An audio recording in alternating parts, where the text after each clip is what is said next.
Welcome to Sleep Audiobooks.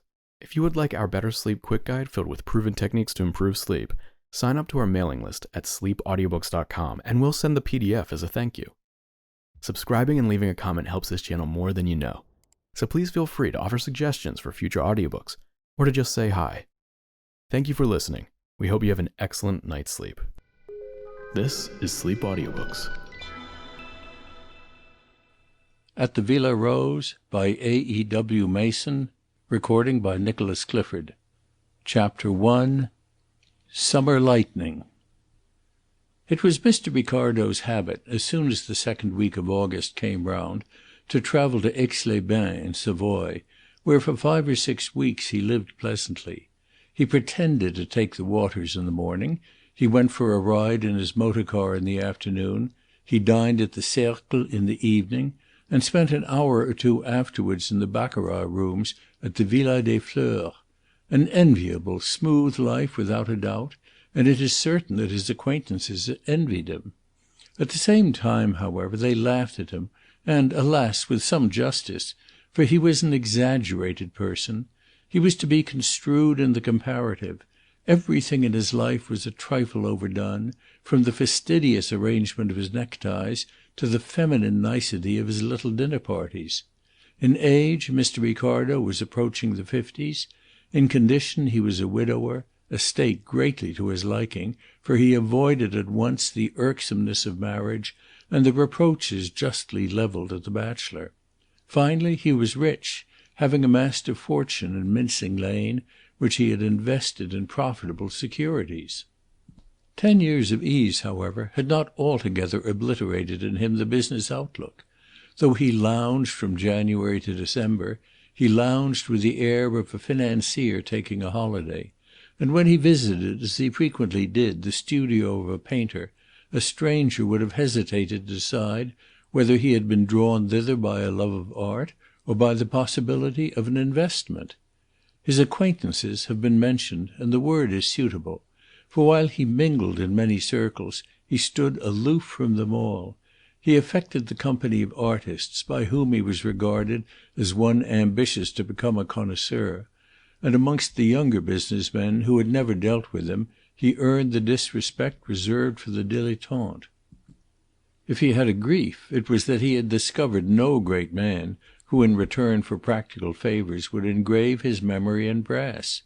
He was a Maecenas without a Horace, an Earl of Southampton without a Shakespeare. In a word, Aix-les-Bains in the season was the very place for him, and never for a moment did it occur to him that he was here to be dipped in agitations and hurried from excitement to excitement. The beauty of the little town, the crowd of well-dressed and agreeable people, the rose-coloured life of the place, all made their appeal to him. But it was the Villa des Fleurs which brought him to Aix. Not that he played for anything more than an occasional louis, nor, on the other hand, was he merely a cold looker-on. He had a bank-note or two in his pocket on most evenings at the service of the victims of the tables. But the pleasure to his curious and dilettante mind lay in the spectacle of the battle which was waged night after night between raw nature and good manners. It was extraordinary to him how constantly manners prevailed. There were, however, exceptions. For instance, on the first evening of this particular visit, he found the rooms hot and sauntered out into the little semicircular garden at the back. He sat there for half an hour under a flawless sky of stars, watching the people come and go in the light of the electric lamps, and appreciating the gowns and jewels of the women with the eye of a connoisseur. And then into this starlit quiet there came suddenly a flash of vivid life. A girl in a soft clinging frock of white satin darted swiftly from the rooms and flung herself nervously upon a bench. She could not, to Ricardo's thinking, be more than 20 years of age. She was certainly quite young. The supple slenderness of her figure proved it, and he had moreover caught a glimpse, as she rushed out, of a fresh and very pretty face, but he had lost sight of it now. For the girl wore a big black satin hat with a broad brim, from which a couple of white ostrich feathers curved over at the back, and in the shadow of that hat her face was masked. All that he could see was a pair of long diamond eardrops, which sparkled and trembled as she moved her head, and that she did constantly. Now she stared moodily at the ground, now she flung herself back, then she twisted nervously to the right, and then a moment afterwards to the left, and then again she stared in front of her, swinging a satin slipper backwards and forwards against the pavement with the petulance of a child. All her movements were spasmodic. She was on the verge of hysteria. Ricardo was expecting her to burst into tears, when she sprang up, and as swiftly as she had come, she hurried back into the rooms. Summer lightning, thought Mr. Ricardo. Near to him a woman sneered, and a man said pityingly, "She was pretty, that little one. It is regrettable that she has lost."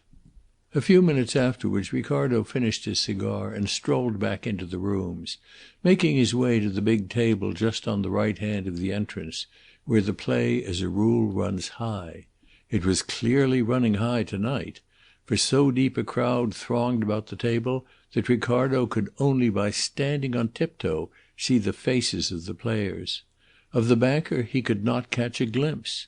But though the crowd remained, its units were constantly changing, and it was not long before Ricardo found himself standing in the front rank of the spectators, just behind the players seated in the chairs. The oval green table was spread out beneath him, littered with banknotes. Ricardo turned his eyes to the left, and saw seated at the middle of the table the man who was holding the bank. Ricardo recognized him with a start of surprise. He was a young Englishman, Harry Wethermill, who, after a brilliant career at Oxford and at Munich, had so turned his scientific genius to account that he had made a fortune for himself at the age of 28. He sat at the table with the indifferent look of the habitual player upon his cleanly chiselled face. But it was plain that his good fortune stayed at his elbow tonight, for opposite to him the croupier was arranging with extraordinary deftness piles of banknotes in the order of their value. The bank was winning heavily. Even as Ricardo looked, Wethermill turned up a natural, and the croupier swept in the stakes from either side. "Faites vos jeux, messieurs, le jeu est fait," the croupier cried, all in a breath, and repeated the words. Wethermill waited with his hand upon the wooden frame in which the cards were stacked. He glanced around the table while the stakes were being laid upon the cloth, and suddenly his face flashed from languor into interest. Almost opposite to him a small white-gloved hand holding a 5-louis note was thrust forward between the shoulders of two men seated at the table. Wethermill leaned forward and shook his head with a smile. With a gesture he refused the stake. But he was too late. The fingers of the hand had opened. The note fluttered down onto the cloth. The money was staked. At once he leaned back in his chair. "Il y a une suite," he said quietly. He relinquished the bank rather than play against that 5-louis note. The stakes were taken up by their owners. The croupier began to count Wethermill's winnings, and Ricardo, curious to know whose small, delicately gloved hand it was which had brought the game to so abrupt a termination, leaned forward. He recognized the young girl in the white satin dress and the big black hat, whose nerves had got the better of her a few minutes since in the garden. He saw her now clearly, and thought her of an entrancing loveliness. She was moderately tall, fair of skin, with a fresh colouring upon her cheeks which she owed to nothing but her youth. Her hair was of a light brown with a sheen upon it, her forehead broad, her eyes dark and wonderfully clear. But there was something more than her beauty to attract him. He had a strong belief that somewhere, some while ago, he had already seen her. And this belief grew and haunted him. He was still vaguely puzzling his brains to fix the place when the croupier finished the reckoning. "There are 2,000 louis in the bank," he cried. "Who will take on the bank for 2,000 louis?" No one, however, was willing. A fresh bank was put up for sale, and Wethermill, still sitting in the dealer's chair, bought it. He spoke at once to an attendant, and the man slipped round the table and, forcing his way through the crowd, carried a message to the girl in the black hat. She looked towards Wethermill and smiled, and the smile made her face a miracle of tenderness. Then she disappeared, and in a few moments Ricardo saw a way open in the throng behind the banker, and she appeared again only a yard or two away, just behind Wethermill. He turned, and taking her hand into his, shook it chidingly. "I couldn't let you play against me, Celia," he said in English. "My luck's too good to-night. So you shall be my partner instead. I'll put in the capital and we'll share the winnings." The girl's face flushed rosily. Her hand still lay clasped in his. She made no effort to withdraw it. "I couldn't do that," she exclaimed. "Why not?" said he. "See?" And loosening her fingers, he took from them the 5 louis note and tossed it over to the croupier to be added to his bank. "Now you can't help yourself. We're partners." The girl laughed, and the company at the table smiled, half in sympathy, half with amusement. A chair was brought for her, and she sat down behind Wethermill, her lips parted, her face joyous with excitement. But all at once Wethermill's luck deserted him. He renewed his bank 3 times, and had lost the greater part of his winnings when he had dealt the cards through. He took a 4th bank, and rose from that too a loser. "That's enough, Celia," he said. "Let us go out into the garden. It will be cooler there." "I have taken your good luck away," said the girl remorsefully. Wethermill put his arm through hers. "You'll have to take yourself away before you can do that," he answered, and the couple walked together out of Ricardo's hearing. Ricardo was left to wonder about Celia. She was just one of those problems which made Aix-les-Bains so unfailingly attractive to him. She dwelt in some street of Bohemia, so much was clear. The frankness of her pleasure, of her excitement, and even of her distress proved it. She passed from one to the other while you could deal a pack of cards. She was at no pains to wear a mask. Moreover, she was a young girl of 19 or 20, running about those rooms alone, as unembarrassed as if she had been at home. There was the free use, too, of Christian names. Certainly she dwelt in Bohemia. But it seemed to Ricardo that she could pass in any company, and yet not be overpassed.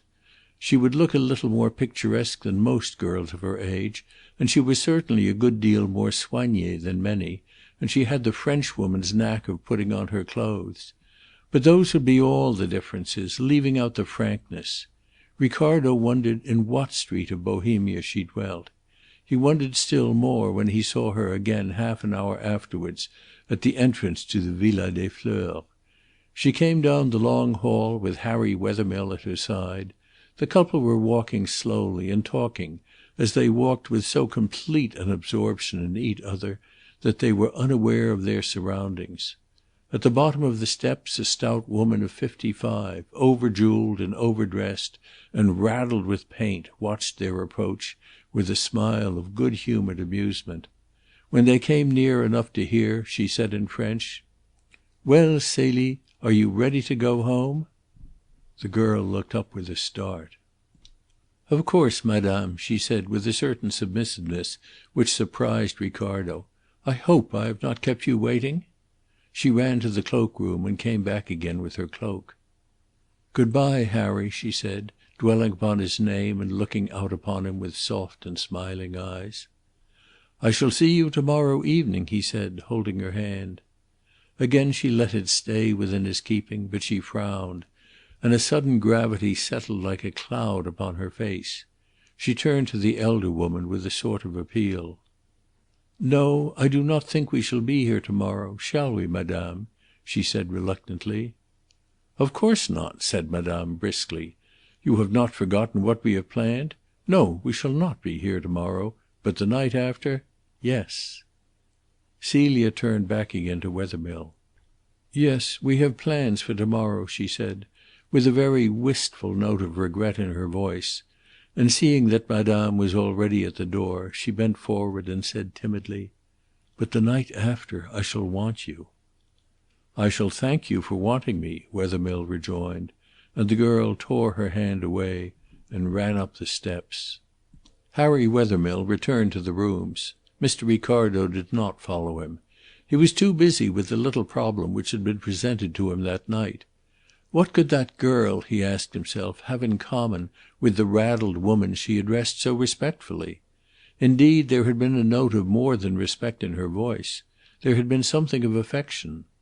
Again Mr. Ricardo found himself wondering in what street in Bohemia Celia dwelt, and as he walked up to the hotel there came yet another question to amuse him. Why, he asked, could neither Celia nor Madame come to the Villa des Fleurs to-morrow night? What are the plans they have made? And what was it in those plans which had brought this sudden gravity and reluctance into Celia's face? Ricardo had reason to remember those questions during the next few days, though he only idled with them now. Chapter 2. A Cry for Help. It was on a Monday evening that Ricardo saw Harry Wethermill and the girl Celia together. On the Tuesday he saw Wethermill in the rooms alone, and had some talk with him. Wethermill was not playing that night, and at about 10 o'clock the two men left the Villa des Fleurs together. "Which way do you go?" asked Wethermill. "Up the hill to the Hotel Majestic," said Ricardo. "We go together then. I too am staying there," said the young man, and they climbed the steep streets together. Ricardo was dying to put some questions about Wethermill's young friend of the night before, but discretion kept him reluctantly silent. They chatted for a few moments in the hall upon indifferent topics, and so separated for the night.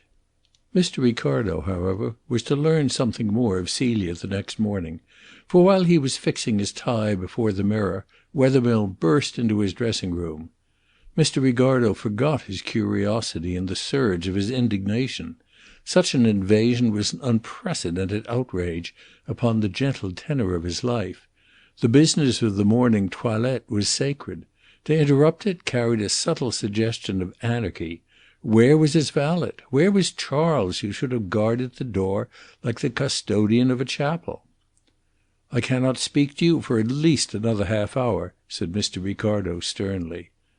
But Harry Wethermill was out of breath and shaking with agitation.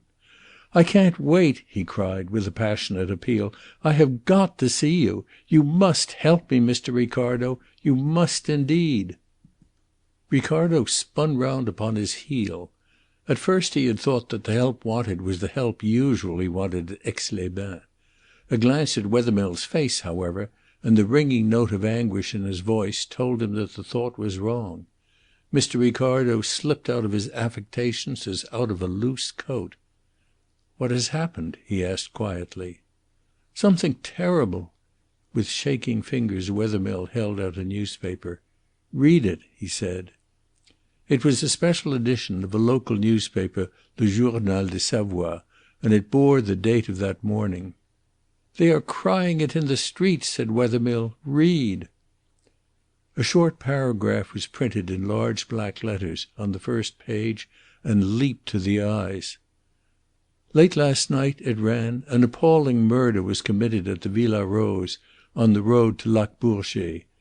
Madame Camille Dauvray, an elderly, rich woman who was well known at Aix and had occupied the villa every summer for the last few years, was discovered on the floor of her salon, fully dressed and brutally strangled, while upstairs her maid, Hélène Vauquier, was found in bed, chloroformed, with her hands tied securely behind her back.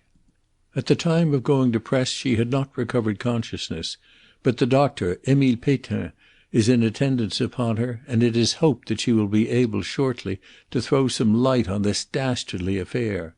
The police are properly reticent as to the details of the crime, but the following statement may be accepted without hesitation.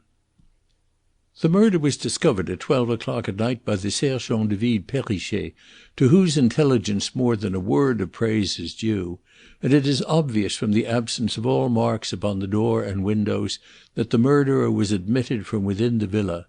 Meanwhile Madame Dauvray's motor car has disappeared, and with it a young Englishwoman who came to Aix with her as her companion. The motive of the crime leaps to the eyes.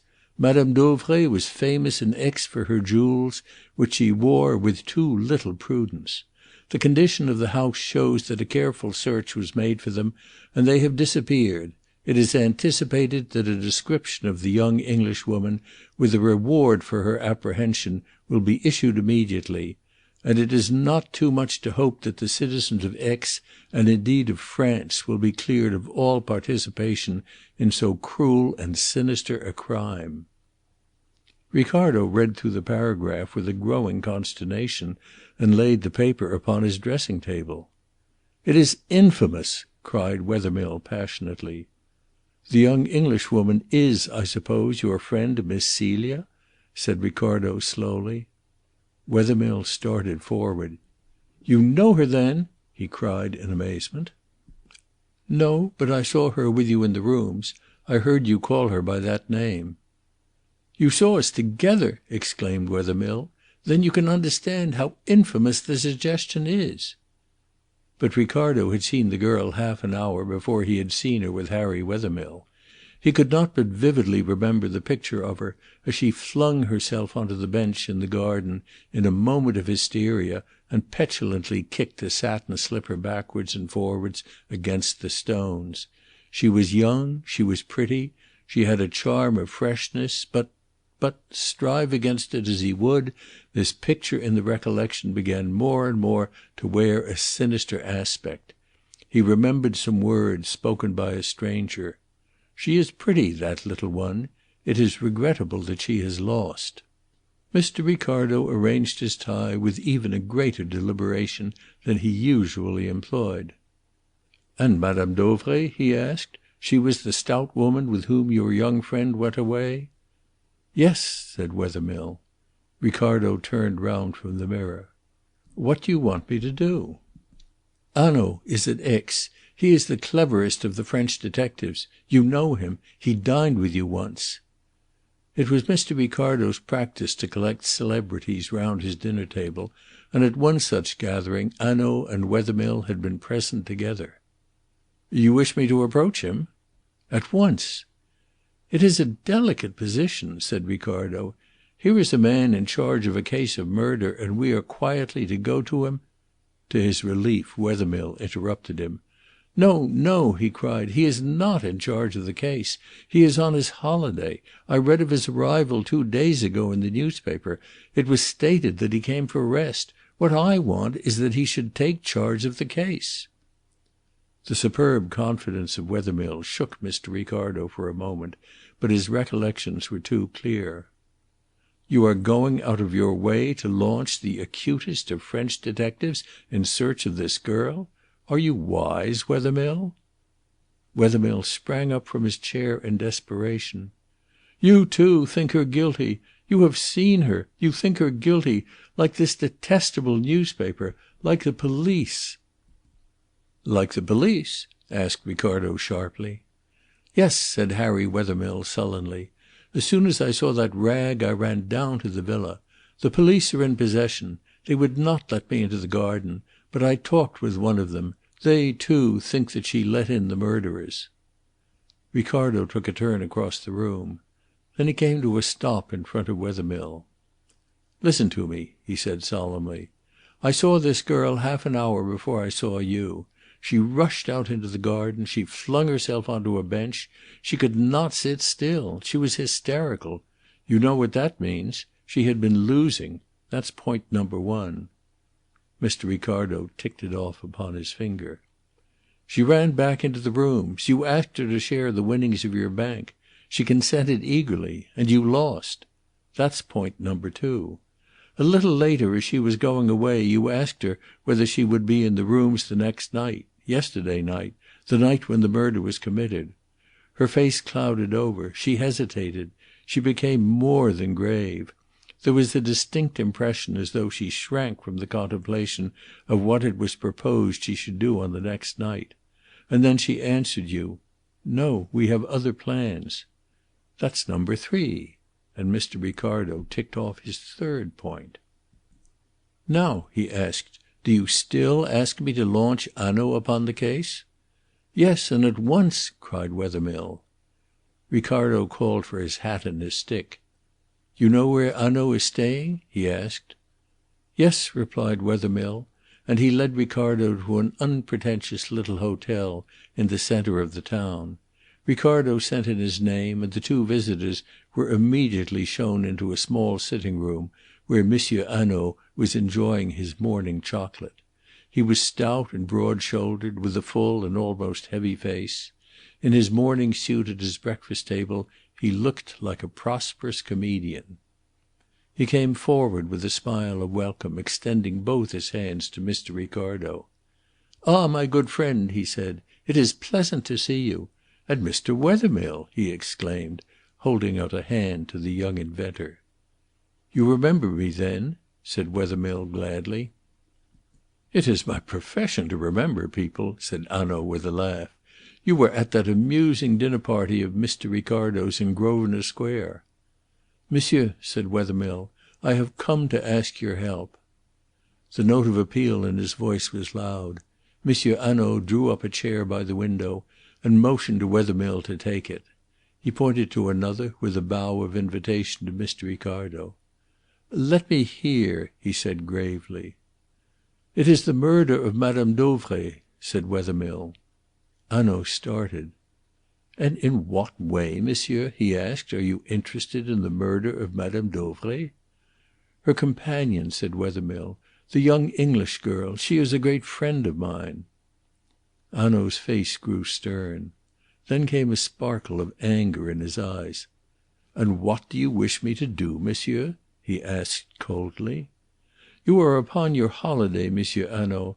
I wish you, no, I implore you," Wethermill cried, his voice ringing with passion, "to take up this case, to discover the truth, to find out what has become of Celia." Hanaud leaned back in his chair with his hands upon the arms. He did not take his eyes from Harry Wethermill, but the anger died out of them. "Monsieur," he said, "I do not know what your procedure is in England, but in France a detective does not take up a case or leave it alone according to his pleasure. We are only servants. This affair is in the hands of Monsieur Fleuriot, the juge d'instruction of Aix." "But if you offered him your help it would be welcomed," cried Wethermill. "And to me that would mean so much. There would be no bungling, there would be no waste of time. Of that one would be sure." Hanaud shook his head gently. His eyes were softened now by a look of pity. Suddenly he stretched out a forefinger. "You have perhaps a photograph of the young lady in that card case in your breast pocket." Wethermill flushed red, and drawing out the card case handed the portrait to Hanaud. Hanaud looked at it carefully for a few moments. "It was taken lately, here?" he asked. "Yes, for me," replied Wethermill quietly. "And it is a good likeness?" "Very." "How long have you known this Mademoiselle Celie?" he asked. Wethermill looked at Hanaud with a certain defiance. "For a fortnight." Hanaud raised his eyebrows. "You met her here?" "Yes." "In the rooms, I suppose? Not at the house of one of your friends?" "That is so," said Wethermill quietly. "A friend of mine who had met her in Paris introduced me to her at my request." Hanaud handed back the portrait and drew forward his chair nearer to Wethermill. His face had grown friendly. He spoke with a tone of respect. "Monsieur, I know something of you. Our friend, Mr. Ricardo, told me your history. I asked him for it when I saw you at his dinner. You are one of those about whom one does ask questions, and I know that you are not a romantic boy. But who shall say that he is safe from the appeal of beauty? I have seen women, monsieur, for whose purity of soul I would myself have stood security, condemned for complicity in brutal crimes on evidence that could not be gainsaid. And I have known them turn foul-mouthed and hideous to look upon the moment after their just sentence has been pronounced." "No doubt, monsieur," said Wethermill with perfect quietude. "But Celia Harland is not one of those women." "I do not now say that she is," said Hanaud. "But the juge d'instruction here has already sent me to ask for my assistance, and I refused. I replied that I was just a good bourgeois enjoying his holiday. Still, it is difficult quite to forget one's profession. It was the commissaire of police who came to me, and naturally I talked with him for a little while. The case is dark, monsieur, I warn you." Wethermill nodded his head sullenly. Ricardo drew his chair up towards the others. But Hanaud was not at that moment interested in Ricardo. "Well, then, let us see who there are in Madame Dauvray's household. The list is not a long one. It was Madame Dauvray's habit to take her luncheon and her dinner at the restaurants, and her maid was all that she required to get ready her petit déjeuner in the morning and her sirop at night. Let us take the members of the household one by one. There is first the chauffeur, Henri Servettaz. He was not at the villa last night. He came back to it early this morning." "Ah!" said Ricardo in a significant exclamation. Wethermill did not stir. He sat still as a stone, with a face as deadly white, and eyes burning on Hanaud's face. "But wait," said Hanaud, holding up a warning hand to Ricardo. "Servettaz was in Chambéry, where his parents live. He travelled to Chambéry by the 2 o'clock train yesterday. He was with them in the afternoon. He went with them to a café in the evening. Moreover, early this morning the maid, Helene Vauquier, was able to speak a few words in answer to a question. She said Servettaz was in Chambéry. She gave his address. A telephone message was sent to the police in that town, and Servettaz was found in bed. I do not say that it is impossible that Servettaz was concerned in the crime, but it is quite clear, I think, that it was not he who opened the house to the murderers, for he was at Chambéry in the evening, and the murder was already discovered here by midnight. Moreover, it is a small point, he lives, not in the house, but over the garage in a corner of the garden. Then besides the chauffeur there was a charwoman, a woman of Aix, who came each morning at 7 and left in the evening at 7 or 8. Sometimes she would stay later if the maid was alone in the house, for the maid is nervous. But she left last night before 9, there is evidence of that, and the murder did not take place until afterwards. That is also a fact, not a conjecture. We can leave the charwoman, who for the rest has the best of characters, out of our calculations. There remain then the maid, Helene Vauquier, and," he shrugged his shoulders, "Mademoiselle Celie." Hanaud reached out for the matches and lit a cigarette. "Let us take first the maid, Helene Vauquier. 40 years old, a Normandy peasant woman. They are not bad people, the Normandy peasants, monsieur. Avaricious, no doubt, but on the whole honest and most respectable. We know something of Helene Vauquier, monsieur. See," and he took up a sheet of paper from the table. The paper was folded lengthwise, written upon only on the inside. "I have some details here. Our police system is, I think, a little more complete than yours in England. Helene Vauquier has served Madame Dauvray for 7 years. She has been the confidential friend rather than the maid. And mark this, Mr. Wethermill, during those 7 years how many opportunities has she had of conniving at last night's crime?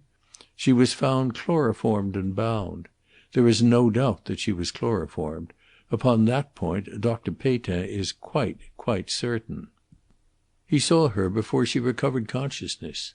She was violently sick on awakening. She sank again into unconsciousness. She is only now in a natural sleep.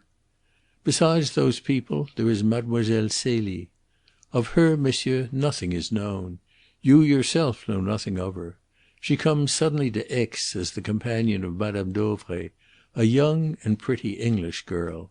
How did she become the companion of Madame Dauvray?" Wethermill stirred uneasily in his seat. His face flushed. To Mr. Ricardo that had been from the beginning the most interesting problem of the case. Was he to have the answer now? "I do not know," answered Wethermill, with some hesitation, and then it seemed that he was at once ashamed of his hesitation. His accent gathered strength, and in a low but ringing voice he added, "But I say this. You have told me, Monsieur Hanaud, of women who looked innocent and were guilty, but you know also of women and girls who can live untainted and unspoilt amidst surroundings which are suspicious." Hanaud listened, but he neither agreed nor denied. He took up a second slip of paper. "I shall tell you something now of Madame Dauvray," he said. "We will not take up her early history. It might not be edifying, and, poor woman, She is dead. Let us not go back beyond her marriage 17 years ago, to a wealthy manufacturer of Nancy whom she met in Paris. 7 years ago Monsieur Dauvray died, leaving his widow a very rich woman. She had a passion for jewellery, which she was now able to gratify. She collected jewels. A famous necklace, a well-known stone. She was not, as you say, happy till she got it. She had a fortune in precious stones. Oh, but a large fortune. By the ostentation of her jewels she paraded her wealth here, at Monte Carlo, in Paris. Besides that, she was kind-hearted and most impressionable. Finally, she was, like so many of her class, superstitious to the degree of folly. Suddenly Mr. Ricardo started in his chair. Superstitious! The word was a sudden light upon his darkness. Now he knew what had perplexed him during the last 2 days. Clearly, too clearly, he remembered where he had seen Celia Harland, and when. A picture rose before his eyes, and it seemed to strengthen like a film in a developing dish, as Hanaud continued. "Very well, take Madame Dauvray as we find her, rich, ostentatious, easily taken by a new face, generous and foolishly superstitious. And you have in her a living provocation to every rogue. By 100 instances she proclaimed herself a dupe. She threw down a challenge to every criminal to come and rob her. For 7 years Helene Vauquier stands at her elbow and protects her from serious trouble. Suddenly there is added to her your young friend, and she is robbed and murdered. And, follow this, Mr. Wethermill, our thieves are, I think, more brutal to their victims than is the case with you." Wethermill shut his eyes in a spasm of pain, and the pallor of his face increased. "Suppose that Celia were one of the victims," he cried in a stifled voice. Hanaud glanced at him with a look of commiseration. "That perhaps we shall see," he said. "But what I meant was this. A stranger like Mademoiselle Celie might be the accomplice in such a crime as the crime of the Villa Rose, meaning only robbery. A stranger might only have discovered too late that murder would be added to the theft." Meanwhile, in strong clear colours, Ricardo's picture stood out before his eyes. He was startled by hearing Wethermill say in a firm voice, "My friend Ricardo has something to add to what you have said." "I?" exclaimed Ricardo. How in the world could Wethermill know of that clear picture in his mind? "Yes, you saw Celia Harland on the evening before the murder." Ricardo stared at his friend. It seemed to him that Harry Wethermill had gone out of his mind. Here he was corroborating the suspicions of the police by facts, damning and incontrovertible facts. "On the night before the murder," continued Wethermill quietly, "Celia Harland lost money at the baccarat table.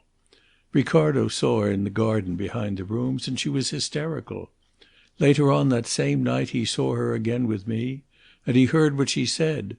I asked her to come to the rooms on the next evening, yesterday, the night of the crime. And her face changed, and she said, 'No, we have other plans for to-morrow. But the night after I shall want you.'" Hanaud sprang from his chair. "And you tell me these 2 things?" he cried. "Yes," said Wethermill. "You were kind enough to say to me I was not a romantic boy. I am not. I can face facts."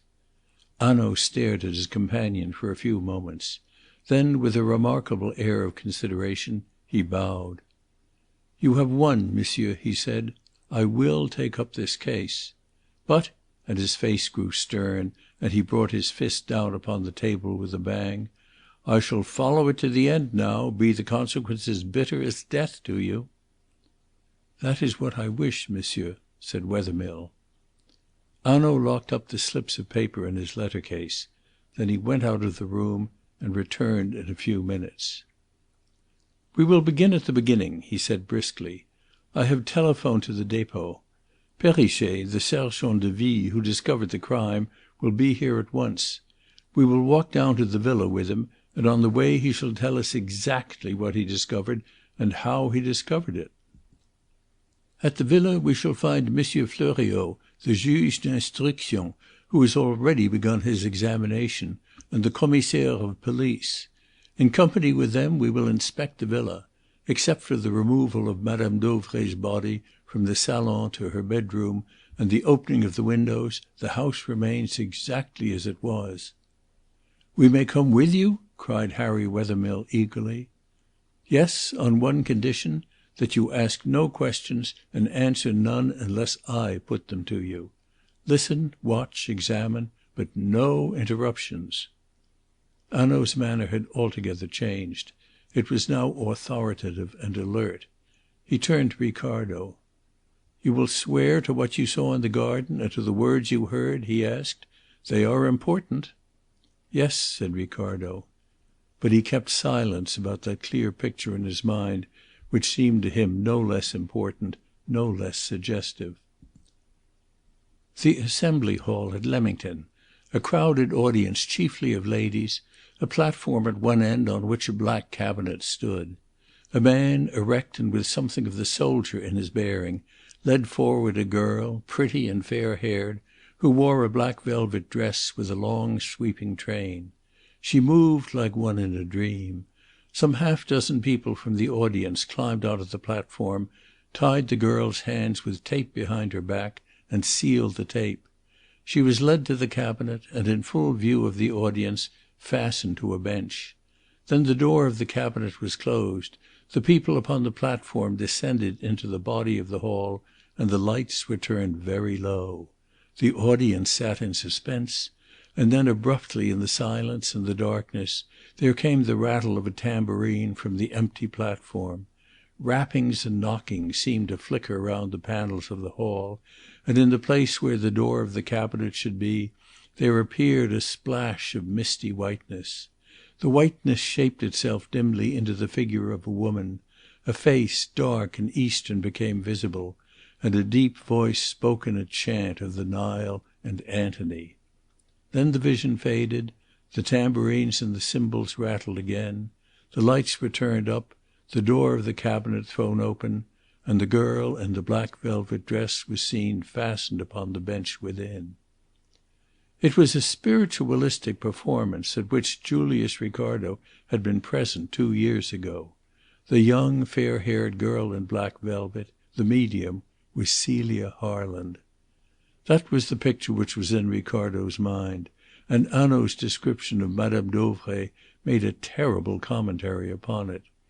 Easily taken in by a new face, generous and foolishly superstitious, a living provocation to every rogue.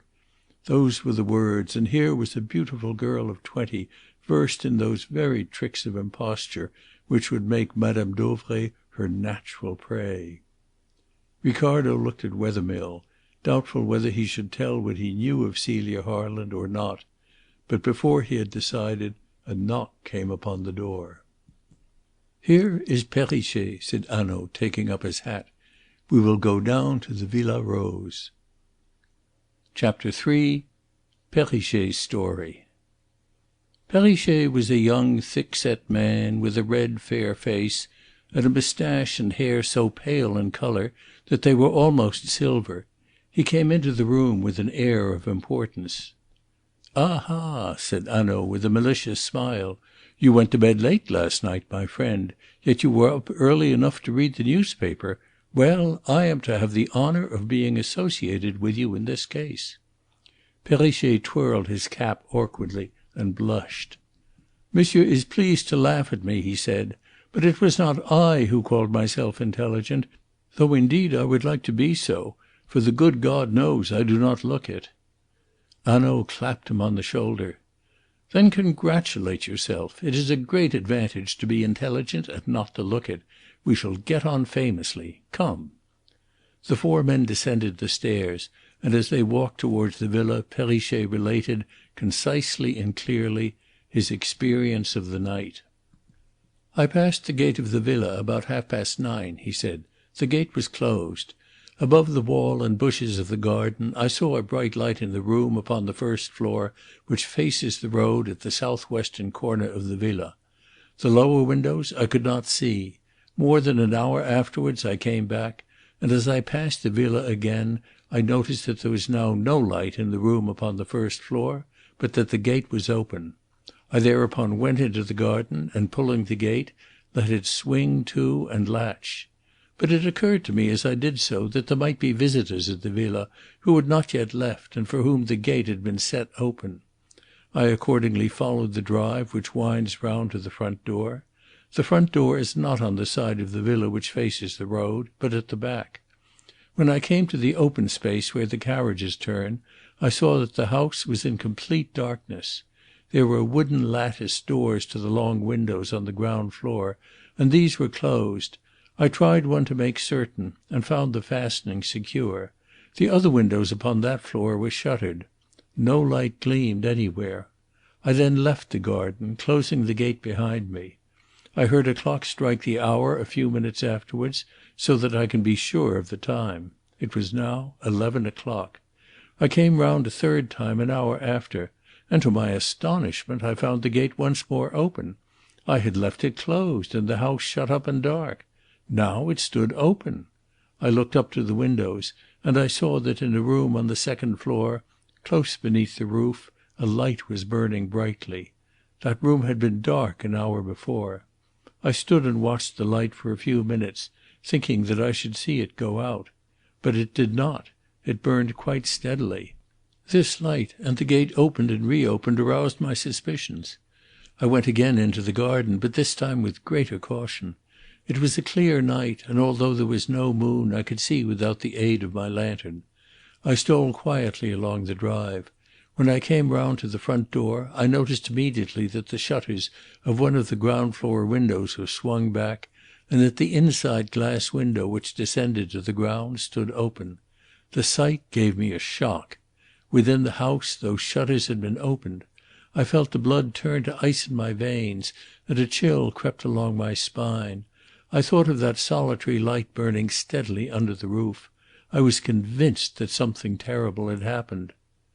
"Yes, yes, quite so," said Hanaud. "Go on, my friend." "The interior of the room gaped black," Perrichet resumed. "I crept up to the window at the side of the wall and dashed my lantern into the room. The window, however, was in a recess which opened into the room through an arch, and at each side of the arch curtains were draped. The curtains were not closed, but between them I could see nothing but a strip of the room. I stepped carefully in, taking heed not to walk on the patch of grass before the window. The light of my lantern showed me a chair overturned upon the floor, and to my right, below the middle one of the three windows in the right-hand side wall, a woman lying huddled on the floor. It was Madame Dauvray. She was dressed. There was a little mud upon her shoes, as though she had walked after the rain had ceased. Monsieur will remember that 2 heavy showers fell last evening, between 6 and 8. "Yes," said Hanaud, nodding his approval. She was quite dead. Her face was terribly swollen and black, and a piece of thin, strong cord was knotted so tightly about her neck and had sunk so deeply into her flesh that at first I did not see it, for Madame Dauvray was stout. "Then what did you do?" asked Hanaud. "I went to the telephone which was in the hall and rang up the police. Then I crept upstairs very cautiously, trying the doors.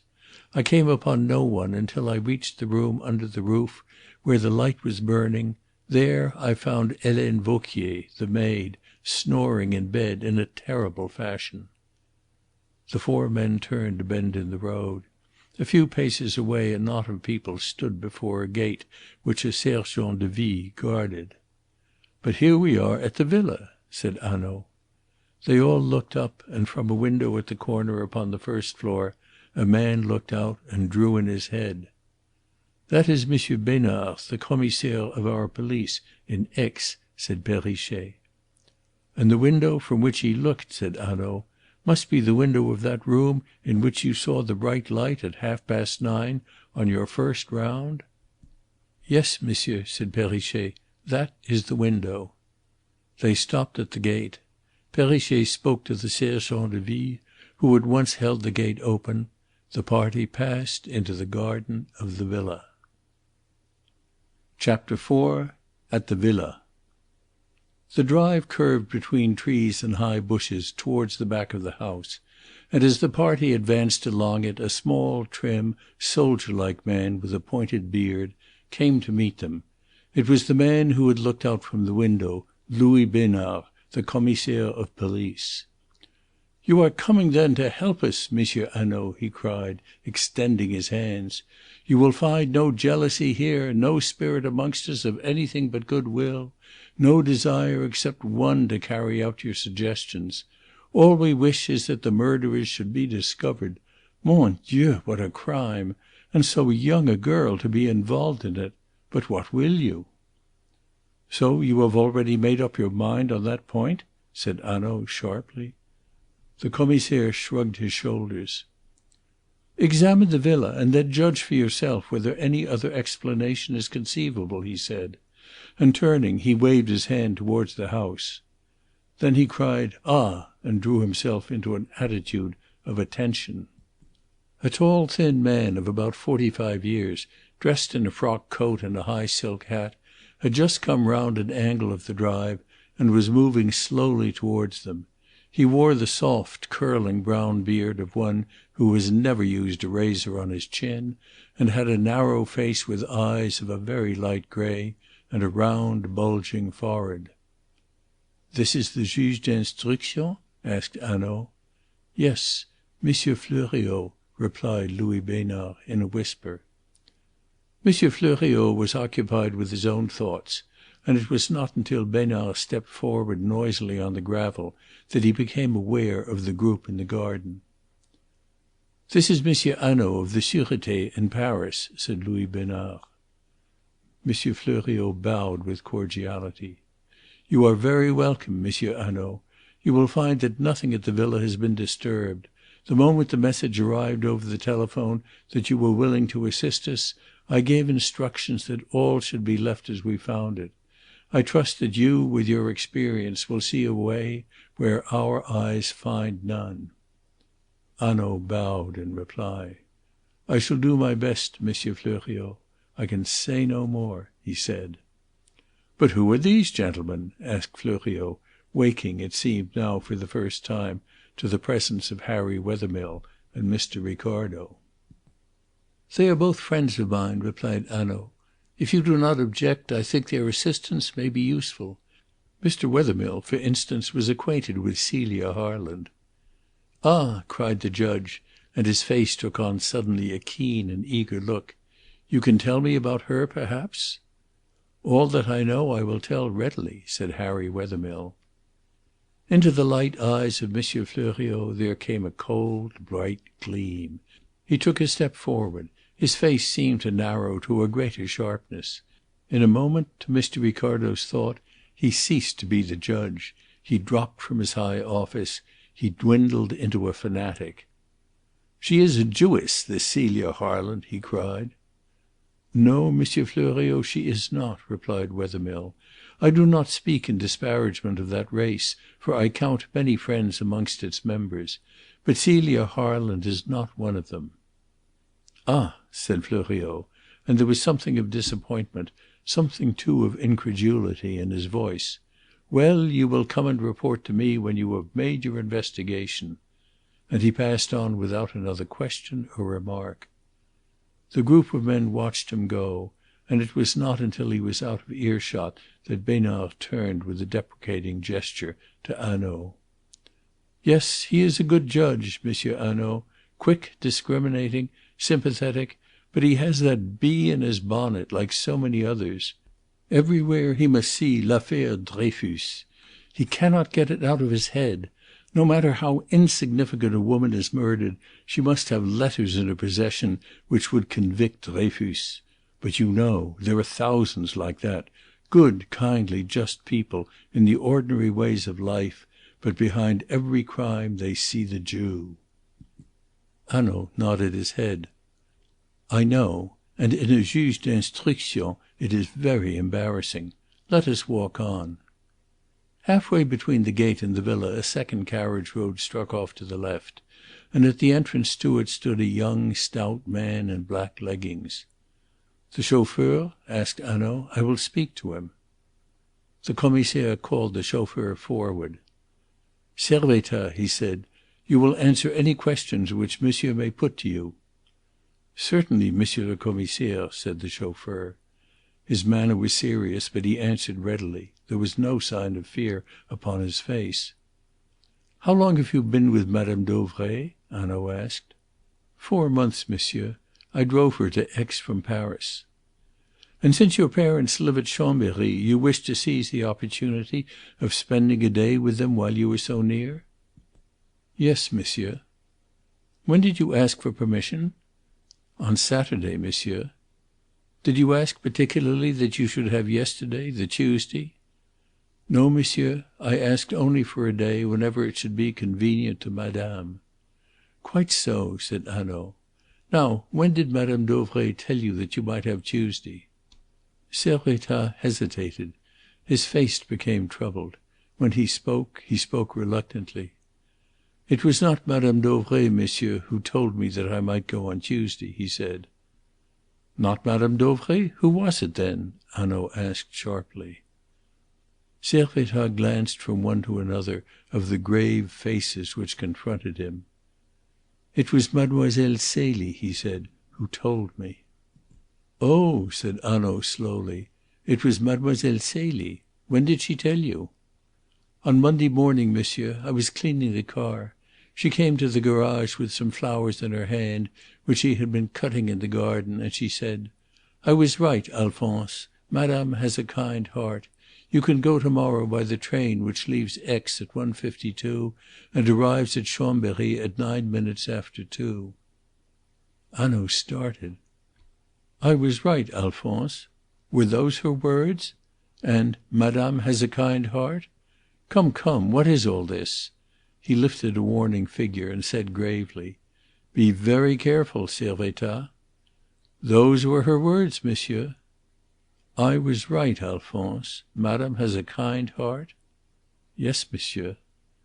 "Then Mademoiselle Celie had spoken to you before about this visit of yours to Chambéry?" said Hanaud, with his eyes fixed steadily upon the chauffeur's face.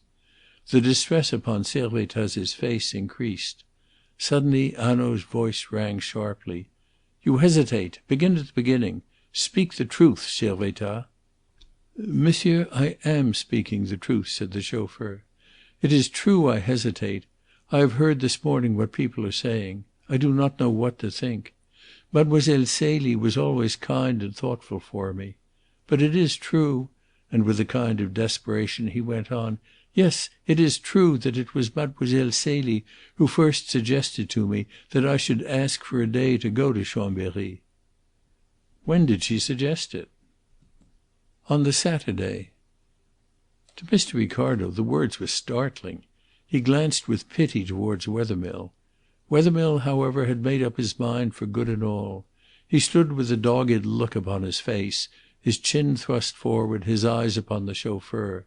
Besnard, the Commissaire, had made up his mind too. He merely shrugged his shoulders. Hanaud stepped forward and laid his hand gently on the chauffeur's arm. "Come, my friend," he said, "let us hear exactly how this happened." "Mademoiselle Celie," said Servettaz, with genuine compunction in his voice, "came to the garage on Saturday morning and ordered the car for the afternoon. She stayed and talked to me for a little while, as she often did. She said that she had been told that my parents lived at Chambéry, and since I was so near I ought to ask for a holiday. For it would not be kind if I did not go and see them." "That was all?" "Yes, monsieur." "Very well." And the detective resumed at once his brisk voice and alert manner. He seemed to dismiss Servettaz's admission from his mind. Ricardo had the impression of a man tying up an important document, which for the moment he has done with, and putting it away ticketed in some pigeon hole in his desk. "Let us see the garage." They followed the road between the bushes until a turn showed them the garage with its doors open. "The doors were found unlocked?" "Just as you see them." Hanaud nodded. He spoke again to Servettaz. "What did you do with the key on Tuesday?" "I gave it to Helene Vauquier, monsieur, after I had locked up the garage, and she hung it on a nail in the kitchen." "I see," said Hanaud. "So any one could easily have found it last night." "Yes, monsieur, if one knew where to look for it." At the back of the garage a row of petrol tins stood against the brick wall. "Was any petrol taken?" asked Hanaud. "Yes, monsieur. There was very little petrol in the car when I went away. More was taken, but it was taken from the middle tins these." And he touched the tins. "I see," said Hanaud, and he raised his eyebrows thoughtfully. The Commissaire moved with impatience. "From the middle or from the end, what does it matter?" he exclaimed. "The petrol was taken." Hanaud, however, did not dismiss the point so lightly. "But it is very possible that it does matter," he said gently. "For example, if Servettaz had had no reason to examine his tins, it might have been some while before he found out that the petrol had been taken." "Indeed, yes," said Servettaz. "I might even have forgotten that I had not used it myself." "Quite so," said Hanaud, and he turned to Besnard. "I think that may be important. I do not know," he said. "But since the car is gone," cried Besnard, "how could the chauffeur not look immediately at his tins?" The question had occurred to Ricardo, and he wondered in what way Hanaud meant to answer it. Hanaud, however, did not mean to answer it. He took little notice of it at all. He put it aside with a superb indifference to the opinion which his companion might form of him. "Ah, yes," he said carelessly. "Since the car is gone, as you say, that is so." And he turned again to Servettaz. "It was a powerful car?" he asked. 60 horsepower," said Servettaz. Hanaud turned to the Commissaire. "You have the number and description, I suppose? It will be as well to advertise for it. It may have been seen. It must be somewhere." The Commissaire replied that the description had already been printed, and Hanaud, with a nod of approval, examined the ground. In front of the garage there was a small stone courtyard, but on its surface there was no trace of a footstep. "Yet the gravel was wet," he said, shaking his head. "The man who fetched that car fetched it carefully." He turned and walked back with his eyes upon the ground. Then he ran to the grass border between the gravel and the bushes. "Look," he said to Wethermill. "A foot has pressed the blades of grass down here, but very lightly. Yes, and there again. Some one ran along the border here on his toes. Yes, he was very careful." They turned again into the main drive, and following it for a few yards, came suddenly upon a space in front of the villa. It was a small toy pleasure house, looking on to a green lawn gay with flower beds. It was built of yellow stone, and was almost square in shape. A couple of ornate pillars flanked the door, and a gable roof, topped by a gilt vane, surmounted it. To Ricardo it seemed impossible that so sordid and sinister a tragedy had taken place within its walls during the last 12 hours. It glistened so gaudily in the blaze of sunlight. Here and there the green outer shutters were closed. Here and there the windows stood open to let in the air and light. Upon each side of the door there was a window lighting the hall, which was large. Beyond those windows again on each side there were glass doors opening to the ground and protected by the ordinary green latticed shutters of wood, which now stood hooked back against the wall. These glass doors opened into rooms oblong in shape, which ran through towards the back of the house, and were lighted in addition by side windows. The room upon the extreme left as the party faced the villa was the dining room, with the kitchen at the back. The room on the right was the salon, in which the murder had been committed. In front of the glass door to this room a strip of what had once been grass stretched to the gravel drive. But the grass had been worn away by constant use, and the black mould showed through. This strip was about 3 yards wide, and as they approached they saw, even at a distance, that since the rain of last night it had been trampled down. "We will go round the house first," said Hanaud, and he turned along the side of the villa and walked in the direction of the road. There were 4 windows just above his head, of which 3 lighted the salon, and the 4th a small writing room behind it. Under these windows there was no disturbance of the ground, and a careful investigation showed conclusively that the only entrance used had been the glass doors of the salon facing the drive. To that spot, then, they returned. There were 3 sets of footmarks upon the soil. One set ran in a distinct curve from the drive to the side of the door, and did not cross the others. "Those," said Hanaud, "are the footsteps of my intelligent friend Perrichet, who was careful not to disturb the ground." Perrichet beamed all over his rosy face, and Besnard nodded at him with condescending approval. "But I wish, Monsieur le Commissaire," and Hanaud pointed to a blur of marks, "that your other officers had been as intelligent. Look! These run from the glass door to the drive, and for all the use they are to us, a harrow might have been dragged across them." Besnard drew himself up. "Not one of my officers has entered the room by way of this door. The strictest orders were given and obeyed. The ground as you see it is the ground as it was at 12 o'clock last night." Hanaud's face grew thoughtful. "Is that so?" he said, and he stooped to examine the second set of marks. They were at the right-hand side of the door. "A woman and a man," he said. "But they are mere hints rather than prints. One might almost think—" He rose up without finishing his sentence, and he turned to the third set, and a look of satisfaction gleamed upon his face. "Ah, here is something more interesting," he said. There were just 3 impressions, and whereas the blurred marks were at the side, these 3 pointed straight from the middle of the glass doors to the drive. They were quite clearly defined, and all 3 were the impressions made by a woman's small, arched, high-heeled shoe. The position of the marks was at first sight a little peculiar.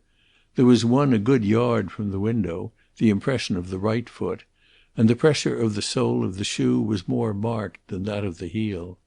The second, the impression of the left foot, was not quite so far from the first as the first was from the window, and here again the heel was the more lightly defined.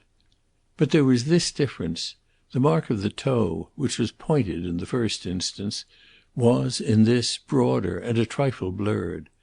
Close beside it the right foot was again visible, only now the narrow heel was more clearly defined than the ball of the foot. It had indeed sunk half an inch into the soft ground. There were no further imprints. Indeed, these 2 were not merely close together. They were close to the gravel of the drive, and on the very border of the grass. Hanaud looked at the marks thoughtfully. Then he turned to the Commissaire. "Are there any shoes in the house which fit those marks?" "Yes, we have tried the shoes of all the women. Celie Harland, the maid, and even Madame Dauvray. The only ones which fit at all are those taken from Celie Harland's bedroom." He called to an officer standing in the drive, and a pair of grey suede shoes were brought to him from the hall. "See, Monsieur Hanaud, it is a pretty little foot which made these clear impressions," he said, with a smile. "A foot arched and slender. Madame Dauvray's foot is short and square, the maid's broad and flat. Neither Madame Dauvray nor Helene Vauquier could have worn these shoes. They were lying, one here, one there, upon the floor of Celie Harland's room, as though she had kicked them off in a hurry. They are almost new, you see. They have been worn once, perhaps, no more, and they fit with absolute precision into these footmarks, except just at the toe of that second one." Hanaud took the shoes and, kneeling down, placed them one after the other over the impressions. To Ricardo it was extraordinary how exactly they covered up the marks and filled the indentations. "I should say," said the Commissaire, "that Celie Harland went away wearing a new pair of shoes made on the very same last as those." As those she had left carelessly lying on the floor of her room for the first person to notice, thought Ricardo. It seemed as if the girl had gone out of her way to make the weight of evidence against her as heavy as possible. Yet, after all, it was just through inattention to the small details, so insignificant at the red moment of crime, so terribly instructive the next day that guilt was generally brought home.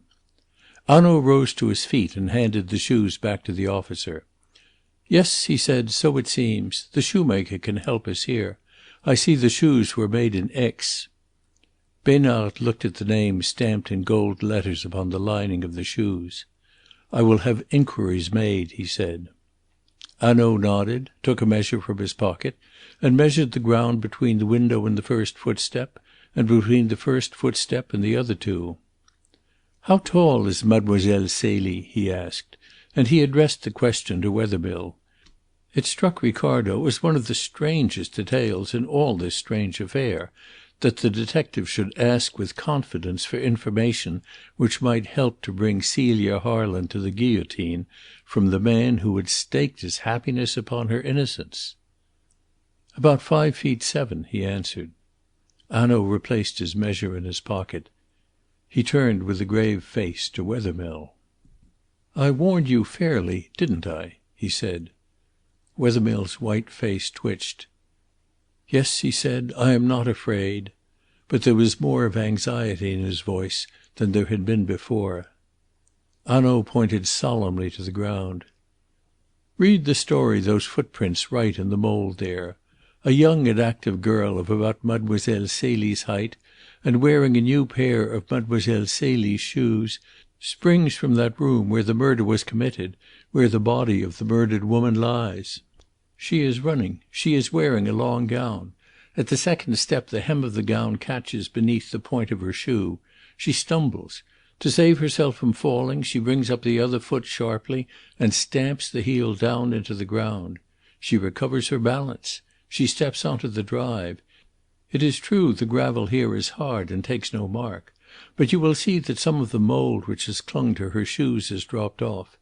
She mounts into the motor car with the man and the other woman and drives off sometime between 11 and 12. "Between 11 and 12? Is that sure?" asked Besnard. "Certainly," replied Hanaud. "The gate is open at 11 and Perrichet closes it. It is open again at 12. Therefore the murderers had not gone before 11. No, the gate was open for them to go, but they had not gone. Else why should the gate again be open at midnight?" Besnard nodded in assent, and suddenly Perrichet started forward, with his eyes full of horror. "Then, when I first closed the gate," he cried, "and came into the garden and up to the house, they were there, in that room. Oh, my God!" He stared at the window with his mouth open. "I am afraid, my friend, that it is so," said Hanaud gravely. "But I knocked upon the wooden door. I tried the bolts, and they were within, in the darkness within, holding their breath not 3 yards from me." He stood transfixed. "That we shall see," said Hanaud.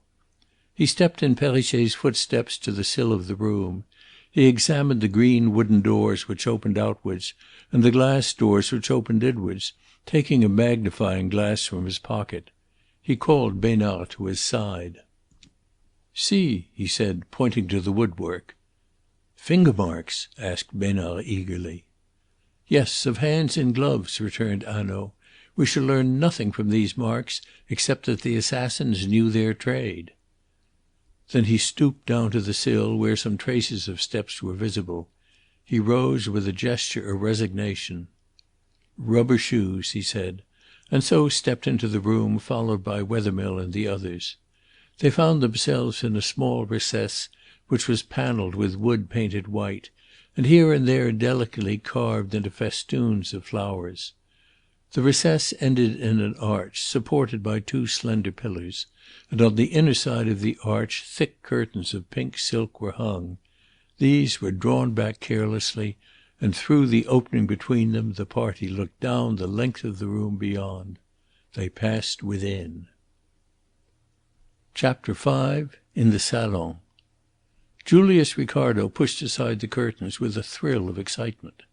He found himself standing within a small oblong room which was prettily, even daintily furnished. On his left, close by the recess, was a small fireplace with the ashes of a burnt out fire in the grate. Beyond the grate a long settee covered in pink damask, with a crumpled cushion at each end, stood a foot or two away from the wall, and beyond the settee the door of the room opened into the hall. At the end a long mirror was let into the panelling, and a writing table stood by the mirror. On the right were the three windows, and between the two nearest to Mr. Ricardo was the switch of the electric light. A chandelier hung from the ceiling, an electric lamp stood upon the writing table, a couple of electric candles on the mantel shelf. A round satin-wood table stood under the windows with three chairs about it, of which one was overturned, one was placed with its back to the electric switch, and the third on the opposite side facing it.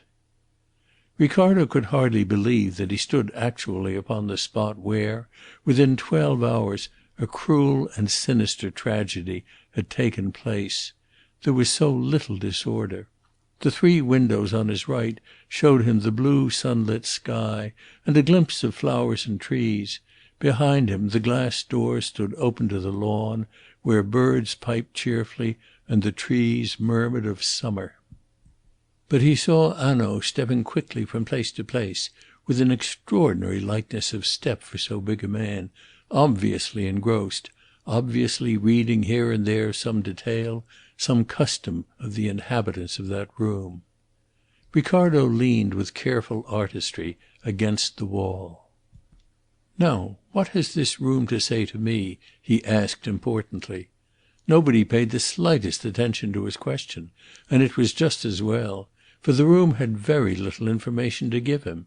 He ran his eye over the white Louis XVI furniture, the white panels of the wall, the polished floor, the pink curtains. Even the delicate tracery of the ceiling did not escape his scrutiny.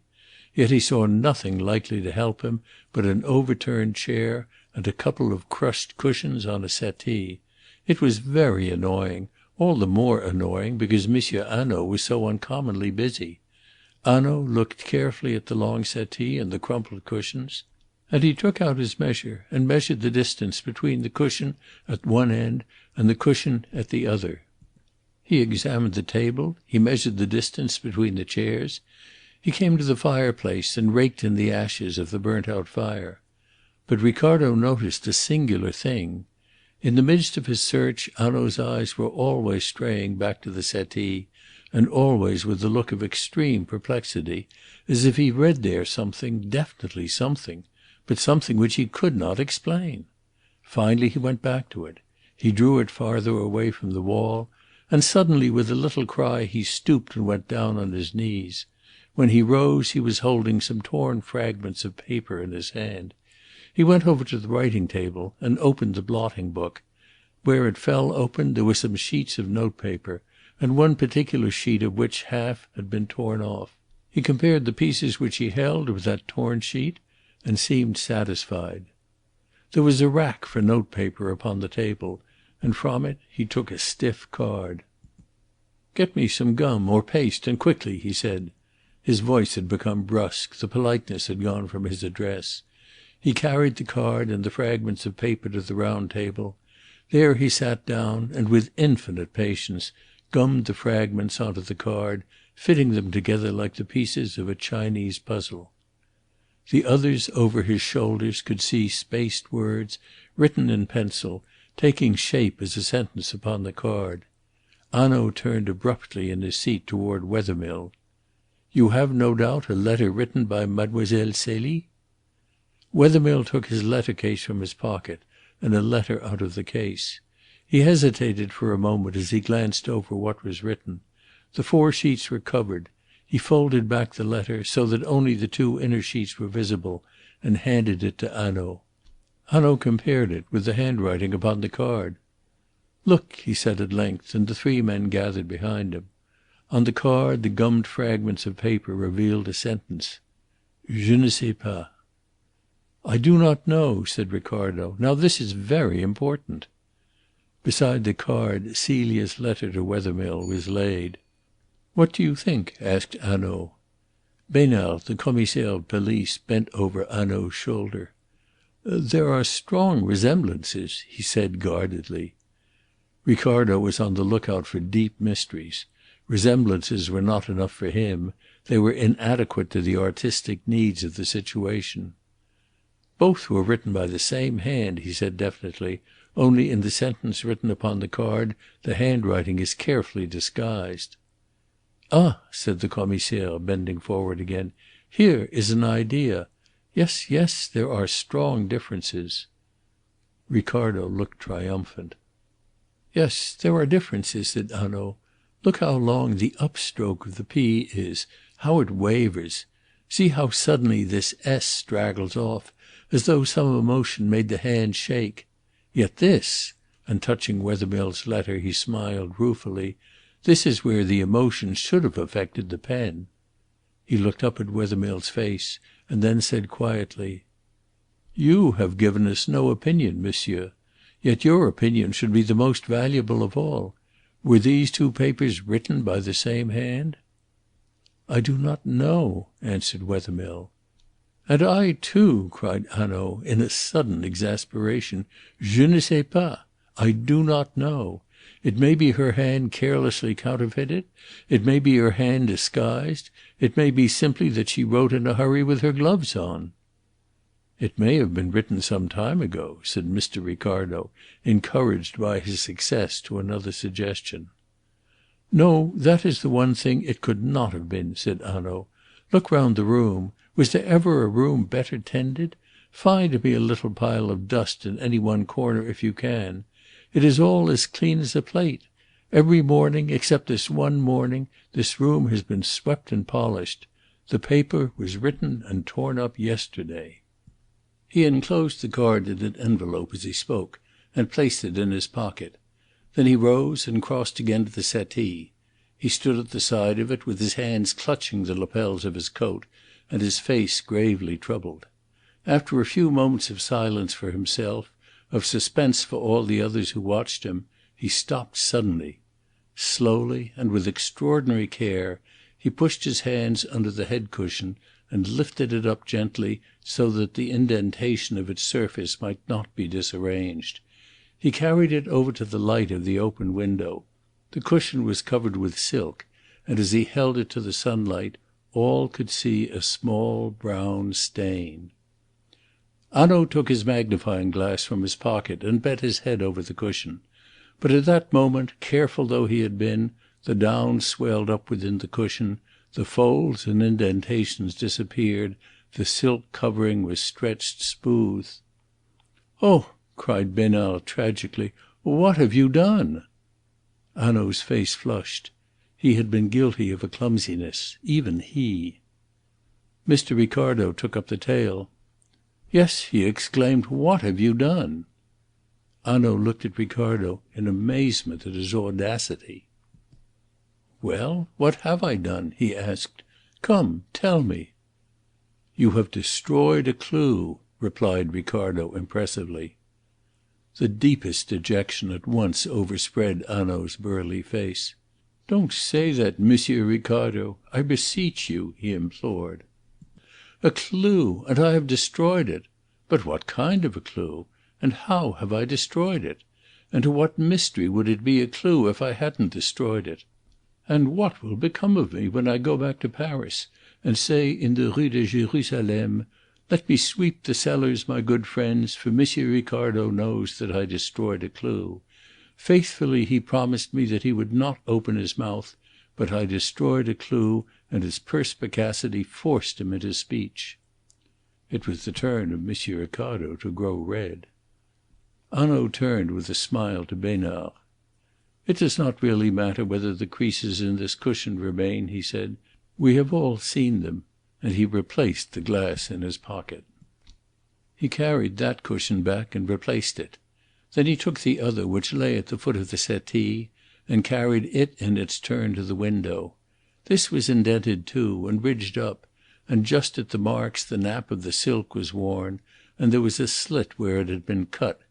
The perplexity upon Hanaud's face greatly increased.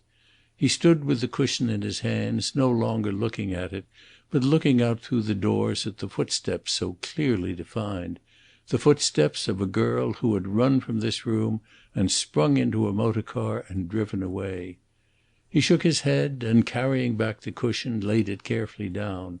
Then he stood erect, gazed about the room as though even yet he might force its secrets out from its silence, and cried with a sudden violence, "There is something here, gentlemen, which I do not understand." Mr. Ricardo heard some one beside him draw a deep breath, and turned. Wethermill stood at his elbow. A faint colour had come back to his cheeks.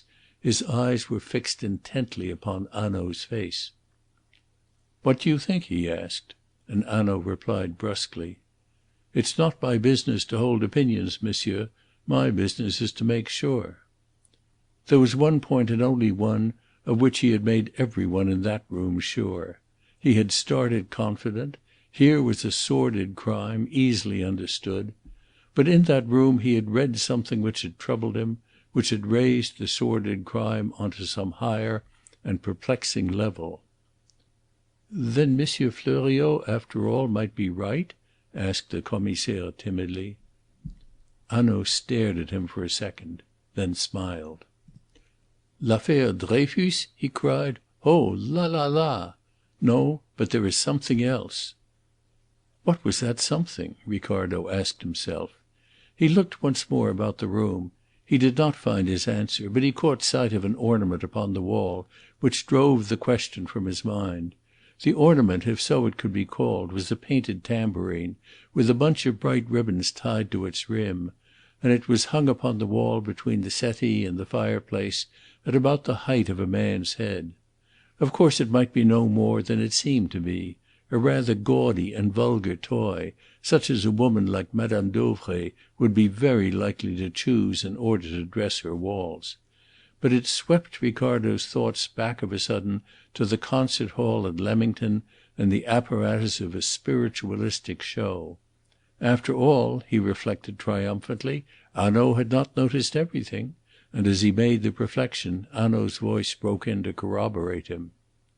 "We have seen everything here. Let us go upstairs," he said. "We will first visit the room of Mademoiselle Celie.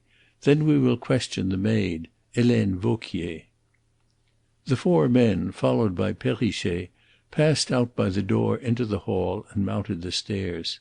Celia's room was in the southwest angle of the villa, a bright and airy room, of which one window overlooked the road, and two others, between which stood the dressing table, the garden. Behind the room a door led into a little white tiled bathroom. Some towels were tumbled upon the floor beside the bath. In the bedroom a dark grey frock of tussore and a petticoat were flung carelessly on the bed. A big grey hat of Ottoman silk was lying upon a chest of drawers in the recess of a window, and upon a chair a little pile of fine linen and a pair of grey silk stockings, which matched in shade the grey suede shoes, were tossed in a heap. "It was here that you saw the light at 9:30?" Hanaud said, turning to Perrichet. "Yes, monsieur," replied Perrichet. "We may assume, then, that Mademoiselle Celie was changing her dress at that time?" Besnard was looking about him, opening a drawer here, a wardrobe there. "Mademoiselle Celie," he said with a laugh, "was a particular young lady, and fond of her fine clothes, if one may judge from the room and the order of the cupboards.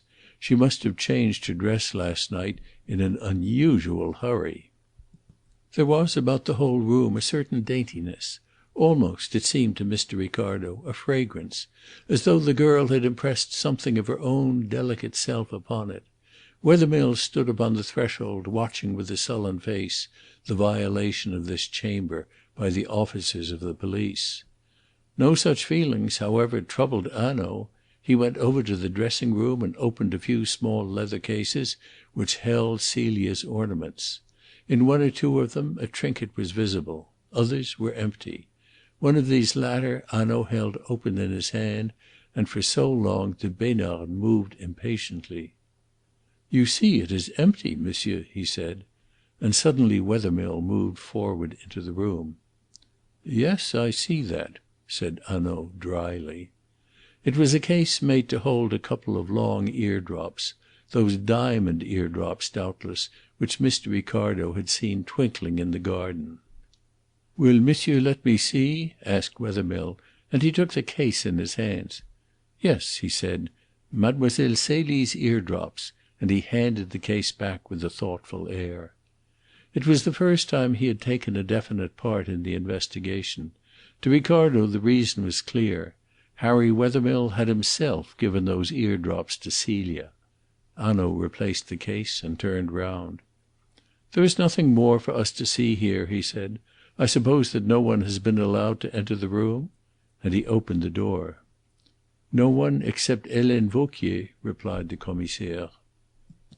Ricardo felt indignant at so obvious a piece of carelessness. Even Wethermill looked surprised. Hanaud merely shut the door again. "Oho, the maid!" he said. "Then she has recovered." "She is still weak," said the Commissaire. "But I thought it was necessary that we should obtain at once a description of what Celie Harland wore when she left the house. I spoke to Monsieur Fleuriot about it, and he gave me permission to bring Helene Vauquier here, who alone can tell us. I brought her here myself just before you came. She looked through the girl's wardrobe to see what was missing." "Was she alone in the room?" "Not for a moment," said M. Besnard haughtily. "Really, monsieur, we are not so ignorant of how an affair of this kind should be conducted. I was in the room myself the whole time, with my eye upon her." "That was just before I came," said Hanaud. He crossed carelessly to the open window which overlooked the road, and leaning out of it looked up the road to the corner round which he and his friends had come, precisely as the Commissaire had done. Then he turned back into the room. "Which was the last cupboard or drawer that Helene Vauquier touched?" he asked. "This one." Besnard stooped and pulled open the bottom drawer of a chest which stood in the embrasure of the window. A light-coloured dress was lying at the bottom. "I told her to be quick," said Besnard, "since I had seen that you were coming. She lifted this dress out and said that nothing was missing there. So I took her back to her room and left her with the nurse." Hanaud lifted the light dress from the drawer, shook it out in front of the window, twirled it round, snatched up a corner of it and held it to his eyes, and then, folding it quickly, replaced it in the drawer. "Now show me the first drawer she touched." And this time he lifted out a petticoat, and taking it to the window, examined it with a greater care. When he had finished with it he handed it to Ricardo to put away, and stood for a moment or two thoughtful and absorbed. Ricardo in his turn examined the petticoat, but he could see nothing unusual. It was an attractive petticoat, dainty with frills and lace, but it was hardly a thing to grow thoughtful over.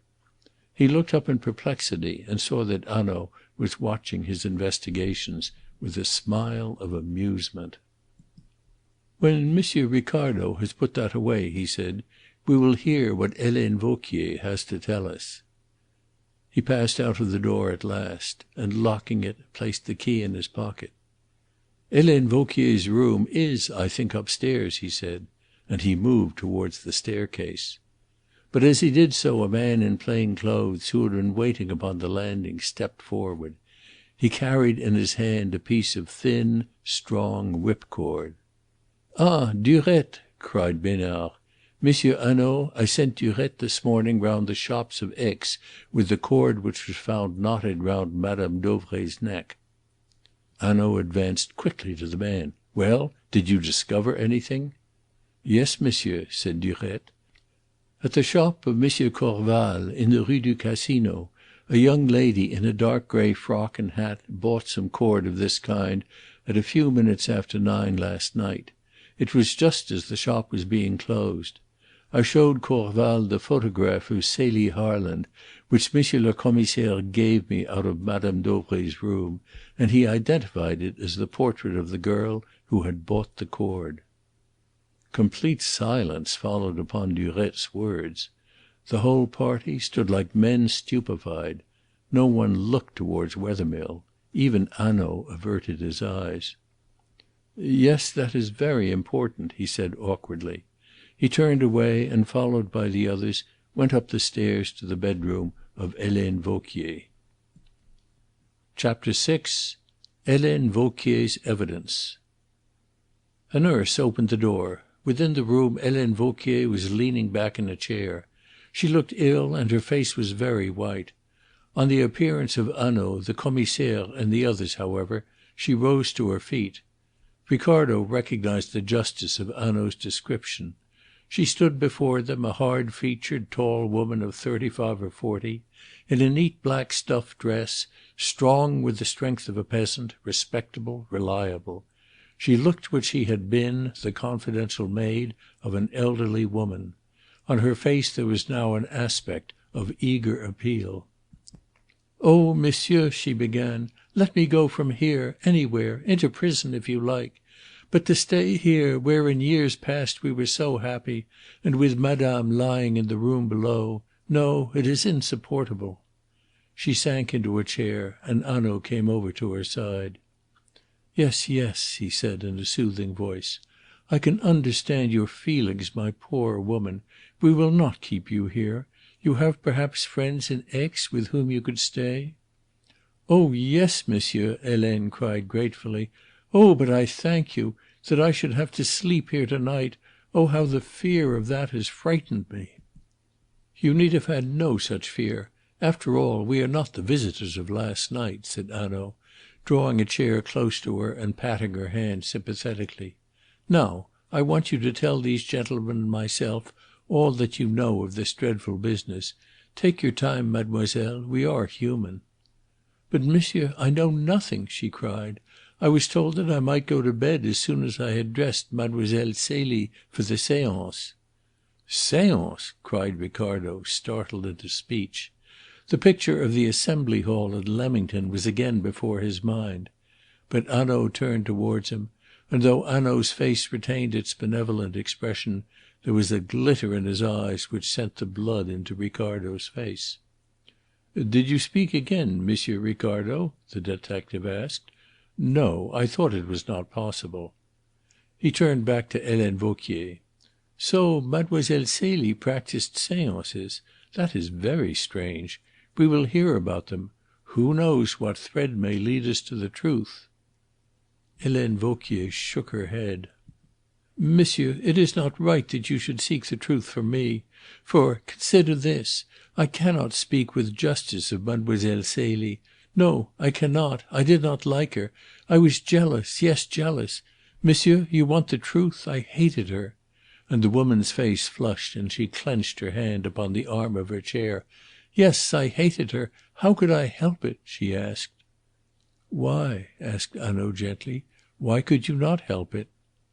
Helene Vauquier leaned back again, her strength exhausted, and smiled languidly. "I will tell you. But remember it is a woman speaking to you, and things which you will count silly and trivial mean very much to her.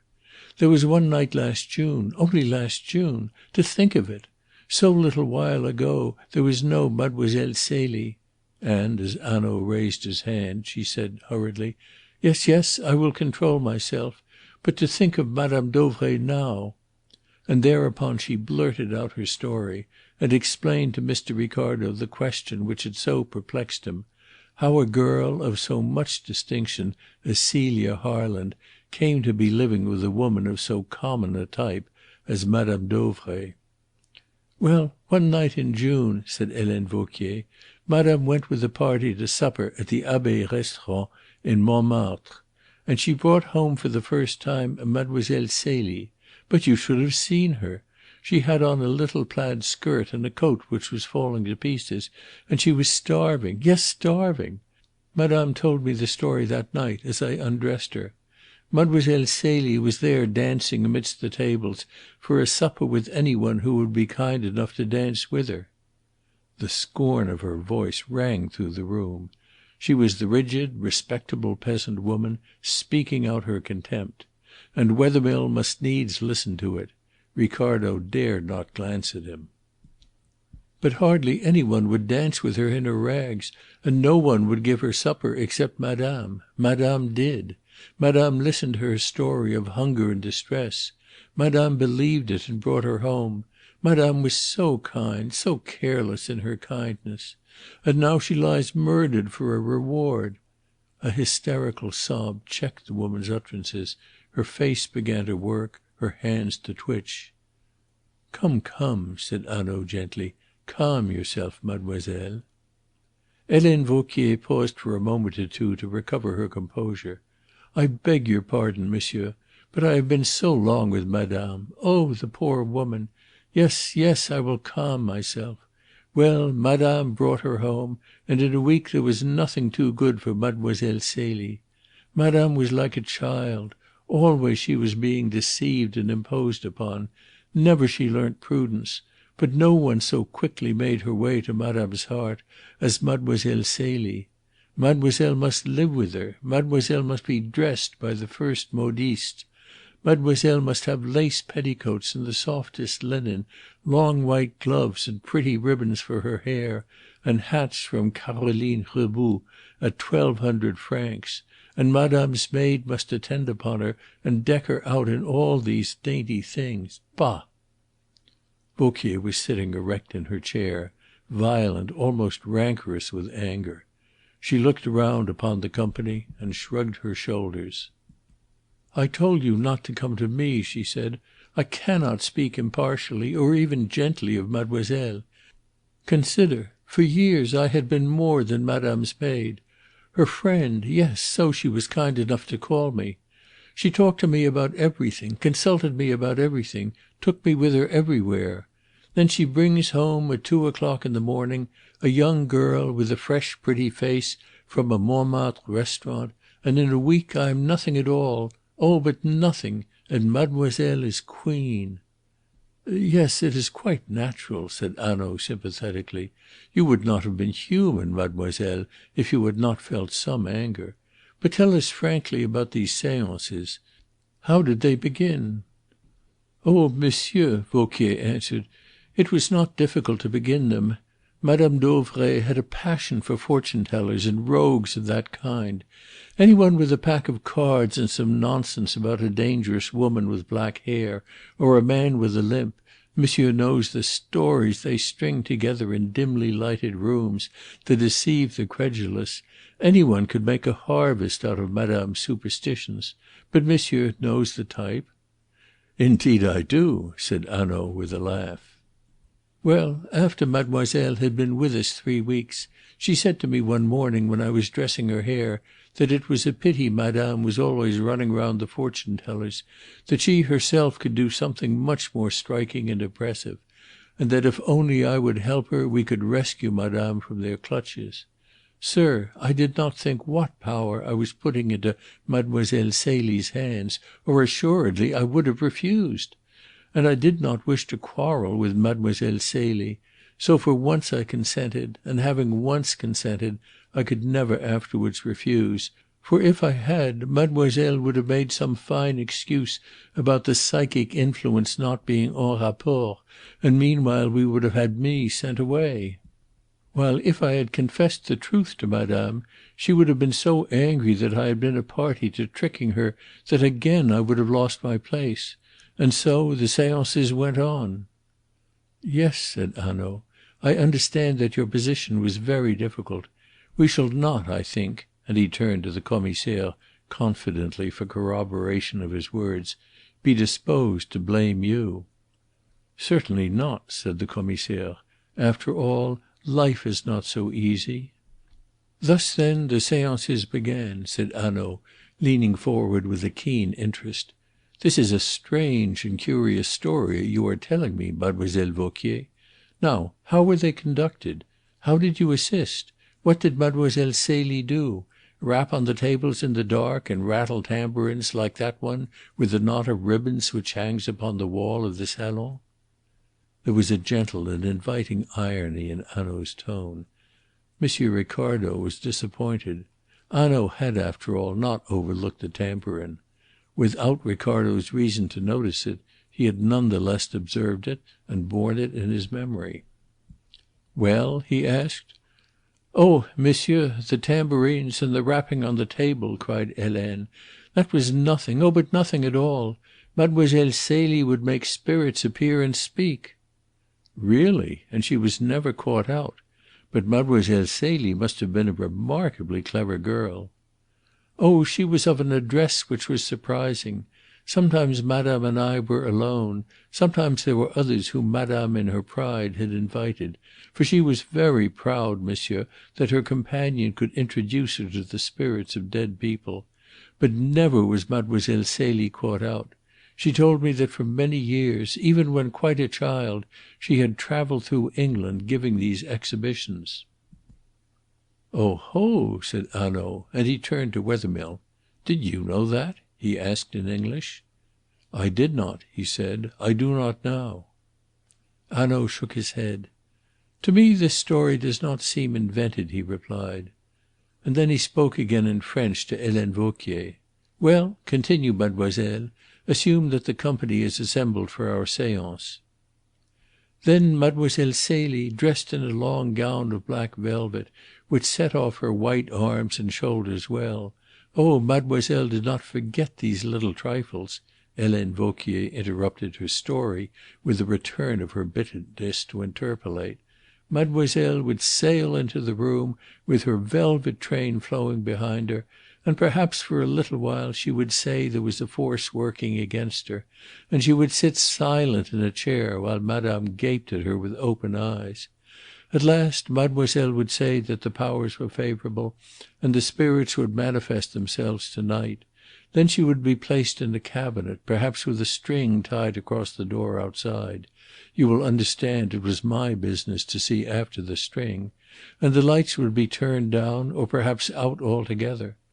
Or at other times we would sit holding hands round a table, Mademoiselle Celie between Madame Dauvray and myself.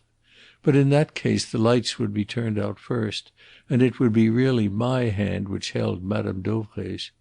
And whether it was the cabinet or the chairs, in a moment mademoiselle would be creeping silently about the room in a little pair of soft-soled slippers without heels, which she wore so that she might not be heard, and tambourines would rattle as you say, and fingers touch the forehead and the neck, and strange voices would sound from corners of the room, and dim apparitions would appear, the spirits of great ladies of the past, who would talk with Madame Dauvray.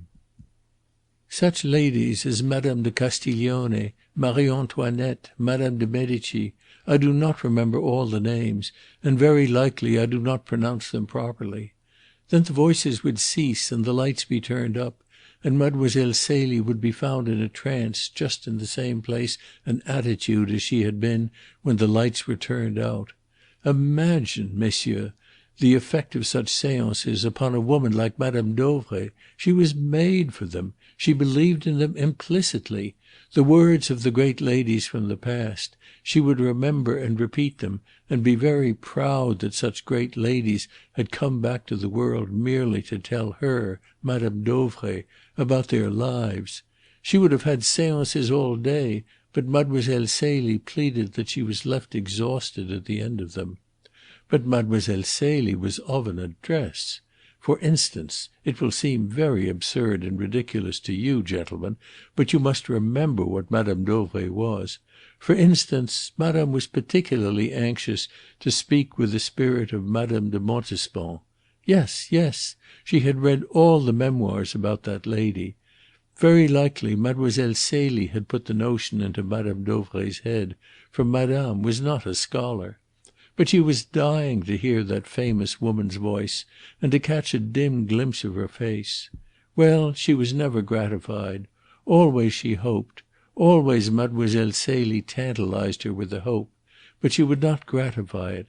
She would not spoil her fine affairs by making these treats too common. And she acquired, how should she not? A power over Madame Dauvray which was unassailable. The fortune tellers had no more to say to Madame Dauvray.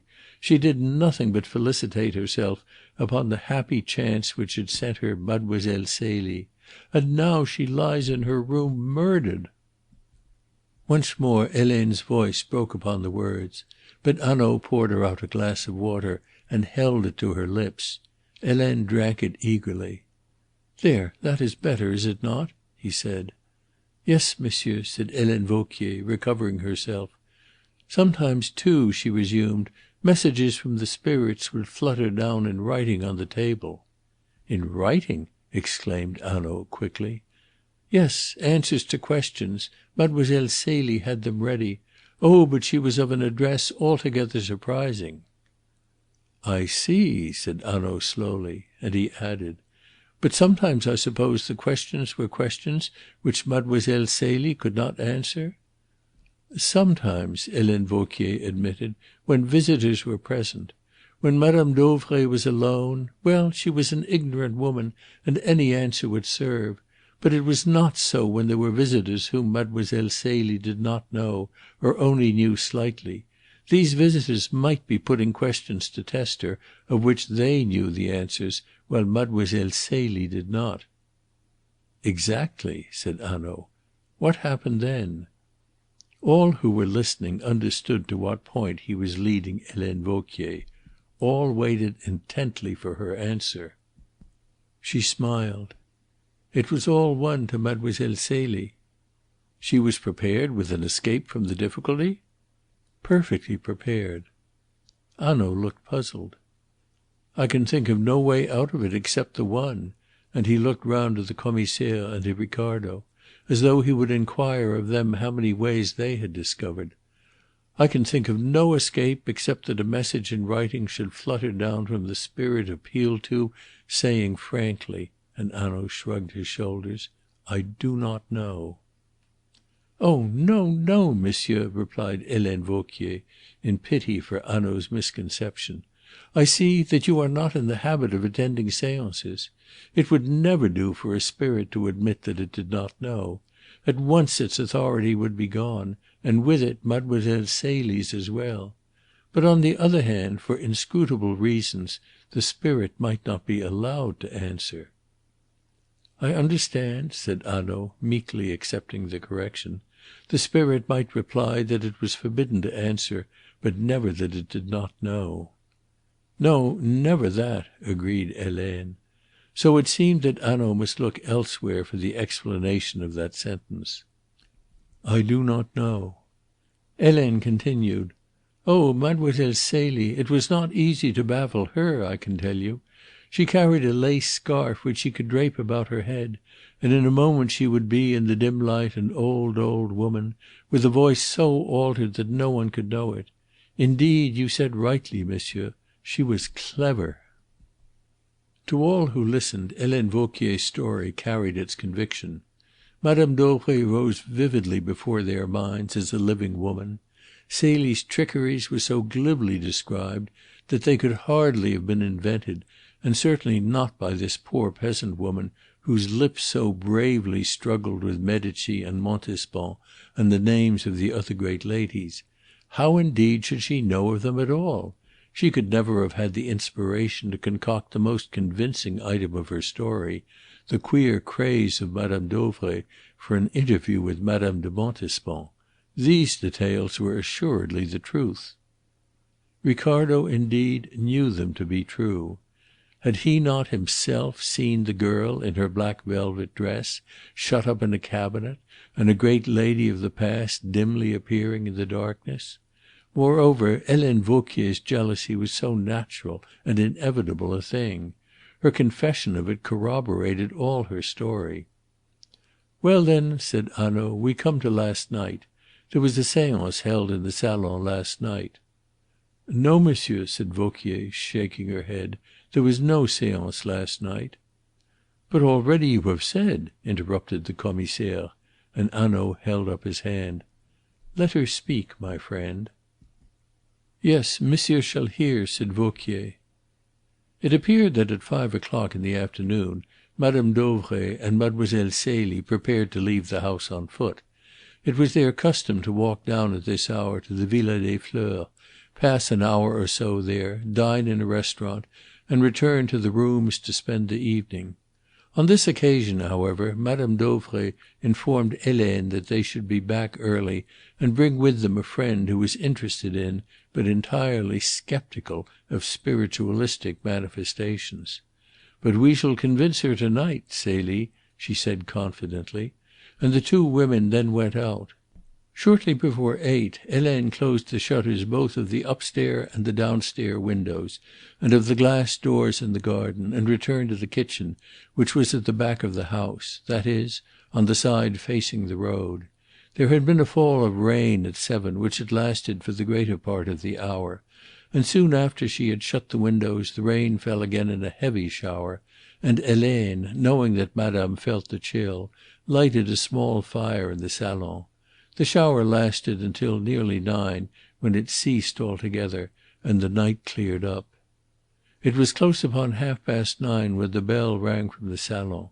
Vauquier was sure of the hour, for the charwoman called her attention to the clock. "I found Madame Dauvray, Mademoiselle Celie, and another woman in the salon," continued Helene Vauquier. Madame had let them in with her latchkey. "Ah, the other woman!" cried Besnard. "Had you seen her before?" "No, monsieur." "What was she like?" "She was sallow, with black hair and bright eyes like beads. She was short and about 45 years old, though it is difficult to judge of these things. I noticed her hands, for she was taking her gloves off, and they seemed to me to be unusually muscular for a woman." "Ah!" cried Louis Besnard, "that is important."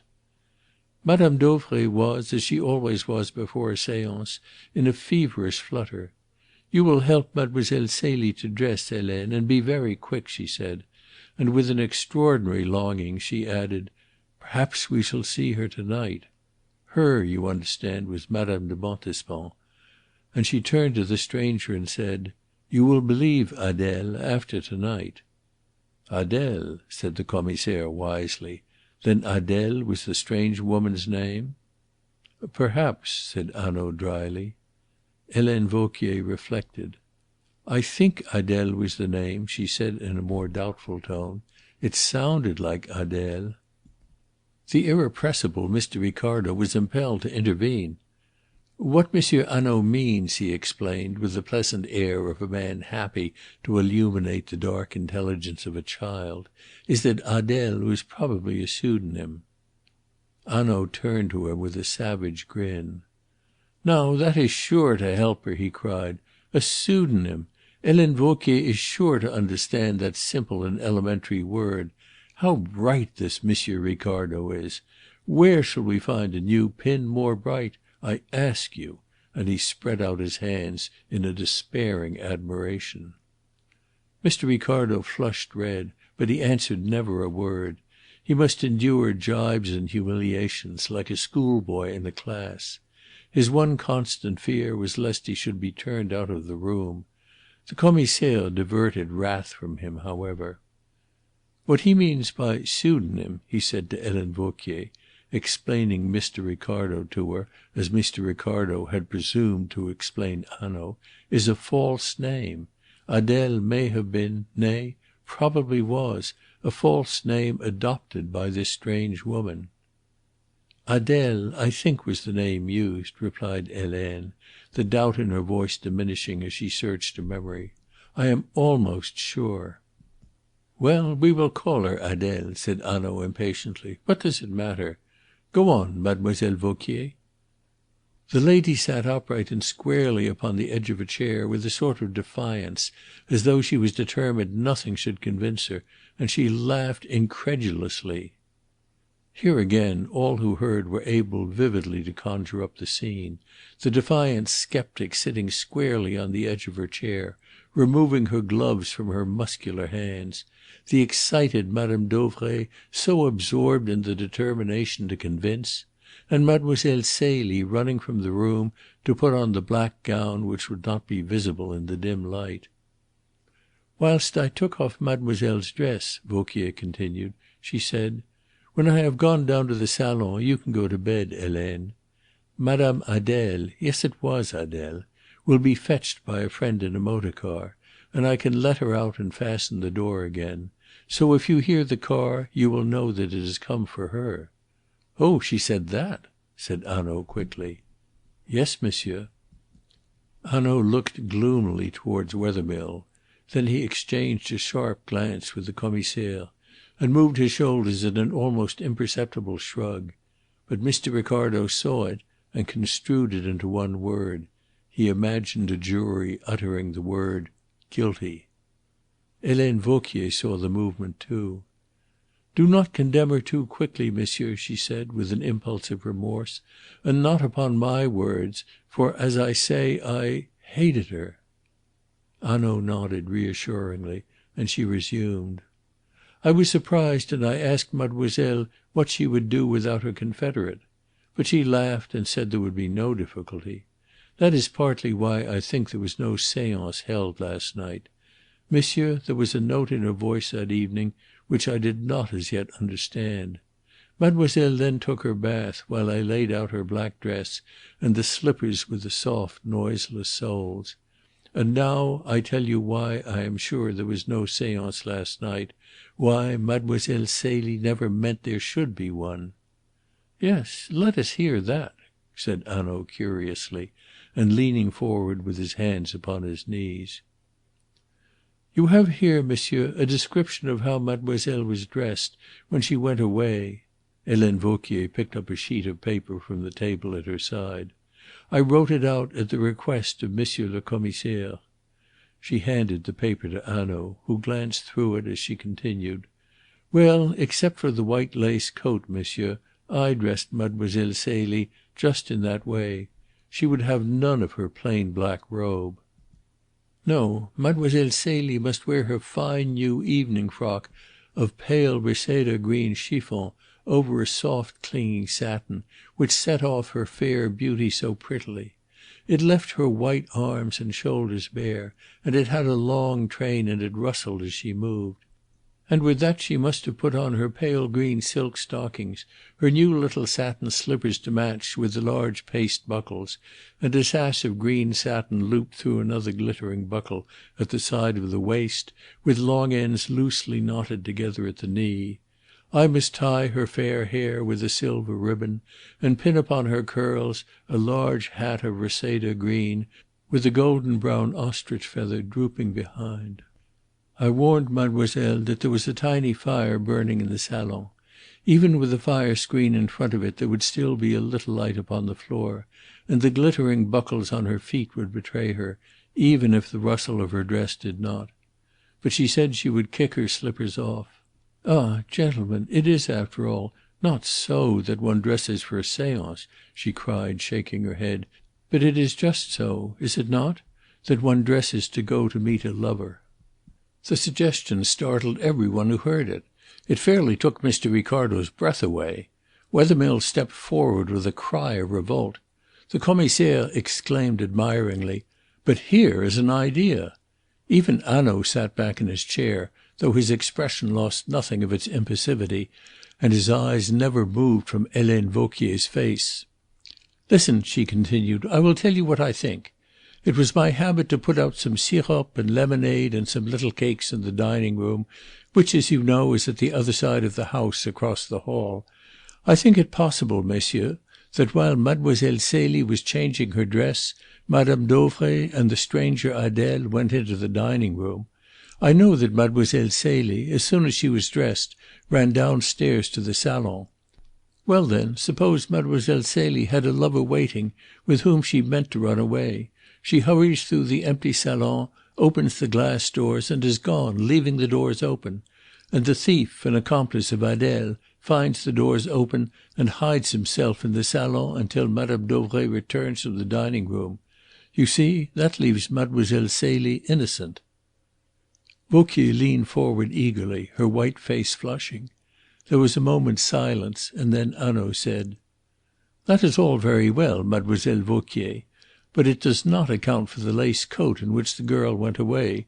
She must have returned to her room to fetch that after you had gone to bed." Helene Vauquier leaned back with an air of disappointment. "That is true. I had forgotten the coat. I did not like Mademoiselle Celie, but I am not wicked." "Nor for the fact that the sirop and the lemonade had not been touched in the dining room," said the Commissaire, interrupting her. Again the disappointment overspread Vauquier's face. "Is that so?" she asked. "I did not know. I have been kept a prisoner here." The Commissaire cut her short with a cry of satisfaction. "Listen, listen!" he exclaimed excitedly.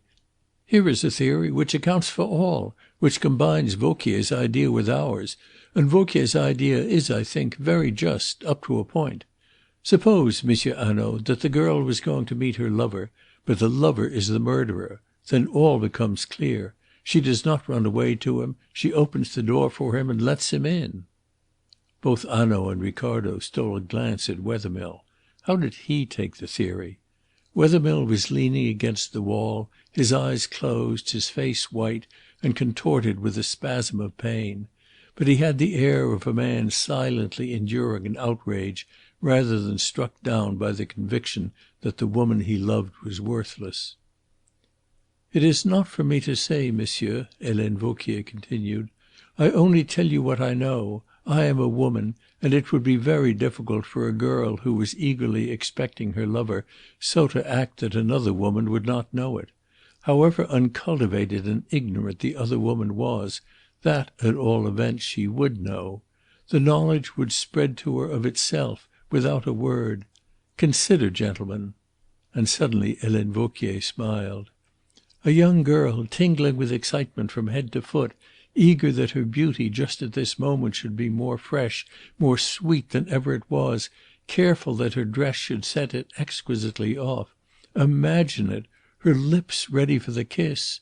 Oh, how should another woman not know? I saw Mademoiselle Celie, her cheeks rosy, her eyes bright. Never had she looked so lovely. The pale green hat upon her fair head, heavy with its curls. From head to foot she looked herself over, and then she sighed. She sighed with pleasure because she looked so pretty.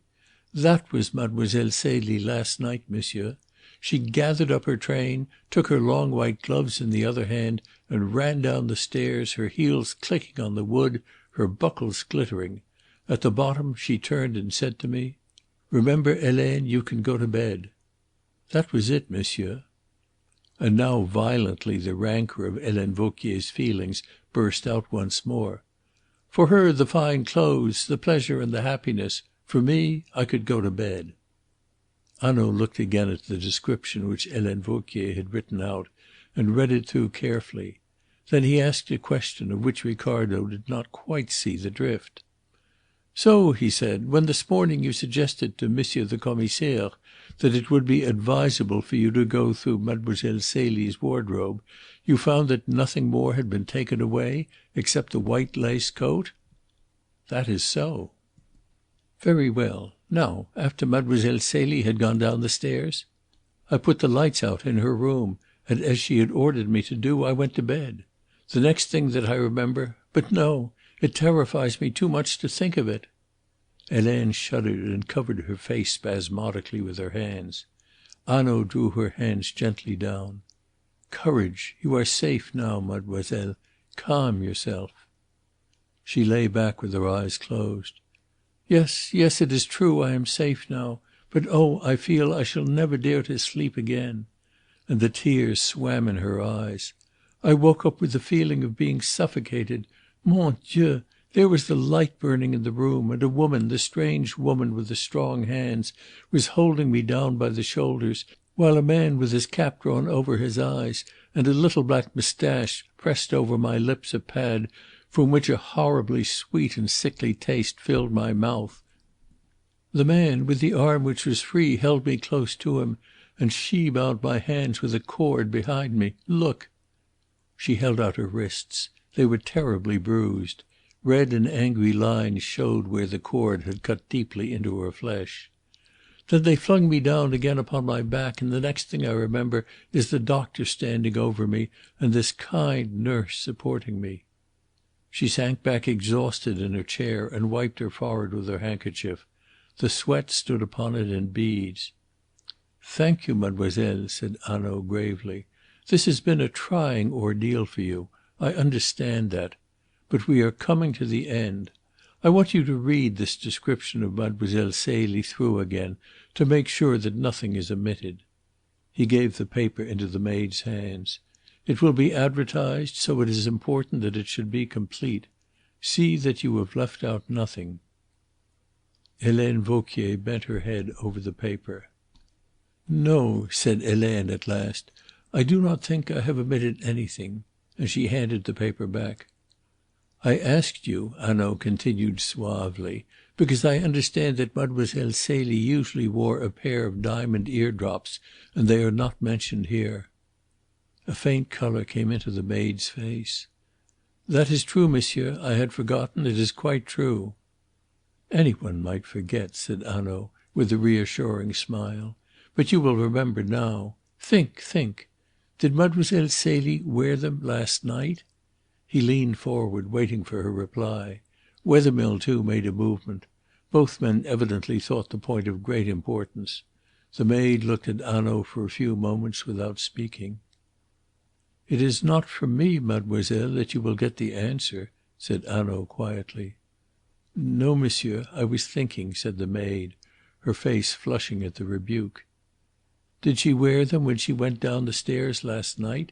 he insisted. "I think she wore them," she said doubtfully. "Yes, yes," and the words came now firm and clear. "I remember well. Mademoiselle Celie had taken them off before her bath, and they lay on the dressing table. She put them into her ears while I dressed her hair and arranged the bow of the ribbon in it." "Then we will add the earrings to your description," said Hanaud, as he rose from his chair with the paper in his hand. "And for the moment we need not trouble you any more about Mademoiselle Celie." He folded the paper up, slipped it into his letter case, and put it away in his pocket. "Let us consider that poor Madame Dauvray.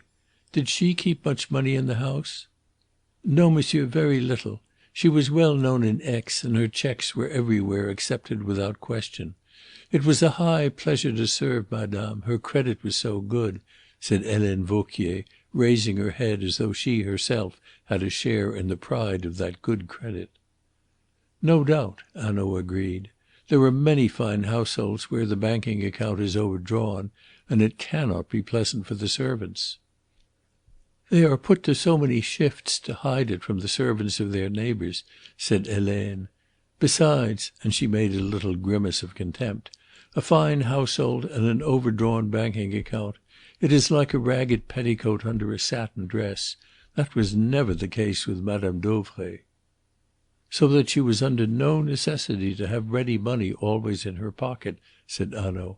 "I understand that. But at times perhaps she won at the Villa des Fleurs?" Helene Vauquier shook her head.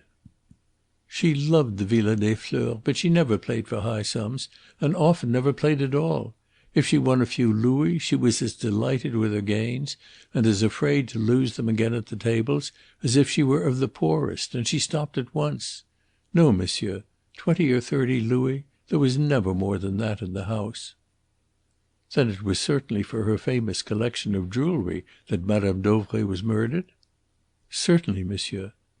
"Now, where did she keep her jewellery?" "In a safe in her bedroom, monsieur. Every night she took off what she had been wearing and locked it up with the rest. She was never too tired for that." "And what did she do with the keys?" "That I cannot tell you. Certainly she locked her rings and necklaces away whilst I undressed her, and she laid the keys upon the dressing table or the mantel shelf, anywhere. But in the morning the keys were no longer where she had left them. She had put them secretly away." Hanaud turned to another point. "I suppose that Mademoiselle Celie knew of the safe, and that the jewels were kept there?"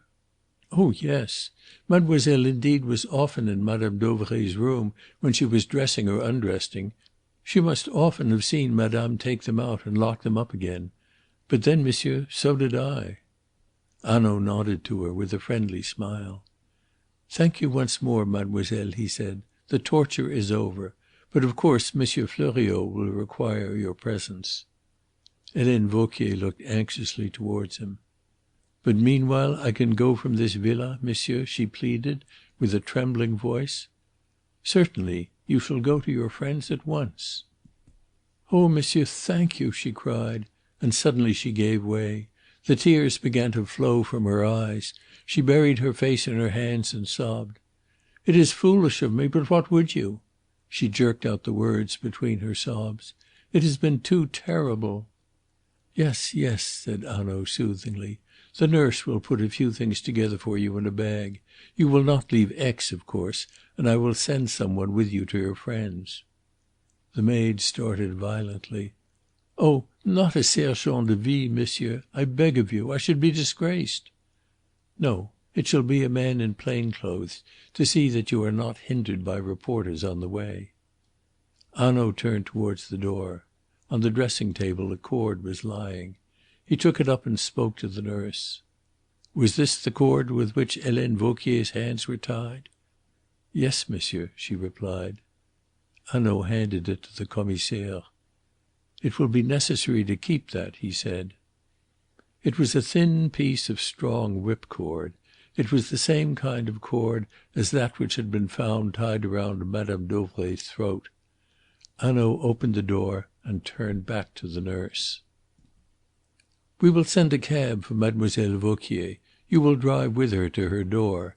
I think, after that, she will need no further help. Pack up a few things and bring them down. Mademoiselle Vauquier can follow, no doubt, now without assistance." And with a friendly nod he left the room. Ricardo had been wondering through the examination in what light Hanaud considered Helene Vauquier. He was sympathetic, but the sympathy might merely have been assumed to deceive. His questions betrayed in no particular the colour of his mind. Now, however, he made himself clear. He informed the nurse in the plainest possible way that she was no longer to act as jailer. She was to bring Vauquier's things down, but Vauquier could follow by herself. Evidently Helene Vauquier was cleared. Chapter 7. A Startling Discovery. Harry Wethermill, however, was not so easily satisfied. "Surely, monsieur, it would be well to know whither she is going," he said, "and to make sure that when she has gone there she will stay there until we want her again?" Hanaud looked at the young man pityingly. "I can understand, monsieur, that you hold strong views about Helene Vauquier. You are human like the rest of us, and what she has said to us just now would not make you more friendly. But and he preferred to shrug his shoulders rather than to finish in words his sentence. "However," he said, "we shall take care to know where Helene Vauquier is staying. Indeed, if she is at all implicated in this affair, we shall learn more if we leave her free than if we keep her under lock and key. You see that if we leave her quite free, but watch her very, very carefully, so as to awaken no suspicion, she may be emboldened to do something rash. Or the others may." Mr. Ricardo approved of Hanaud's reasoning. "That is quite true," he said. "She might write a letter." "Yes, or receive one," added Hanaud, "which would be still more satisfactory for us, supposing, of course, that she has anything to do with this affair." And again he shrugged his shoulders. He turned towards the Commissaire. "You have a discreet officer whom you can trust?" he asked. "Certainly, a dozen." "I want only one." "And here he is," said the Commissaire. They were descending the stairs. On the landing of the first floor Durette, the man who had discovered where the cord was bought, was still waiting. Hanaud took Durette by the sleeve in the familiar way which he so commonly used, and led him to the top of the stairs, where the two men stood for a few moments apart. It was plain that Hanaud was giving, Durette receiving, definite instructions. Durette descended the stairs. Hanaud came back to the others. "I have told him to fetch a cab," he said, "and convey Helene Vauquier to her friends." Then he looked at Ricardo, and from Ricardo to the Commissaire, while he rubbed his hand backwards and forwards across his shaven chin. "I tell you," he said, "I find this sinister little drama very interesting to me. The sordid, miserable struggle for mastery in this household of Madame Dauvray, eh? Yes, very interesting. Just as much patience, just as much effort, just as much planning for this small end as a general uses to defeat an army, and at the last nothing gained. What else is politics? Yes, very interesting." His eyes rested upon Wethermill's face for a moment, but they gave the young man no hope. He took a key from his pocket. "We need not keep this room locked," he said. "We know all that there is to be known." And he inserted the key into the lock of Celia's room and turned it. "But is that wise, monsieur?" said Besnard. Hanaud shrugged his shoulders. "Why not?" he asked. "The case is in your hands," said the Commissaire. To Ricardo the proceedings seemed singularly irregular. But if the Commissaire was content, it was not for him to object. "And where is my excellent friend Perrichet?" asked Hanaud, and leaning over the balustrade he called him up from the hall. "We will now," said Hanaud, "have a glance into this poor murdered woman's room." The room was opposite to Celia's. Besnard produced the key and unlocked the door. Hanaud took off his hat upon the threshold, and then passed into the room with his companions. Upon the bed, outlined under a sheet, lay the rigid form of Madame Dauvray. Hanaud stepped gently to the bedside and reverently uncovered the face. For a moment all could see it, livid, swollen, unhuman. "A brutal business," he said in a low voice, and when he turned again to his companions his face was white and sickly. He replaced the sheet and gazed about the room. It was decorated and furnished in the same style as the salon downstairs, yet the contrast between the two rooms was remarkable. Downstairs in the salon only a chair had been overturned. Here there was every sign of violence and disorder. An empty safe stood open in one corner. The rugs upon the polished floor had been tossed aside. Every drawer had been torn open, every wardrobe burst. The very bed had been moved from its position. "It was in this safe that Madame Dauvray hid her jewels each night," said the Commissaire as Hanaud gazed about the room. "Oh, was it so?" Hanaud asked slowly. It seemed to Ricardo that he read something in the aspect of this room too, which troubled his mind and increased his perplexity.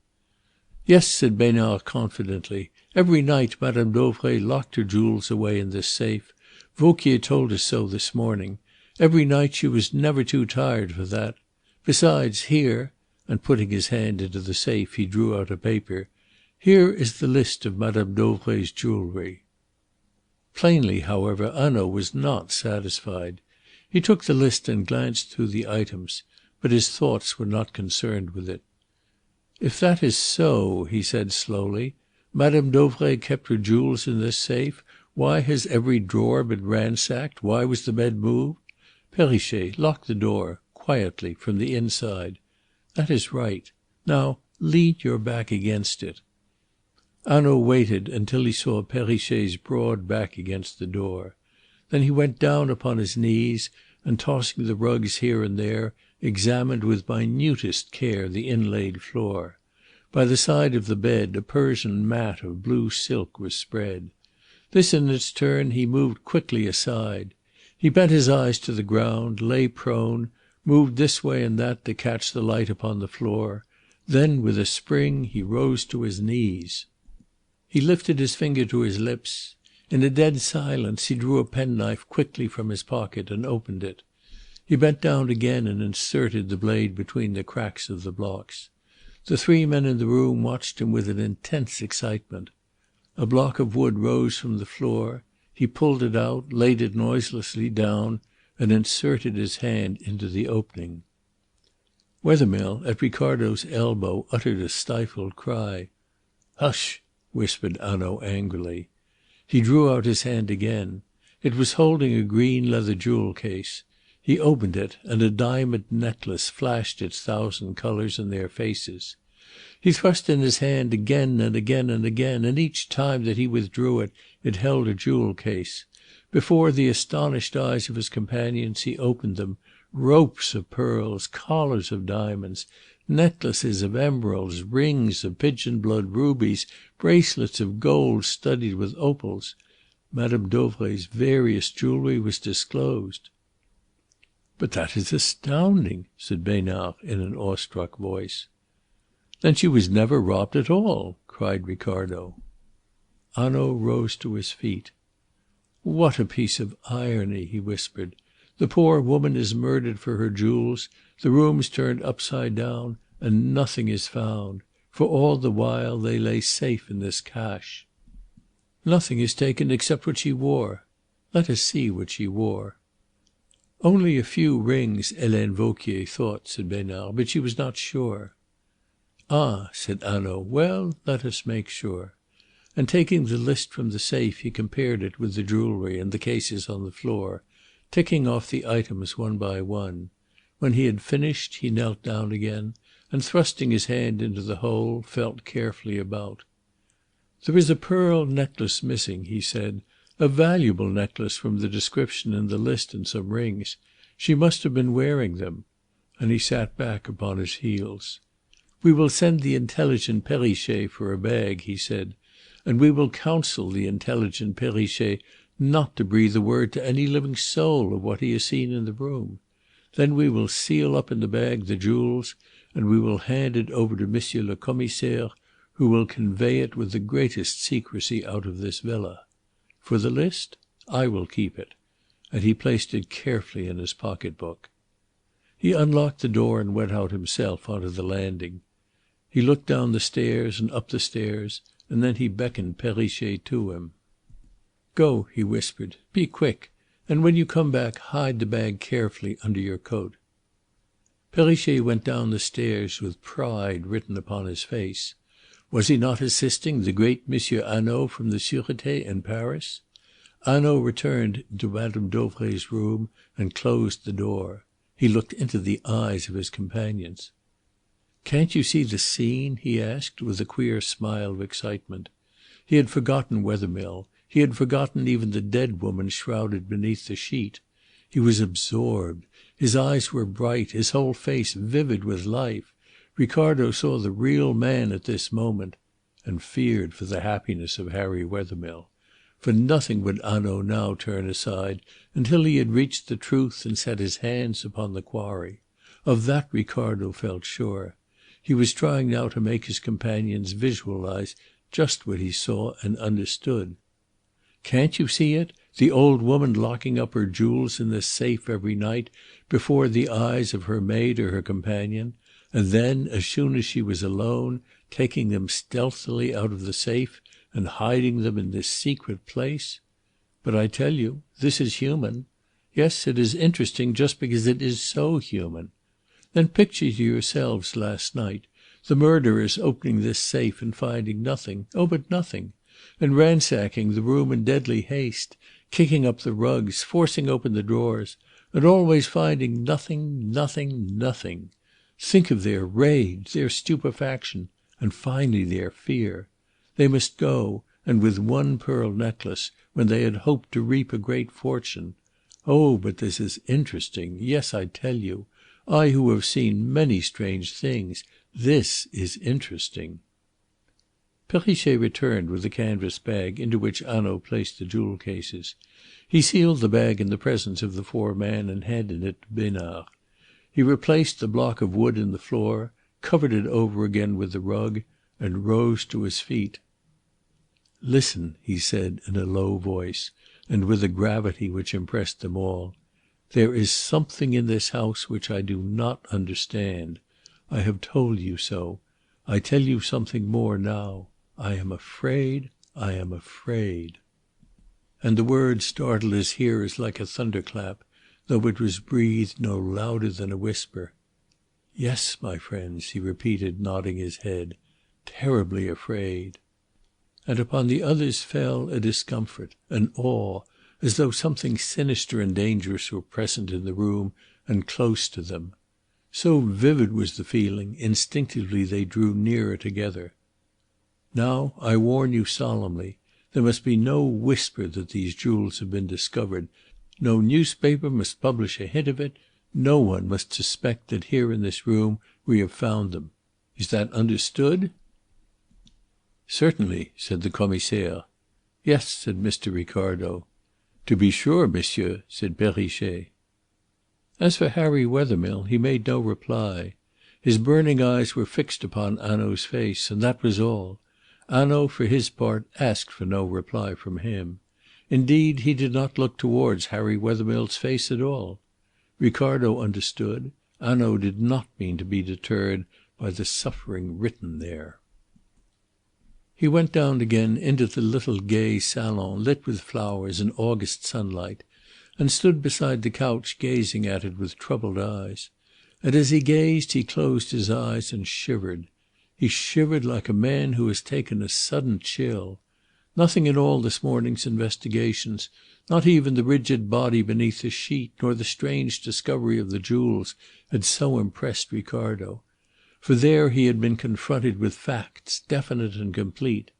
Here was the suggestion of unknown horrors, a hint, not a fact, compelling the imagination to dark conjecture.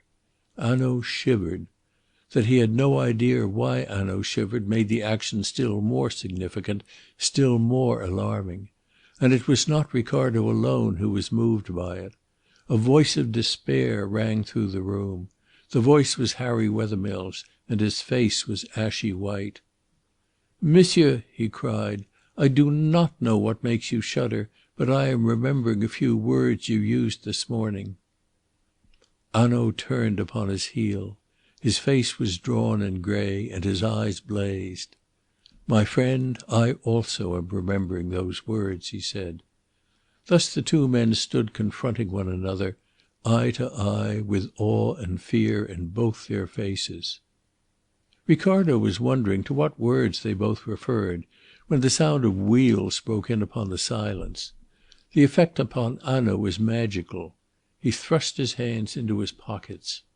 "Helene Vauquier's cab," he said lightly. He drew out his cigarette case and lighted a cigarette. "Let us see that poor woman safely off. It is a closed cab, I hope." It was a closed landau. It drove past the open door of the salon to the front door of the house. In Hanaud's wake they all went into the hall.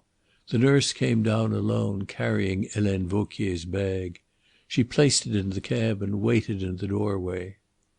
"Perhaps Helene Vauquier has fainted," she said anxiously. "She does not come." And she moved towards the stairs. Hanaud took a singularly swift step forward and stopped her. "Why should you think that?" he asked, with a queer smile upon his face. And as he spoke a door closed gently upstairs.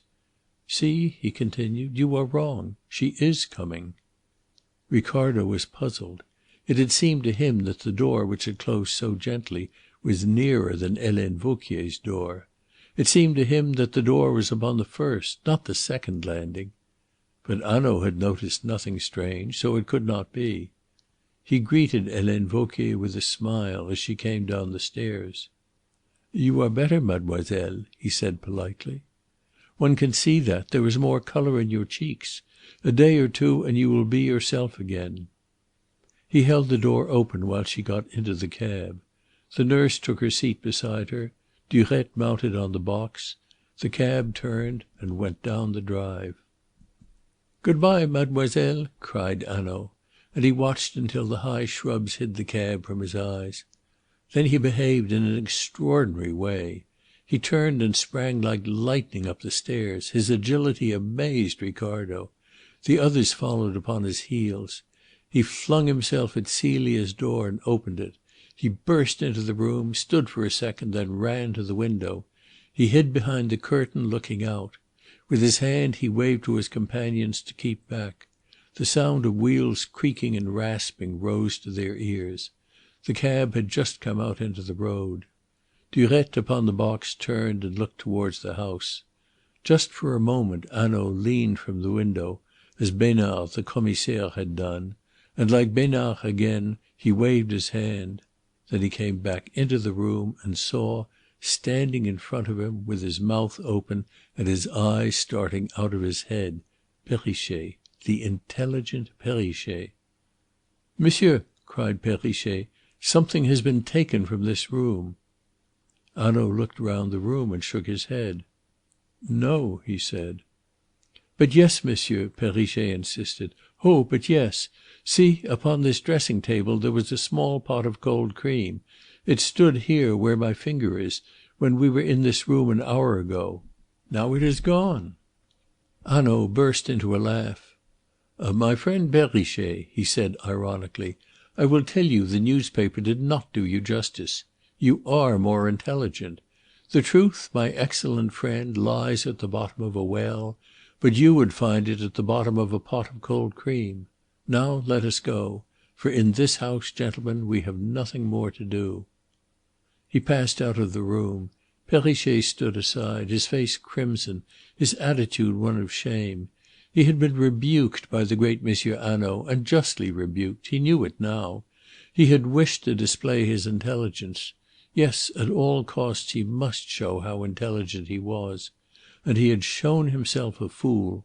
He should have kept silence about that pot of cream. Chapter 8. The Captain of the Ship. Hanaud walked away from the Villa Rose in the company of Wethermill and Ricardo. "We will go in and lunch," he said. "Yes, come to my hotel," said Harry Wethermill. But Hanaud shook his head. "No, come with me to the Villa des Fleurs," he replied. "We may learn something there, and in a case like this every minute is of importance. We have to be quick." "I may come too?" cried Mr. Ricardo eagerly. "By all means," replied Hanaud with a smile of extreme courtesy. Nothing could be more delicious than Monsieur's suggestions. And with that remark he walked on silently. Mr. Ricardo was in a little doubt as to the exact significance of the words, but he was too excited to dwell long upon them. Distressed though he sought to be at his friend's grief, he could not but assume an air of importance. All the artist in him rose joyfully to the occasion. He looked upon himself from the outside. He fancied, without the slightest justification, that people were pointing him out. "That man has been present at the investigation at the Villa Rose," he seemed to hear people say. "What strange things he could tell us if he would." And suddenly Mr. Ricardo began to reflect. What, after all, could he have told them? And that question he turned over in his mind while he ate his luncheon. Hanaud wrote a letter between the courses. They were sitting at a corner table, and Hanaud was in the corner with his back to the wall. He moved his plate, too, over the letter as he wrote it. It would have been impossible for either of his guests to see what he had written, even if they had wished. Ricardo indeed did wish. He rather resented the secrecy with which the detective, under a show of openness, shrouded his thoughts and acts. Hanaud sent the waiter out to fetch an officer in plain clothes who was in attendance at the door, and he handed the letter to this man. Then he turned with an apology to his guests. "It is necessary that we should find out," he explained, "as soon as possible, the whole record of Mademoiselle Celie." He lighted a cigar, and over the coffee he put a question to Ricardo. "Now tell me what you make of the case. What Monsieur Wethermill thinks, that is clear, is it not? Helene Vauquier is the guilty one. But you, Monsieur Ricardo, what is your opinion?" Ricardo took from his pocket book a sheet of paper, and from his pocket a pencil. He was intensely flattered by the request of Hanaud, and he proposed to do himself justice. "I will make a note here of what I think the salient features of the mystery," and he proceeded to tabulate the points in the following way. 1. Celia Harland made her entrance into Madame Dauvray's household under very doubtful circumstances. 2. By methods still more doubtful, she acquired an extraordinary ascendancy over Madame Dauvray's mind. 3. If proof were needed how complete that ascendancy was, a glance at Celia Harland's wardrobe would suffice, for she wore the most expensive clothes. 4. It was Celia Harland who arranged that Servettaz, the chauffeur, should be absent at Chambéry on the Tuesday night, the night of the murder. 5. It was Celia Harland who bought the cord with which Madame Dauvray was strangled and Helene Vauquier bound. 6. The footsteps outside the salon showed that Celia Harland ran from the salon to the motor car. 7. Celia Harland pretended that there should be a séance on the Tuesday, but she dressed as though she had in view an appointment with a lover instead of a spiritualistic stance. 8. Celia Harland has disappeared. These 8 points are strongly suggestive of Celia Harland's complicity in the murder, but I have no clue which will enable me to answer the following questions. A. Who was the man who took part in the crime? B. Who was the woman who came to the villa on the evening of the murder with Madame Dauvray and Celia Harland? C. What actually happened in the salon? How was the murder committed? D. Is Helene Vauquier's story true? E. What did the torn-up scrap of writing mean? Probably spirit writing in Celia Harland's hand. F. Why has one cushion on the settee a small fresh brown stain, which is probably blood? Why is the other cushion torn? Mr. Ricardo had a momentary thought of putting down yet another question. He was inclined to ask whether or no a pot of cold cream had disappeared from Celia Harland's bedroom, but he remembered that Hanaud had set no store upon that incident, and he refrained. Moreover, he had come to the end of his sheet of paper. He handed it across the table to Hanaud and leaned back in his chair, watching the detective with all the eagerness of a young author submitting his first effort to a critic. Hanaud read it through slowly. At the end he nodded his head in approval. "Now we will see what Mr. Wethermill has to say," he said, and he stretched out the paper towards Harry Wethermill, who throughout the luncheon had not said a word. "No, no!" cried Ricardo. But Harry Wethermill already held the written sheet in his hand. He smiled rather wistfully at his friend. "It is best that I should know just what you both think," he said, and in his turn he began to read the paper through. He read the first 8 points and then beat with his fist upon the table. "No, no!" he cried. "It is not possible. I don't blame you, Ricardo. These are facts, and as I said, I can face facts. But there will be an explanation if only we can discover it." He buried his face for a moment in his hands. Then he took up the paper again. "As for the rest, Helene Vauquier lied," he cried violently, and he tossed the paper to Hanaud. "What do you make of it?" Hanaud smiled and shook his head. "Did you ever go for a voyage on a ship?" he asked. "Yes. Why?" "Because every day at noon 3 officers take an observation to determine the ship's position. The captain, the first officer, and the second officer. Each writes his observation down, and the captain takes the 3 observations and compares them.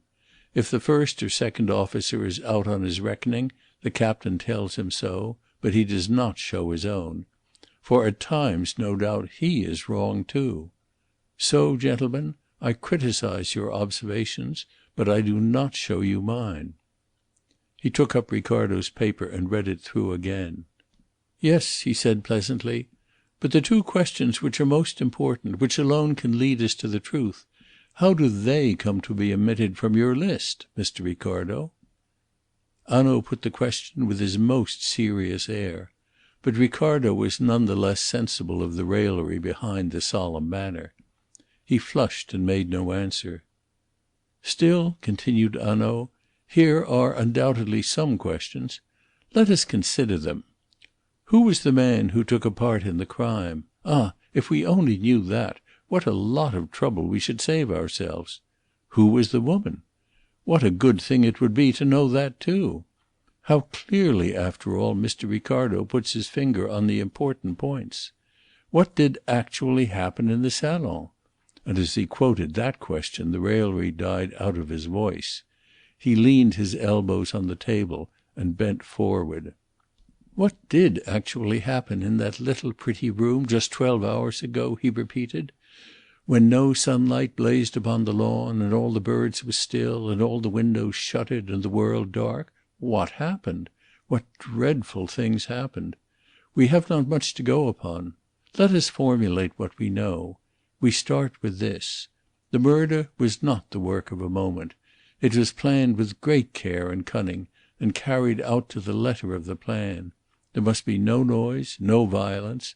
On each side of the Villa Rose there are other villas. A few yards away the road runs past.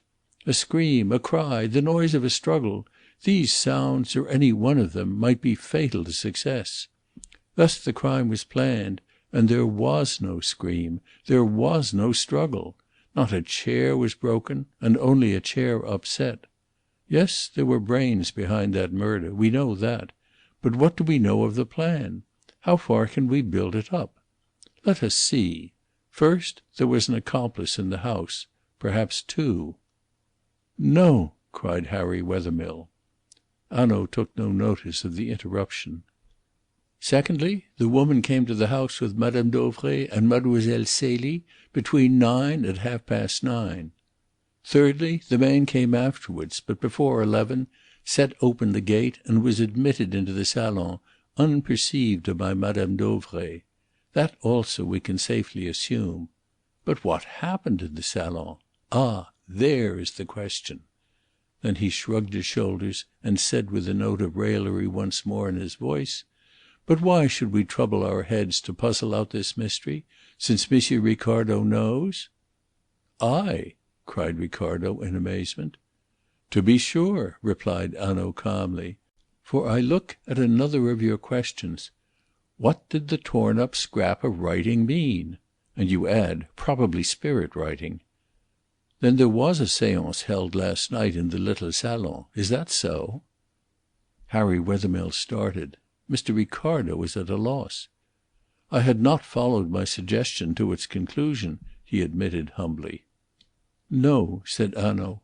"But I ask myself in sober earnest, was there a séance held in the salon last night? Did the tambourine rattle in the darkness on the wall?" "But if Helene Vauquier's story is all untrue!" cried Wethermill, again in exasperation. "Patience, my friend. Her story was not all untrue. I say there were brains behind this crime. Yes, but brains, even the cleverest, would not have invented this queer, strange story of the séances and of Madame de Montespan. That is truth. But yet, if there were a séance held, if the scrap of paper were spirit writing in answer to some awkward question, why, and here I come to my first question, which Monsieur Ricardo has omitted, why did Mademoiselle Celie dress herself with so much elegance last night? What Vauquier said is true. Her dress was not suited to a séance.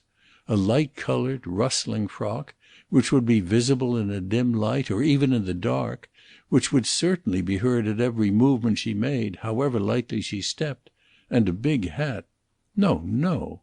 I tell you, gentlemen, we shall not get to the bottom of this mystery until we know why Mademoiselle Celie dressed herself as she did last night." "Yes," Ricardo admitted. "I overlooked that point. Did she—" Hanaud broke off and bowed to Wethermill with a grace and a respect which condoned his words. "You must bear with me, my young friend, while I consider all these points. Did she expect to join that night a lover, a man with the brains to devise this crime? But if so, and here I come to the second question omitted from Monsieur Ricardo's list, why, on the patch of grass outside the door of the salon, were the footsteps of the man and woman so carefully erased, and the footsteps of Mademoiselle Celie, those little footsteps so easily identified, left for all the world to see and recognize?" Ricardo felt like a child in the presence of his schoolmaster. He was convicted of presumption. He had set down his questions with the belief that they covered the ground. And here were two of the utmost importance, not forgotten, but never even thought of. Did she go, before the murder, to join a lover, or after it? At some time, you will remember, according to Vauquier's story, she must have run upstairs to fetch her coat. Was the murder committed during the interval when she was upstairs? Was the salon dark when she came down again? Did she run through it quickly, eagerly, noticing nothing amiss? And indeed, how should she notice anything if the salon were dark, and Madame Dauvray's body lay under the windows at the side? Ricardo leaned forward eagerly. "That must be the truth!" he cried, and Wethermill's voice broke hastily in. "It is not the truth, and I will tell you why. Celia Harland was to have married me this week." There was so much pain and misery in his voice that Ricardo was moved as he had seldom been. Wethermill buried his face in his hands. Hanaud shook his head and gazed across the table at Ricardo with an expression which the latter was at no loss to understand. Lovers were impracticable people. But he, Hanaud, he knew the world. Women had fooled men before to-day. Wethermill snatched his hands away from before his face. "We talk theories," he cried desperately, "of what may have happened at the villa. But we are not by 1 inch nearer to the man and woman who committed the crime. It is for them we have to search." "Yes, but except by asking ourselves questions, how shall we find them, Monsieur Wethermill?" said Hanaud. "Take the man. We know nothing of him. He has left no trace. Look at this town of Aix, where people come and go like a crowd about the baccarat table. He may be at Marseilles to day. He may be in this very room where we are taking our luncheon. How shall we find him?" Wethermill nodded his head in a despairing assent. "I know, but it is so hard to sit still and do nothing," he cried. "Yes, but we are not sitting still," said Hanaud, and Wethermill looked up with a sudden interest. "All the time that we have been lunching here the intelligent Perrichet has been making inquiries. Madame Dauvray and Mademoiselle Celie left the Villa Rose at 5 and returned on foot soon after 9 with the strange woman. And there I see Perrichet himself waiting to be summoned." Hanaud beckoned towards the sergent de ville. "Perrichet will make an excellent detective," he said, "for he looks more bovine and foolish in plain clothes than he does in uniform." Perrichet advanced in his mufti to the table. "Speak, my friend," said Hanaud. "I went to the shop of Monsieur Corval. Mademoiselle Celie was quite alone when she bought the cord. But a few minutes later, in the Rue du Casino, she and Madame Dauvray were seen together, walking slowly in the direction of the villa. No other woman was with them." "That is a pity," said Hanaud quietly, and with a gesture he dismissed Perrichet. "You see, we shall find out nothing nothing," said Wethermill with a groan. "We must not yet lose heart, for we know a little more about the woman than we do about the man," said Hanaud consolingly. "True," exclaimed Ricardo. "We have Helene Vauquier's description of her. We must advertise it." Hanaud smiled. "But that is a fine suggestion," he cried. "We must think over that," and he clapped his hand to his forehead with a gesture of self-reproach. "Why did not such a fine idea occur to me, fool that I am? However, we will call the head waiter." The head waiter was sent for and appeared before them. "You knew Madame Dauvray?" Hanaud asked. "Yes, monsieur. Oh, the poor woman!" And he flung up his hands. "And you knew her young companion?" "Oh yes, monsieur. They generally had their meals here. See, at that little table over there. I kept it for them. But monsieur knows well," and the waiter looked towards Harry Wethermill, "for monsieur was often with them." "Yes," said Hanaud. "Did Madame Dauvray dine at that little table last night?" "No, monsieur. She was not here last night." "Nor Mademoiselle Celie?" "No, monsieur. I do not think they were in the Villa des Fleurs at all." "We know they were not!" exclaimed Ricardo. "Wethermill and I were in the rooms and we did not see them." "But perhaps you left early," objected Hanaud.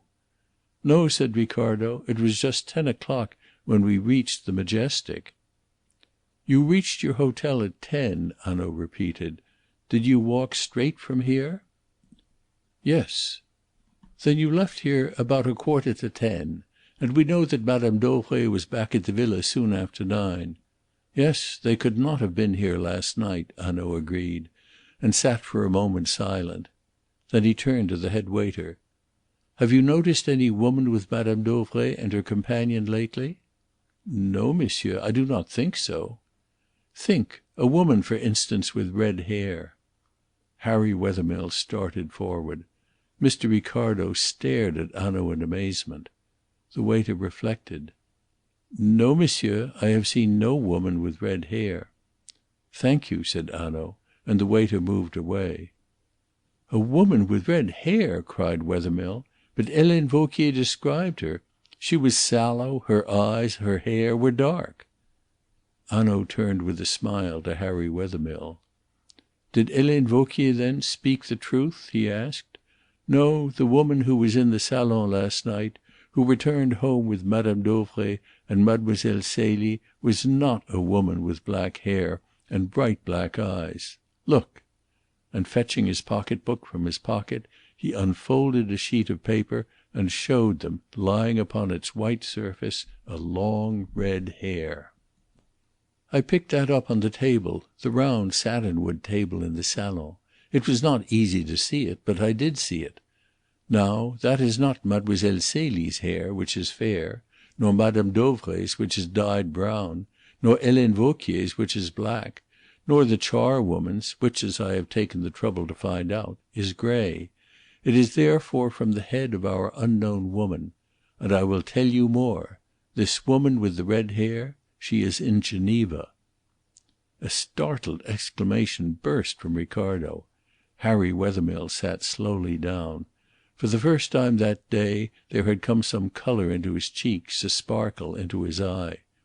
"But that is wonderful!" he cried. "How did you find that out?" Hanaud leaned back in his chair and took a pull at his cigar. He was obviously pleased with Wethermill's admiration. "Yes, how did you find it out?"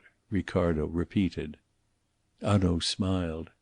"As to that," he said, "remember, I am the captain of the ship, and I do not show you my observation." Ricardo was disappointed. Harry Wethermill, however, started to his feet. "We must search Geneva, then," he cried. "It is there we should be, not here drinking our coffee at the Villa des Fleurs." Hanaud raised his hand. "The search is not being overlooked. But Geneva is a big city. It is not easy to search Geneva and find, when we know nothing about the woman for whom we are searching, except that her hair is red, and that probably a young girl last night was with her. It is rather here, I think, in Aix, that we must keep our eyes wide open." "Here!" cried Wethermill in exasperation. He stared at Hanaud as though he were mad. "Yes, here, at the post office, at the telephone exchange. Suppose that the man is in Aix, as he may well be. Some time he will wish to send a letter, or a telegram, or a message over the telephone. That, I tell you, is our chance. But here is news for us." Hanaud pointed to a messenger who was walking towards them. The man handed Hanaud an envelope. "From Monsieur le Commissaire," he said, and he saluted and retired. "From Monsieur le Commissaire?" cried Ricardo excitedly. But before Hanaud could open the envelope, Harry Wethermill laid a hand upon his sleeve. "Before we pass to something new, Monsieur Hanaud," he said, "I should be very glad if you would tell me what made you shiver in the salon this morning. It has distressed me ever since. What was it that those two cushions had to tell you?" There was a note of anguish in his voice, difficult to resist. But Hanaud resisted it. He shook his head.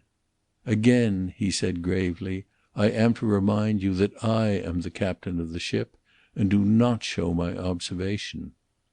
He tore open the envelope and sprang up from his seat. "Madame Dauvray's motor car has been found!" he cried. "Let us go." Hanaud called for the bill and paid it. The three men left the Villa des Fleurs together. Chapter 9. Madame Dauvray's motor car. They got into a cab outside the door. Perrichet mounted the box, and the cab was driven along the upward winding road past the Hôtel Bernascon. 100 yards beyond the hotel the cab stopped opposite to a villa. A hedge separated the garden of the villa from the road, and above the hedge rose a board with the words "To Let" upon it. At the gate a gendarme was standing, and just within the gate Ricardo saw Louis Besnard, the commissaire, and Servettaz, Madame Dauvray's chauffeur. "It is here," said Besnard, as the party descended from the cab, "in the coach house of this empty villa." "Here?" cried Ricardo in amazement. The discovery upset all his theories. He had expected to hear that it had been found 50 leagues away. But here, within a couple of miles of the Villa Rose itself, the idea seemed absurd. Why take it away at all, unless it was taken away as a blind? That supposition found its way into Ricardo's mind and gathered strength as he thought upon it. For Hanaud had seemed to lean to the belief that one of the murderers might still be in Aix. Indeed, a glance at him showed that he was not discomposed by their discovery. "When was it found?" Hanaud asked. This morning a gardener comes to the villa on 2 days a week to keep the grounds in order. Fortunately, Wednesday is one of his days. Fortunately, too, there was rain yesterday evening. He noticed the tracks of the wheels which you see on the gravel, and since the villa is empty he was surprised. He found the coach-house door forced and the motor car inside it. When he went to his luncheon he brought the news of his discovery to the depot." The party followed the Commissaire along the drive to the coach-house. "We will have the car brought out," said Hanaud to Servettaz. It was a big and powerful machine, with a limousine body, luxuriously fitted and cushioned in the shade of light grey. The outside panels of the car were painted a dark grey.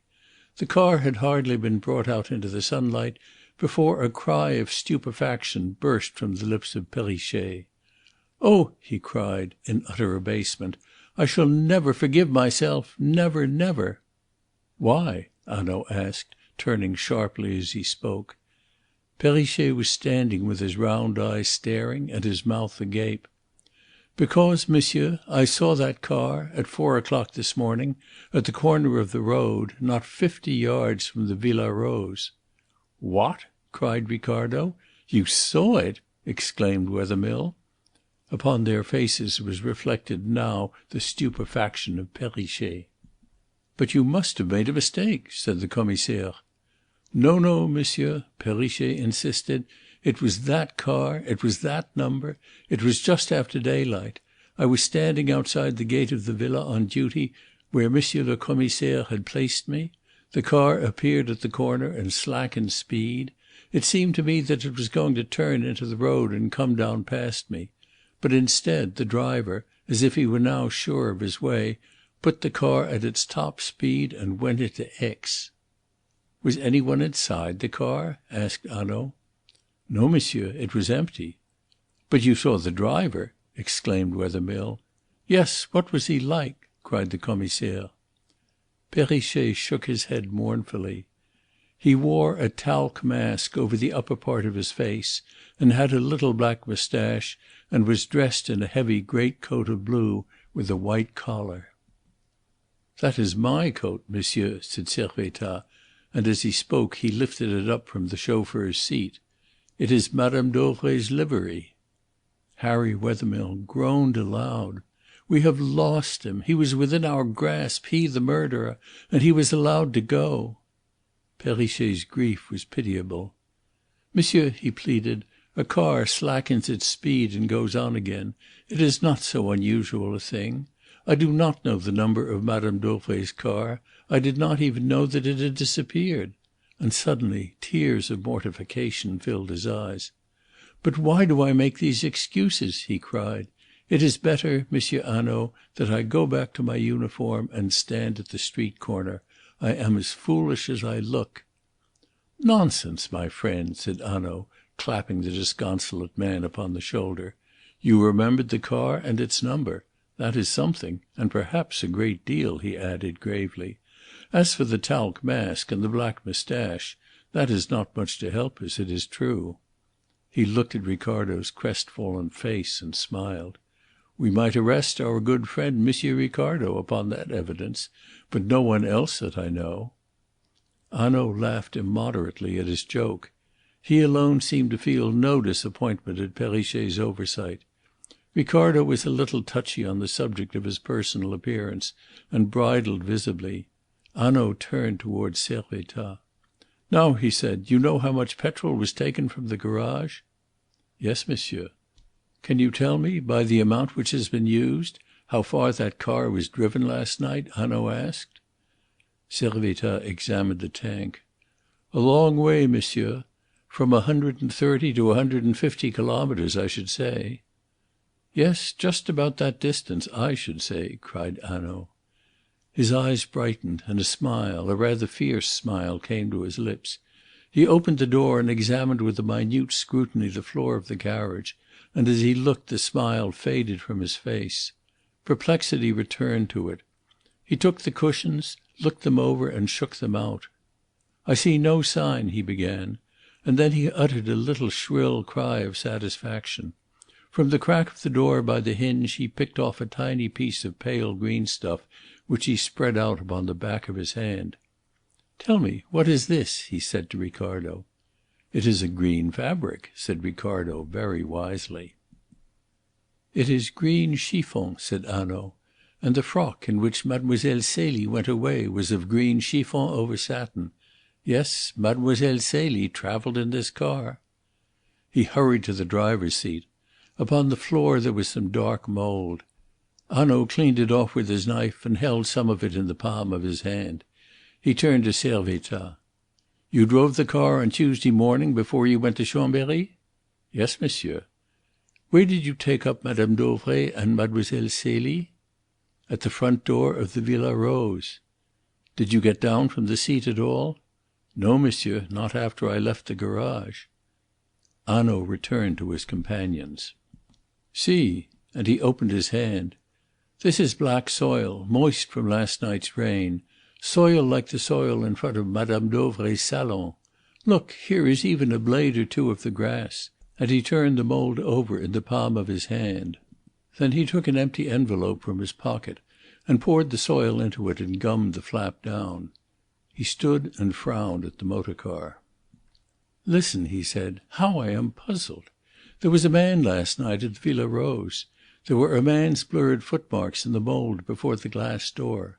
That man drove Madame's car for 150 kilometres, and he leaves the mould which clung to his boots upon the floor of his seat. Mademoiselle Celie and another woman drove away inside the car. Mademoiselle Celie leaves a fragment of the chiffon tunic of her frock, which caught in the hinge. But Mademoiselle Celie made much clearer impressions in the mould than the man. Yet on the floor of the carriage there is no trace of her shoes. Again, I say there is something here which I do not understand."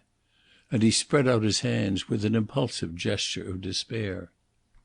"It looks as if they had been careful and he careless," said Mr. Ricardo, with the air of a man solving a very difficult problem. "What a mind!" cried Hanaud, now clasping his hands together in admiration. "How quick and how profound!" There was at times something elephantinely elfish in Monsieur Hanaud's demeanour, which left Mr. Ricardo at a loss. But he had come to notice that these undignified manifestations usually took place when Hanaud had reached a definite opinion upon some point which had perplexed him. "Yet there is perhaps another explanation," Hanaud continued. "For, observe, Monsieur Ricardo, we have other evidence to show that the careless one was Mademoiselle Celie. It was she who left her footsteps so plainly visible upon the grass, not the man. However, we will go back to Monsieur Wethermill's room at the Hotel Majestic and talk this matter over. We know something now. Yes, we know. What do we know, monsieur?" he asked, suddenly turning with a smile to Ricardo. And as Ricardo paused, "Think it over while we walk down to Monsieur Wethermill's apartment in the Hotel Majestic." "We know that the murderer has escaped," replied Ricardo hotly. "The murderer is not now the most important object of our search. He is very likely at Marseilles by now. We shall lay our hands on him, never fear," replied Hanaud, with a superb gesture of disdain. "But it was thoughtful of you to remind me of him. I might so easily have clean forgotten him, and then indeed my reputation would have suffered an eclipse." He made a low ironical bow to Ricardo and walked quickly down the road. "For a cumbersome man he is extraordinarily active," said Mr. Ricardo to Harry Wethermill, trying to laugh without much success. "A heavy, clever, middle-aged man, liable to become a little gutter boy at a moment's notice." Thus he described the great detective, and the description is quoted, for it was Ricardo's best effort in the whole of this business. The three men went straight to Harry Wethermill's apartment, which consisted of a sitting room and a bedroom on the first floor. A balcony ran along outside. Hanaud stepped out on to it, looked around him and returned. "It is as well to know that we cannot be overheard," he said.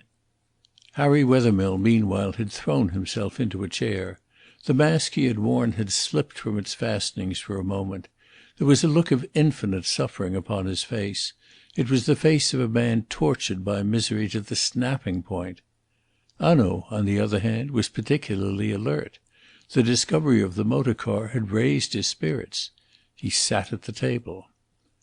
"I will tell you what we have learnt," he said, "and it is of importance. The three of them, the man, the woman with the red hair, and Mademoiselle Celie, all drove yesterday night to Geneva. That is only one thing we have learnt." "Then you still cling to Geneva?" said Ricardo. "More than ever," said Hanaud. He turned in his chair towards Wethermill. "Ah, my poor friend," he said, when he saw the young man's distress.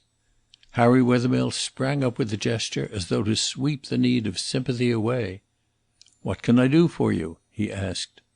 "You have a road map, perhaps?" said Hanaud. "Yes," said Wethermill, "mine is here. There it is." And crossing the room he brought it from a side table and placed it in front of Hanaud. Hanaud took a pencil from his pocket. 150 kilometres was about the distance which the car had travelled. Measure the distances here, and you will see that Geneva is the likely place. It is a good city to hide in. Moreover, the car appears at the corner at daylight. How does it appear there? What road is it which comes out at that corner? The road from Geneva. I am not sorry that it is Geneva, for the chef de la sûreté is a friend of mine." "And what else do we know?" asked Ricardo. "This," said Hanaud. He paused impressively. "Bring up your chair to the table, Monsieur Wethermill, and consider whether I am right or wrong." And he waited until Harry Wethermill had obeyed. Then he laughed in a friendly way at himself. "I cannot help it," he said. "I have an eye for dramatic effects. I must prepare for them when I know they are coming. And one, I tell you, is coming now."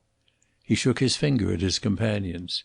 Ricardo shifted and shuffled in his chair. Harry Wethermill kept his eyes fixed on Hanaud's face, but he was quiet as he had been throughout the long inquiry. Hanaud lit his cigarette and took his time. "What I think is this. The man who drove the car into Geneva drove it back because he meant to leave it again in the garage of the Villa Rose." "Good heavens!" cried Ricardo, flinging himself back. The theory so calmly enunciated took his breath away. "Would he have dared?" asked Harry Wethermill. Hanaud leaned across and tapped his fingers on the table to emphasize his answer. "All through this crime there are two things visible, brains and daring, clever brains and extraordinary daring. Would he have dared? He dared to be at the corner close to Villa Rose at daylight. Why else should he have returned except to put back the car? Consider. The petrol is taken from tins which Servettaz might never have touched for a fortnight, and by that time he might, as he said, have forgotten whether he had not used them himself. I had this possibility in my mind when I put the questions to Servettaz about the petrol which the Commissaire thought so stupid. The utmost care is taken that there shall be no mould left on the floor of the carriage.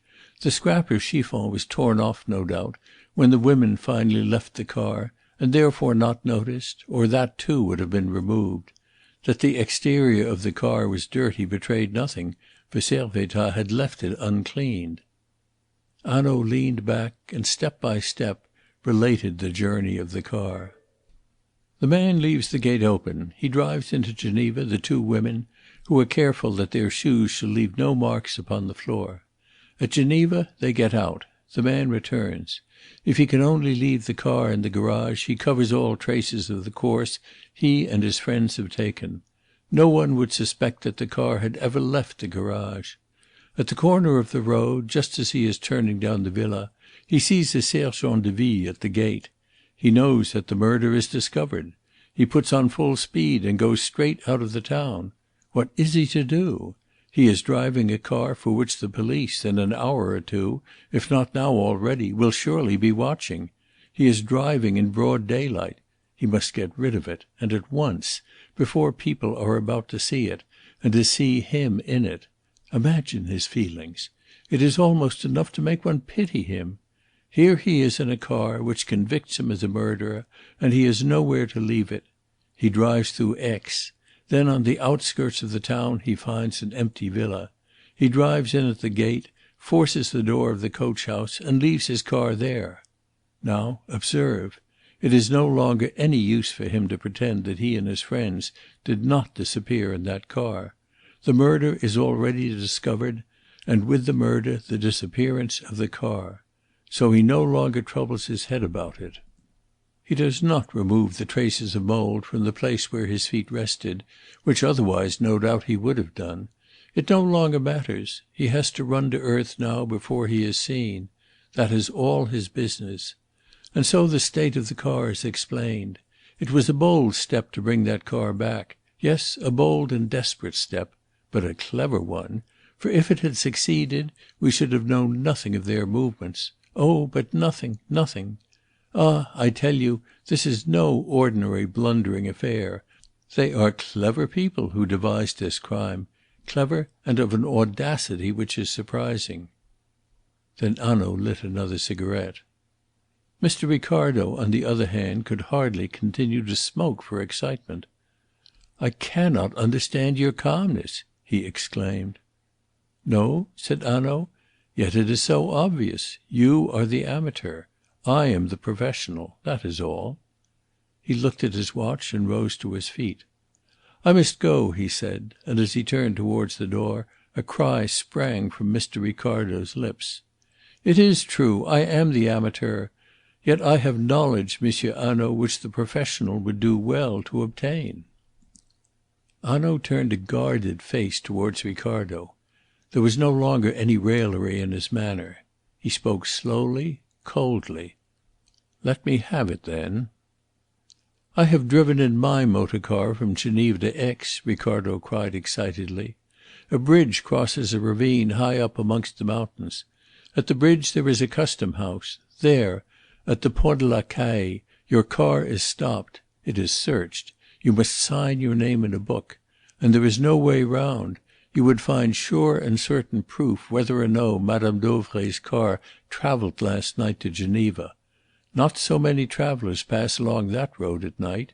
You would find certain proof, too, of how many people were in the car. For they search carefully at the Pont de la Caille." A dark flush overspread Hanaud's face. Ricardo was in the seventh heaven. He had at last contributed something to the history of this crime. He had repaired an omission. He had supplied knowledge to the omniscient. Wethermill looked up drearily, like one who has lost heart. "Yes, you must not neglect that clue," he said. Hanaud replied testily. "It is not a clue.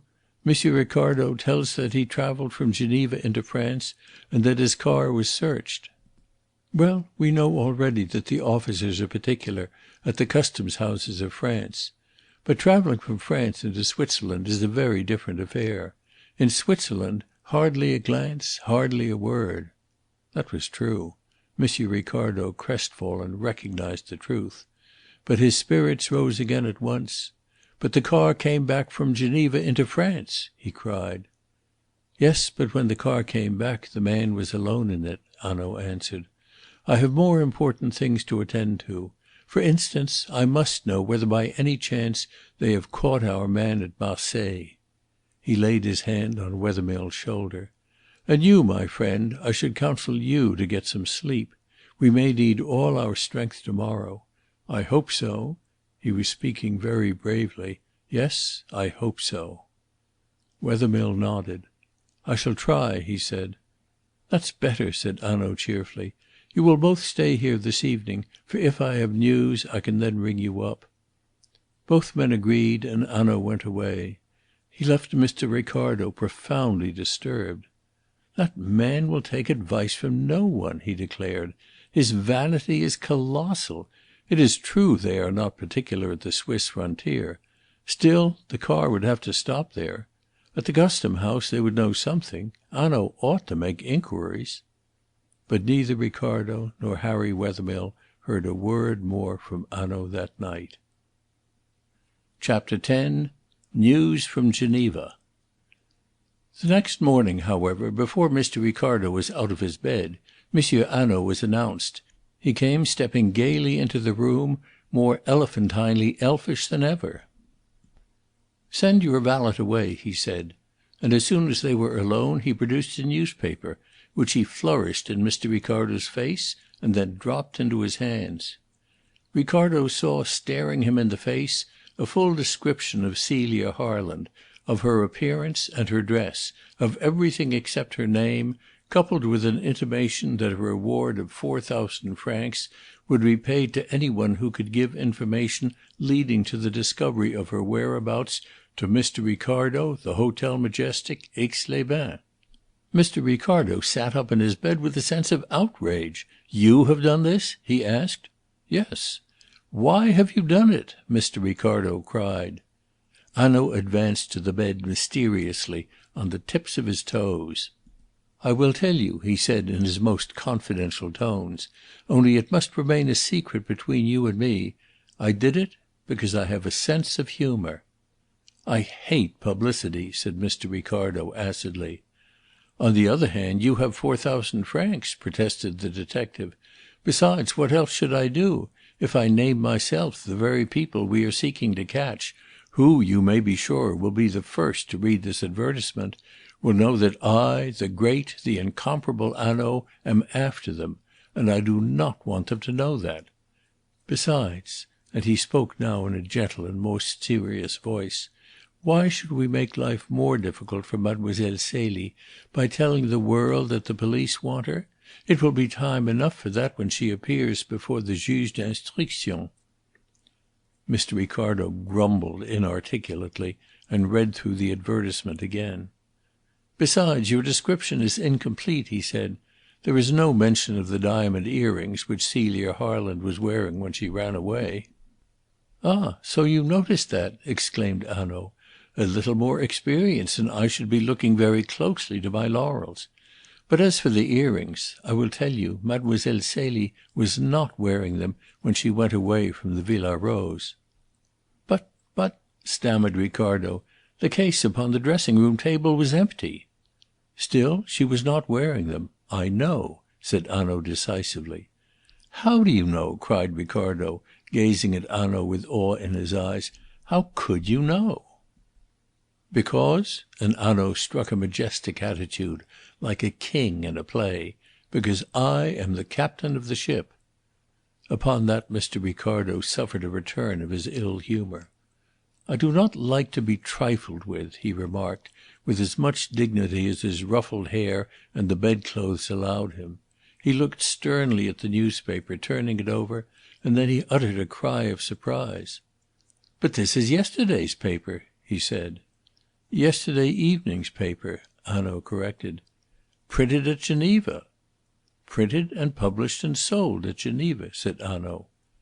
"When did you send the advertisement in, then?"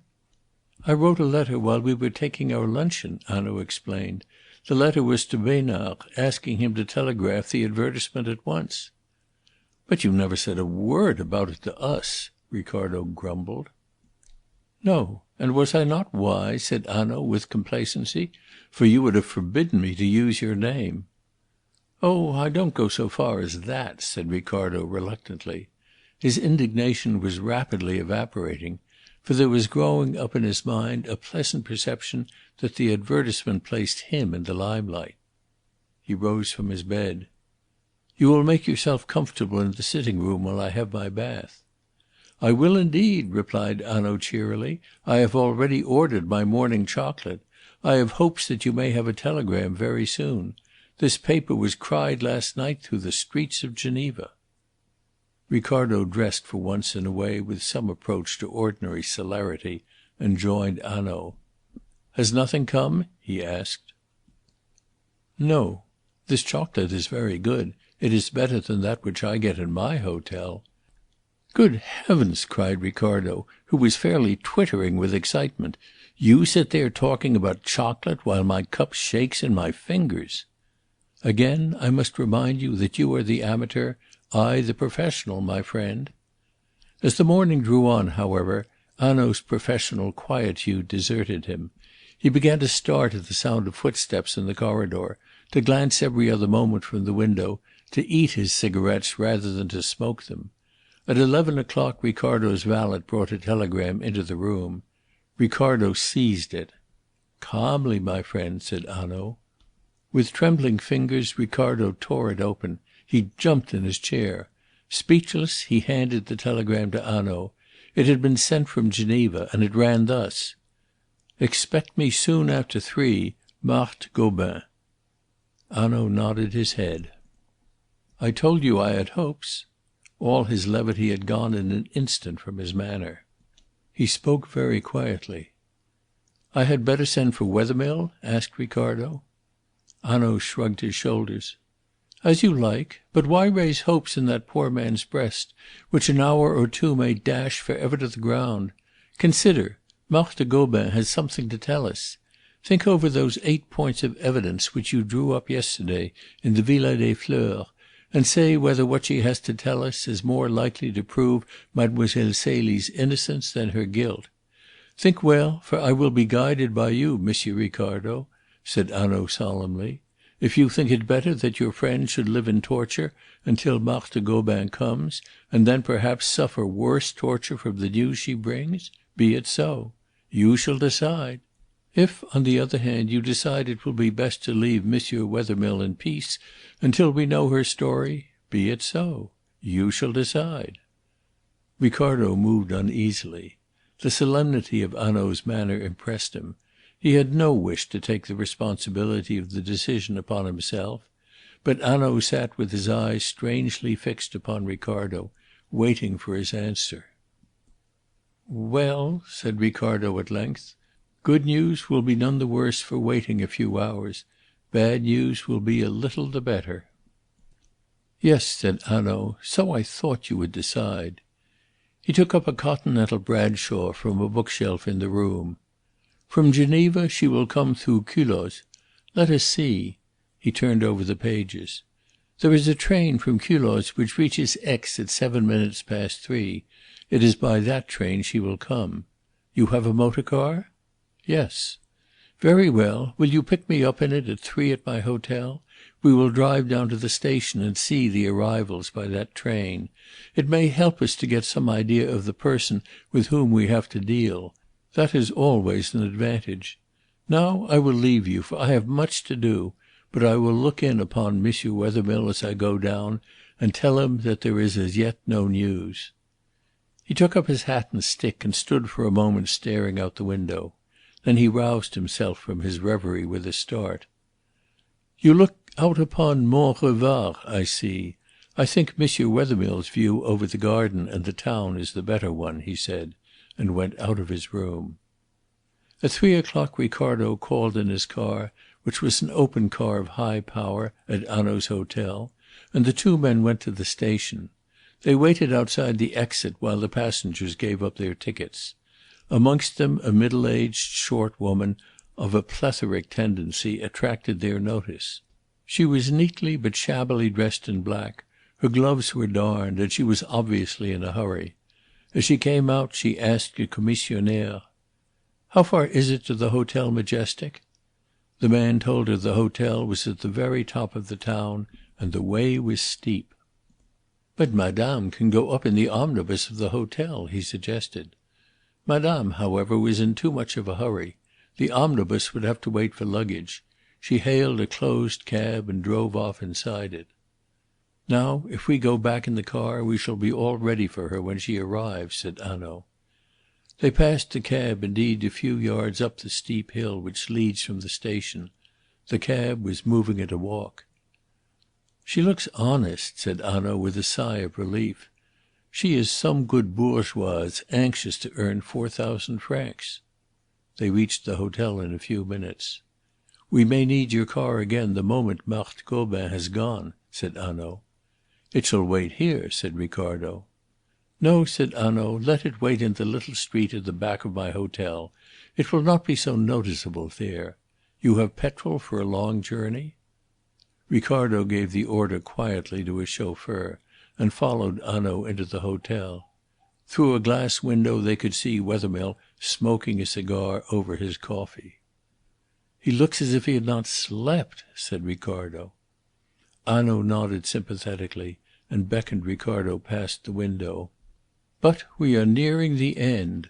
These 2 days have been for him days of great trouble, one can see that very clearly. And he has done nothing to embarrass us. Men in distress are apt to be a nuisance. I am grateful to Monsieur Wethermill. But we are nearing the end. Who knows? Within an hour or two we may have news for him." He spoke with great feeling, and the two men ascended the stairs to Ricardo's rooms. For the second time that day Hanaud's professional calm deserted him. The window overlooked the main entrance to the hotel. Hanaud arranged the room, and even while he arranged it, ran every other second and leaned from the window to watch for the coming of the cab. "Put the bank notes upon the table," he said hurriedly. "They will persuade her to tell us all that she has to tell. Yes, that will do. She is not in sight yet? No." "She could not be. It is a long way from the station," said Ricardo, "and the whole distance is uphill." "Yes, that is true," Hanaud replied. "We will not embarrass her by sitting round the table like a tribunal. You will sit in that armchair." Ricardo took his seat, crossed his knees, and joined the tips of his fingers. "So, not too judicial," said Hanaud. "I will sit here at the table. Whatever you do, do not frighten her." Hanaud sat down in the chair which he had placed for himself. "Marthe Gobin shall sit opposite with the light upon her face. So." And springing up, he arranged a chair for her. "Whatever you do, do not frighten her," he repeated. "I am nervous. So much depends upon this interview." And in a second he was back at the window. Ricardo did not move. He arranged in his mind the interrogatory which was to take place. He was to conduct it. He was the master of the situation. All the limelight was to be his. Startling facts would come to light elicited by his deft questions. Hanaud need not fear. He would not frighten her. He would be gentle, he would be cunning. Softly and delicately he would turn this good woman inside out like a glove. Every artistic fibre in his body vibrated to the dramatic situation. Suddenly Hanaud leaned out of the window. "It comes, it comes," he said in a quick feverish whisper. "I can see the cab between the shrubs of the drive." "Let it come," said Mr. Ricardo superbly.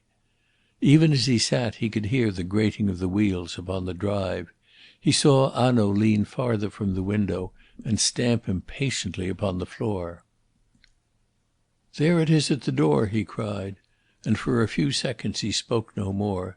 He stood looking downwards, craning his head, with his back towards Ricardo. Then, with a wild and startled cry, he staggered back into the room. His face was white as wax, his eyes full of horror, his mouth open. "What is the matter?" exclaimed Ricardo, springing to his feet. "They are lifting her out. She doesn't move. They are lifting her out." For a moment he stared into Ricardo's face, paralyzed by fear. Then he sprang down the stairs. Ricardo followed him. There was confusion in the corridor. Men were running, voices were crying questions. As they passed the window they saw Wethermill start up, aroused from his lethargy. They knew the truth before they reached the entrance of the hotel. A cab had driven up to the door from the station. In the cab was an unknown woman stabbed to the heart. "She should have come by the omnibus," Hanaud repeated, and repeated stupidly. For the moment he was off his balance. Chapter 11. The Unopened Letter. The hall of the hotel had been cleared of people. At the entrance from the corridor a porter barred the way. "No one can pass," said he. "I think that I can," said Hanaud, and he produced his card. "From the Sûreté at Paris." He was allowed to enter with Ricardo at his heels. On the ground lay Marthe Gobin. The manager of the hotel stood at her side. A doctor was on his knees. Hanaud gave his card to the manager. "You have sent word to the police?" "Yes," said the manager.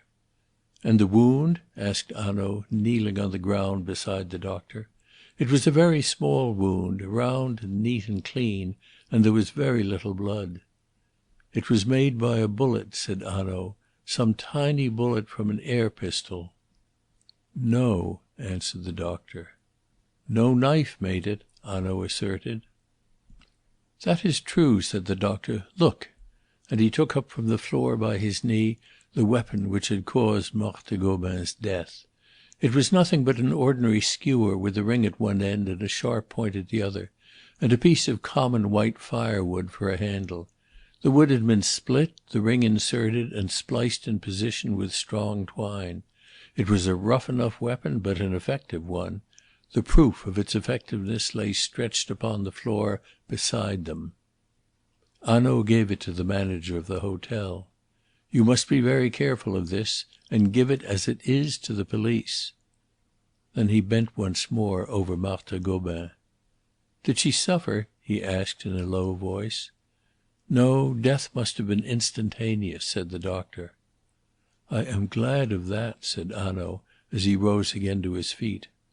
In the doorway the driver of the cab was standing. "What has he to say?" Hanaud asked. The man stepped forward instantly. He was an old, red-faced, stout man, with a shiny white tall hat like 1,000 drivers of cabs. "What have I to say, monsieur?" he grumbled in a husky voice. "I take up the poor woman at the station, and I drive her where she bids me, and I find her dead, and my day is lost. Who will pay my fare, monsieur?" "I will," said Hanaud. "There it is," and he handed the man a 5-franc piece. "Now answer me. Do you tell me that this woman was murdered in your cab, and that you knew nothing about it?" "But what should I know? I take her up at the station, and all the way up the hill her head is every moment out of the window, crying, 'Faster, faster!' Oh, the good woman was in a hurry. But for me, I take no notice. The more she shouts, the less I hear. I bury my head between my shoulders, and I look ahead of me, and I take no notice. One cannot expect cab horses to run up these hills. It is not reasonable." "So you went at a walk," said Hanaud. He beckoned to Ricardo and said to the manager, "Monsieur Besnard will, no doubt, be here in a few minutes, and he will send for the Juge d'Instruction. There is nothing that we can do." He went back to Ricardo's sitting room and flung himself into a chair. He had been calm enough downstairs in the presence of the doctor and the body of the victim. Now, with only Ricardo for a witness, he gave way to distress. "It is terrible," he said. "The poor woman! It was I who brought her to Aix. It was through my carelessness. But who would have thought?" He snatched his hands from his face and stood up. "I should have thought," he said solemnly.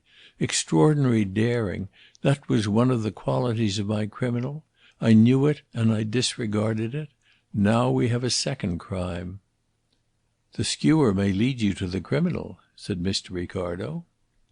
"The skewer!" cried Hanaud. "How will that help us? A knife, yes, perhaps. But a skewer! At the shops there will not be so many at Aix at which you can buy skewers. They may remember to whom they sold one within the last day or so." "How do we know it was bought in the last day or so?" cried Hanaud scornfully. "We have not to do with a man who walks into a shop and buys a single skewer to commit a murder with, and so hands himself over to the police. How often must I say it?" The violence of his contempt nettled Ricardo. "If the murderer did not buy it, how did he obtain it?" he asked obstinately. "Oh, my friend, could he not have stolen it? From this or any hotel in Aix? Would the loss of a skewer be noticed, do you think? How many people in Aix to day have had rognons à la brochette for their luncheon? Besides, it is not merely the death of this poor woman which troubles me.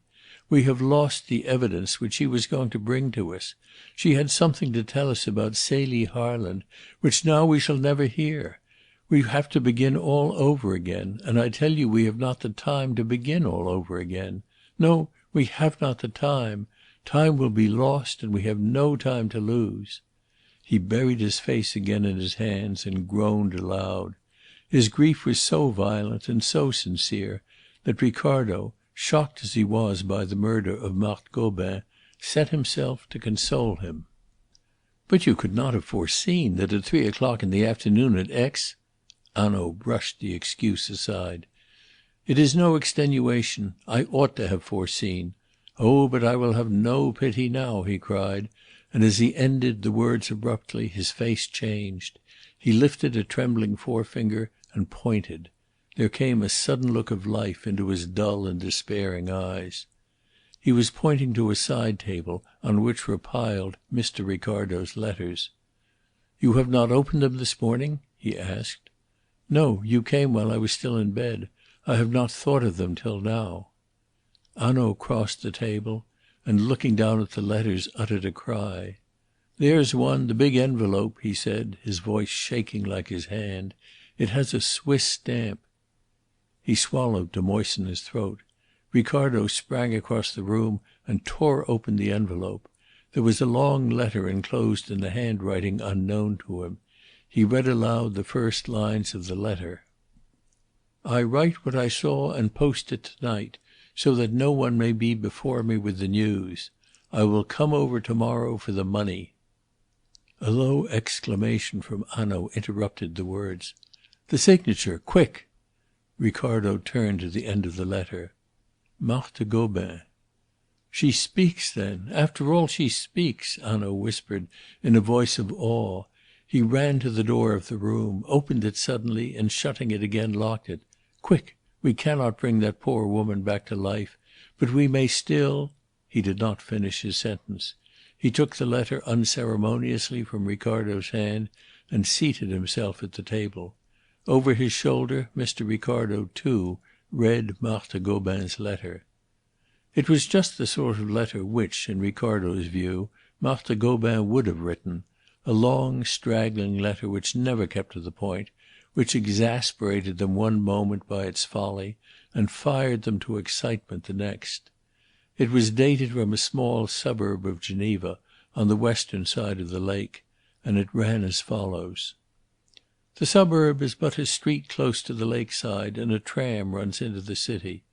It is quite respectable, you understand, monsieur, with a hotel at the end of it, and really some very good houses. But I do not wish to deceive you about the social position of myself or my husband. Our house is on the wrong side of the street? Definitely, yes. It is a small house, and we do not see the water from any of the windows because of the better houses opposite. Monsieur Gobin, my husband, who was a clerk in one of the great banks in Geneva, broke down in health in the spring, and for the last 3 months has been compelled to keep indoors. Of course, money has not been plentiful, and I could not afford a nurse. Consequently, I myself have been compelled to nurse him. Monsieur, if you were a woman, you would know what men are when they are ill, how fretful, how difficult. There is not much distraction for the woman who nurses them. So, as I am in the house most of the day, I find what amusement I can in watching the doings of my neighbours. You will not blame me. A month ago the house almost directly opposite to us was taken furnished for the summer by a Madame Rossignol. She is a widow, but during the last fortnight a young gentleman has come several times in the afternoon to see her, and it is said in the street that he is going to marry her. But I cannot believe it myself. Monsieur is a young man of perhaps 30, with smooth black hair. He wears a moustache, a little black moustache, and is altogether captivating. Madame Rossignol is 5 or 6 years older, I should think, a tall woman with red hair and a bold sort of coarse beauty. I was not attracted by her. She seemed not quite of the same world as that charming monsieur who was said to be going to marry her. No, I was not attracted by Adèle Rossignol." And when he had come to that point, Hanaud looked up with a start. "So the name was Adèle," he whispered. "Yes," said Ricardo. "Helene Vauquier spoke the truth." Hanaud nodded with a queer smile upon his lips. "Yes, there she spoke the truth. I thought she did." "But she said Adèle's hair was black," interposed Mr. Ricardo. "Yes, there she didn't," said Hanaud dryly, and his eyes dropped again to the paper. "I knew her name was Adèle, for often I have heard her servant calling her so, and without any madame in front of the name. That is strange, is it not, to hear an elderly servant woman calling after her mistress, Adèle, just simple Adèle? It was that which made me think monsieur and madame were not of the same world. But I do not believe that they are going to be married. I have an instinct about it. Of course one never knows with what extraordinary women the nicest men will fall in love. So that after all these two may get married. But if they do, I do not think they will be happy." Besides the old woman, there was another servant, a man, Hippolyte, who served in the house and drove the carriage when it was wanted, a respectable man. He always touched his hat when Madame Rossignol came out of the house. He slept in the house at night, although the stable was at the end of the street.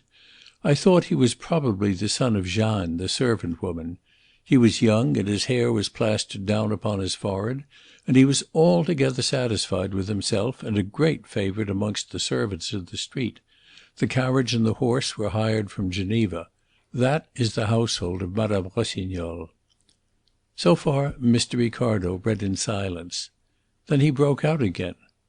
"But we have them. The red-haired woman called Adèle, the man with the little black moustache. It was he who drove the motor car." Hanaud held up his hand to check the flow of words, and both read on again. "At 3 o'clock on Tuesday afternoon Madame was driven away in the carriage, and I did not see it return all that evening. Of course it may have returned to the stables by another road. But it was not unusual for the carriage to take her into Geneva and wait a long time. I went to bed at 11, but in the night Monsieur Gobin was restless, and I rose to get him some medicine. We slept in the front of the house, monsieur, and while I was searching for the matches upon the table in the middle of the room, I heard the sound of carriage wheels in the silent street. I went to the window, and raising a corner of the curtains, looked out. Monsieur Gobin called to me fretfully from the bed to know why I did not light the candle and get him what he wanted. I have already told you how fretful sick men can be, always complaining if just for a minute one distracts oneself by looking out of the window. But there, one could do nothing to please them. Yet how right I was to raise the blind and look out of the window, for if I had obeyed my husband I might have lost 4,000 francs. And 4,000 francs are not to be sneezed at by a poor woman whose husband lies in bed. I saw the carriage stop at Madame Rossignol's house.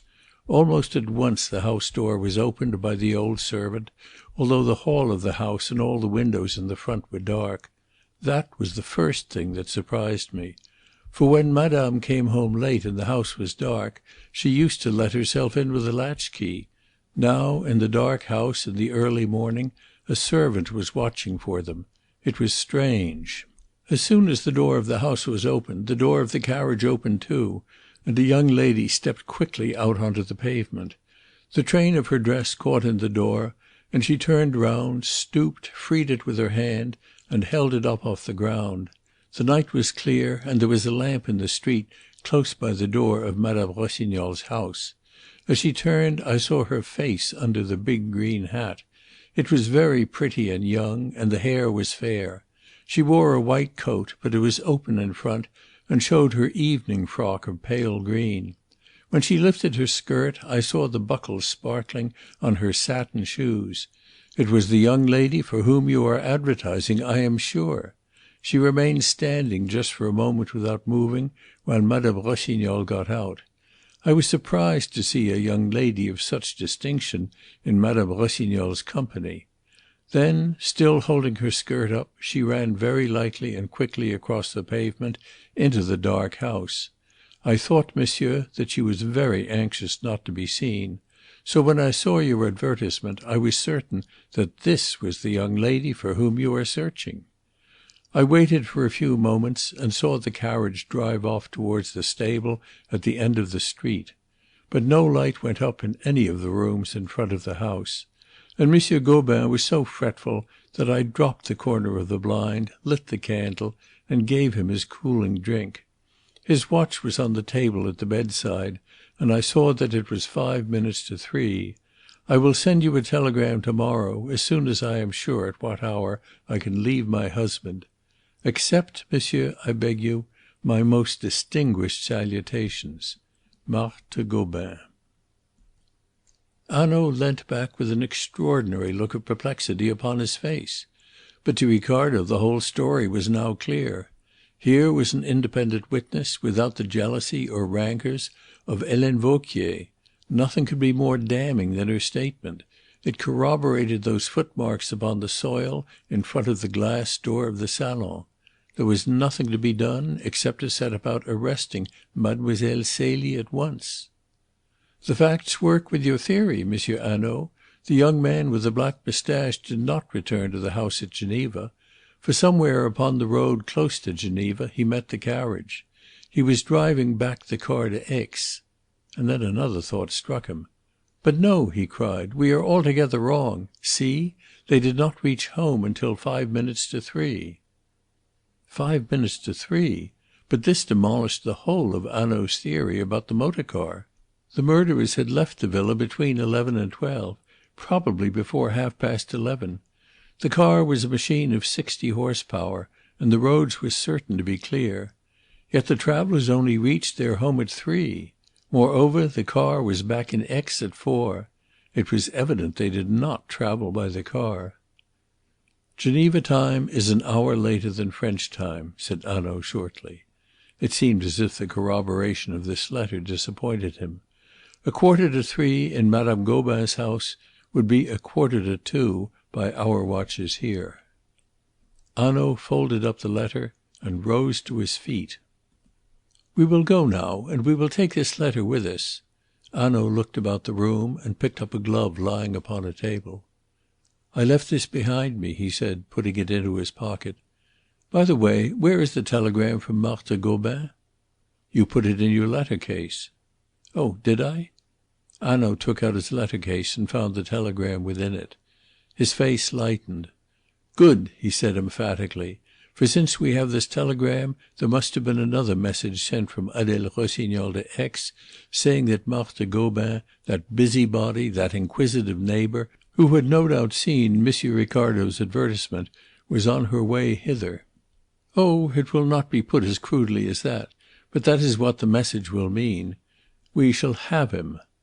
And suddenly his face grew very stern. "I must catch him. For Marthe Gobin's death I cannot forgive. A poor woman meaning no harm, and murdered like a sheep under our noses. No, that I cannot forgive." Ricardo wondered whether it was the actual murder of Marthe Gobin, or the fact that he had been beaten and outwitted, which Hanaud could not forgive. But discretion kept him silent. "Let us go," said Hanaud. "By the lift, if you please. It will save time."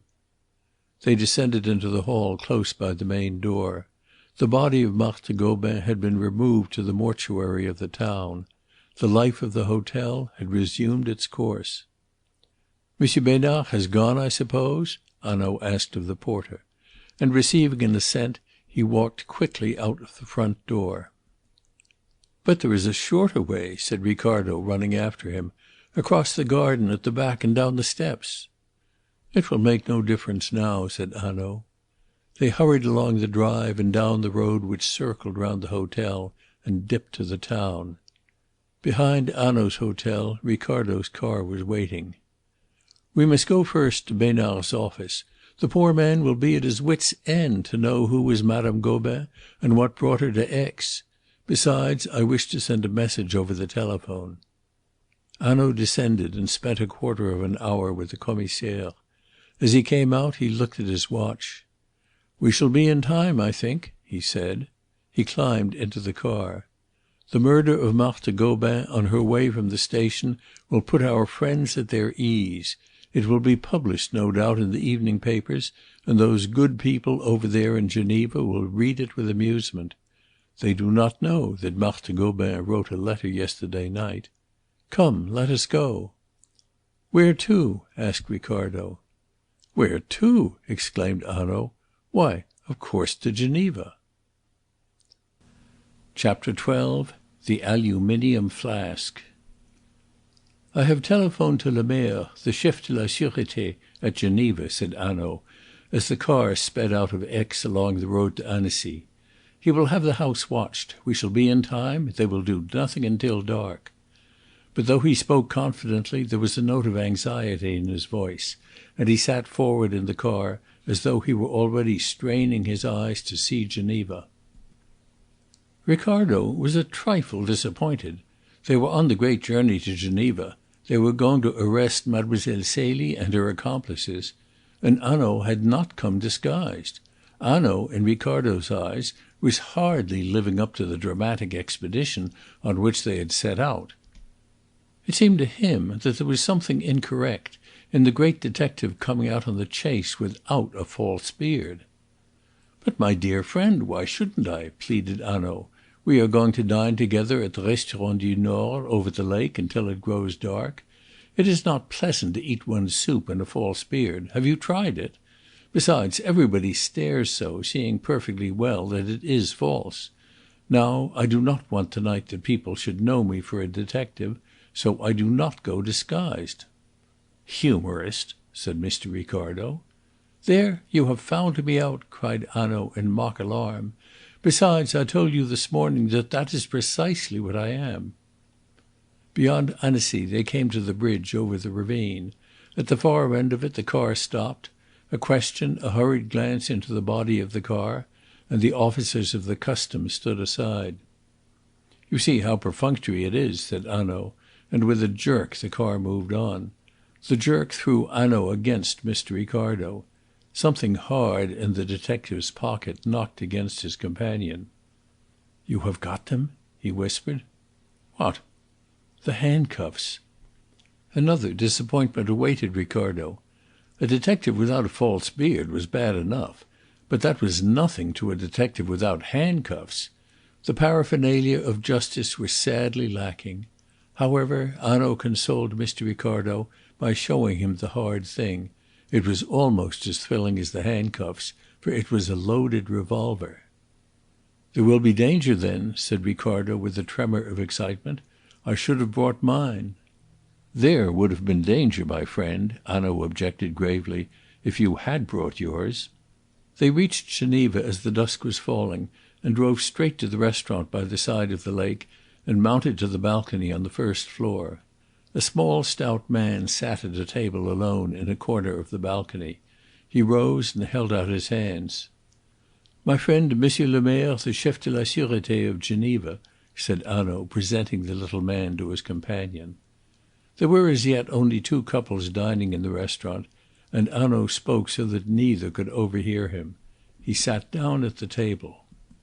"What news?" he asked. "None," said le Maire. "No one has come out of the house. No one has gone in." "And if anything happens while we dine?" "We shall know," said le Maire. "Look, there is a man loitering under the trees there. He will strike a match to light his pipe." The hurried conversation was ended.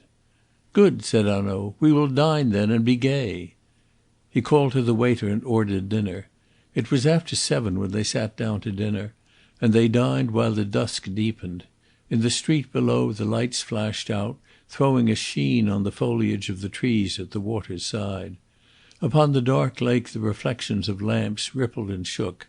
A boat in which musicians sang to music passed by with a cool splash of oars. The green and red lights of the launches glided backwards and forwards. Hanaud alone, of the party on the balcony, tried to keep the conversation upon a light and general level. But it was plain that even he was overdoing his gaiety. There were moments when a sudden contraction of the muscles would clench his hands and give a spasmodic jerk to his shoulders. He was waiting uneasily, uncomfortably, until darkness should come. "Eat," he cried, "eat, my friends," playing with his own barely tasted food. And then, at a sentence from le Maire, his knife and fork clattered on his plate, and he sat with a face suddenly grown white. For le Maire said, as though it was no more than a matter of ordinary comment, "So Madame Dauvray's jewels were, after all, never stolen?" Hanaud started. "You know that? How did you know it?" "It was in this evening's paper. I bought one on the way here. They were found under the floor of the bedroom." And even as he spoke a newsboy's voice rang out in the street below them. Le Maire was alarmed by the look on his friend's face. "Does it matter, Hanaud?" he asked with some solicitude. "It matters," and Hanaud rose up abruptly. The boy's voice sounded louder in the street below. The words became distinct to all upon that balcony. "The Aix murder! Discovery of the jewels!" "We must go," Hanaud whispered hoarsely. "Here are life and death in the balances, I believe, and there—" He pointed down to the little group gathering about the newsboy under the trees. "There is the command which way to tip the scales." "It was not I who sent it," said Ricardo eagerly. He had no precise idea what Hanaud meant by his words, but he realized that the sooner he exculpated himself from the charge the better. "Of course it was not you. I know that very well," said Hanaud. He called for the bill. "When is that paper published?" "At 7:00," said Lemerre. "They have been crying it in the streets of Geneva, then, for more than half an hour."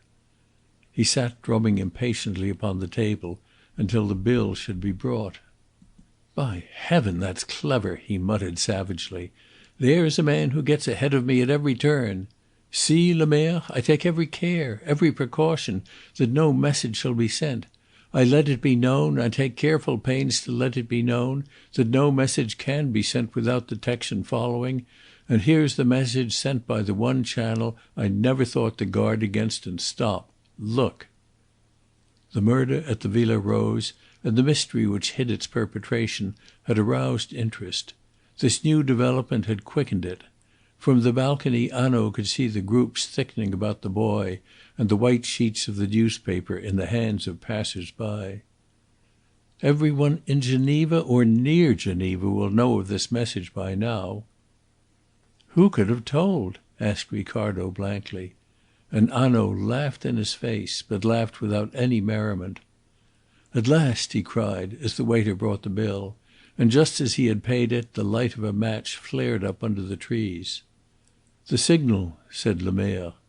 "Not too quickly," whispered Hanaud. With as much unconcern as each could counterfeit, the three men descended the stairs and crossed the road. Under the trees a fourth man joined them, he who had lighted his pipe.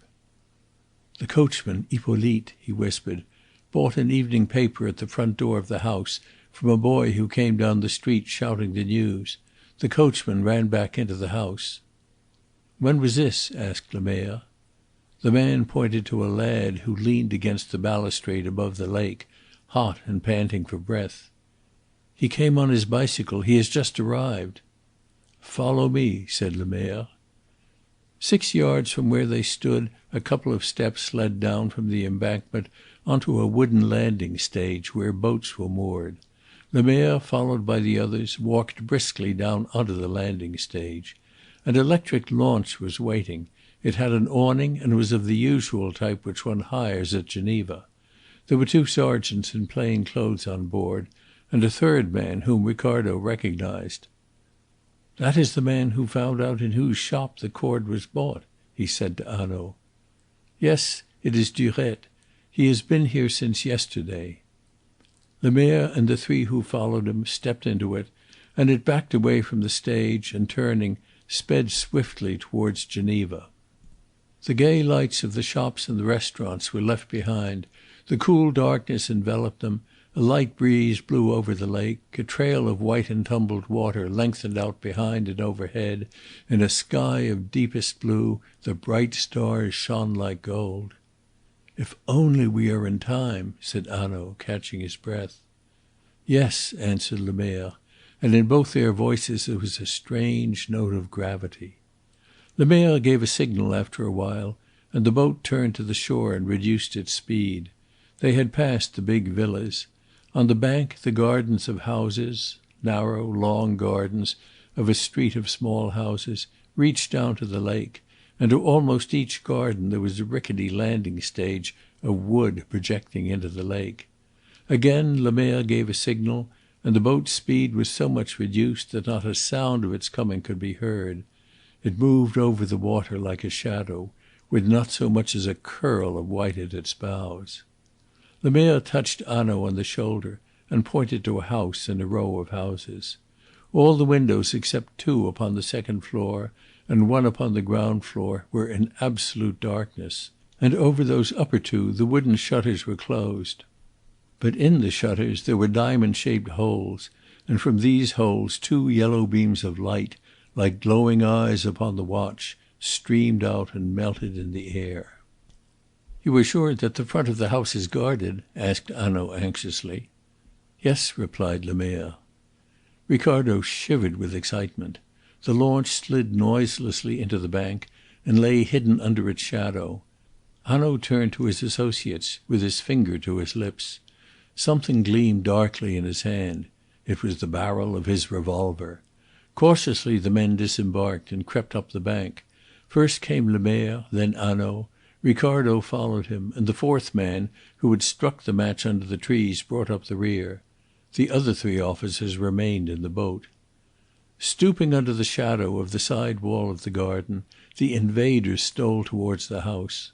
When a bush rustled or a tree whispered in the light wind, Ricardo's heart jumped to his throat. Once Le Maire stopped, as though his ears heard a sound which warned him of danger.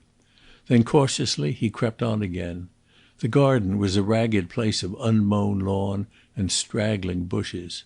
Behind each one Mr. Ricardo seemed to feel an enemy. Never had he been in so strait a predicament. He, the cultured host of Grosvenor Square, was creeping along under a wall with continental policemen. He was going to raid a sinister house by the Lake of Geneva. It was thrilling.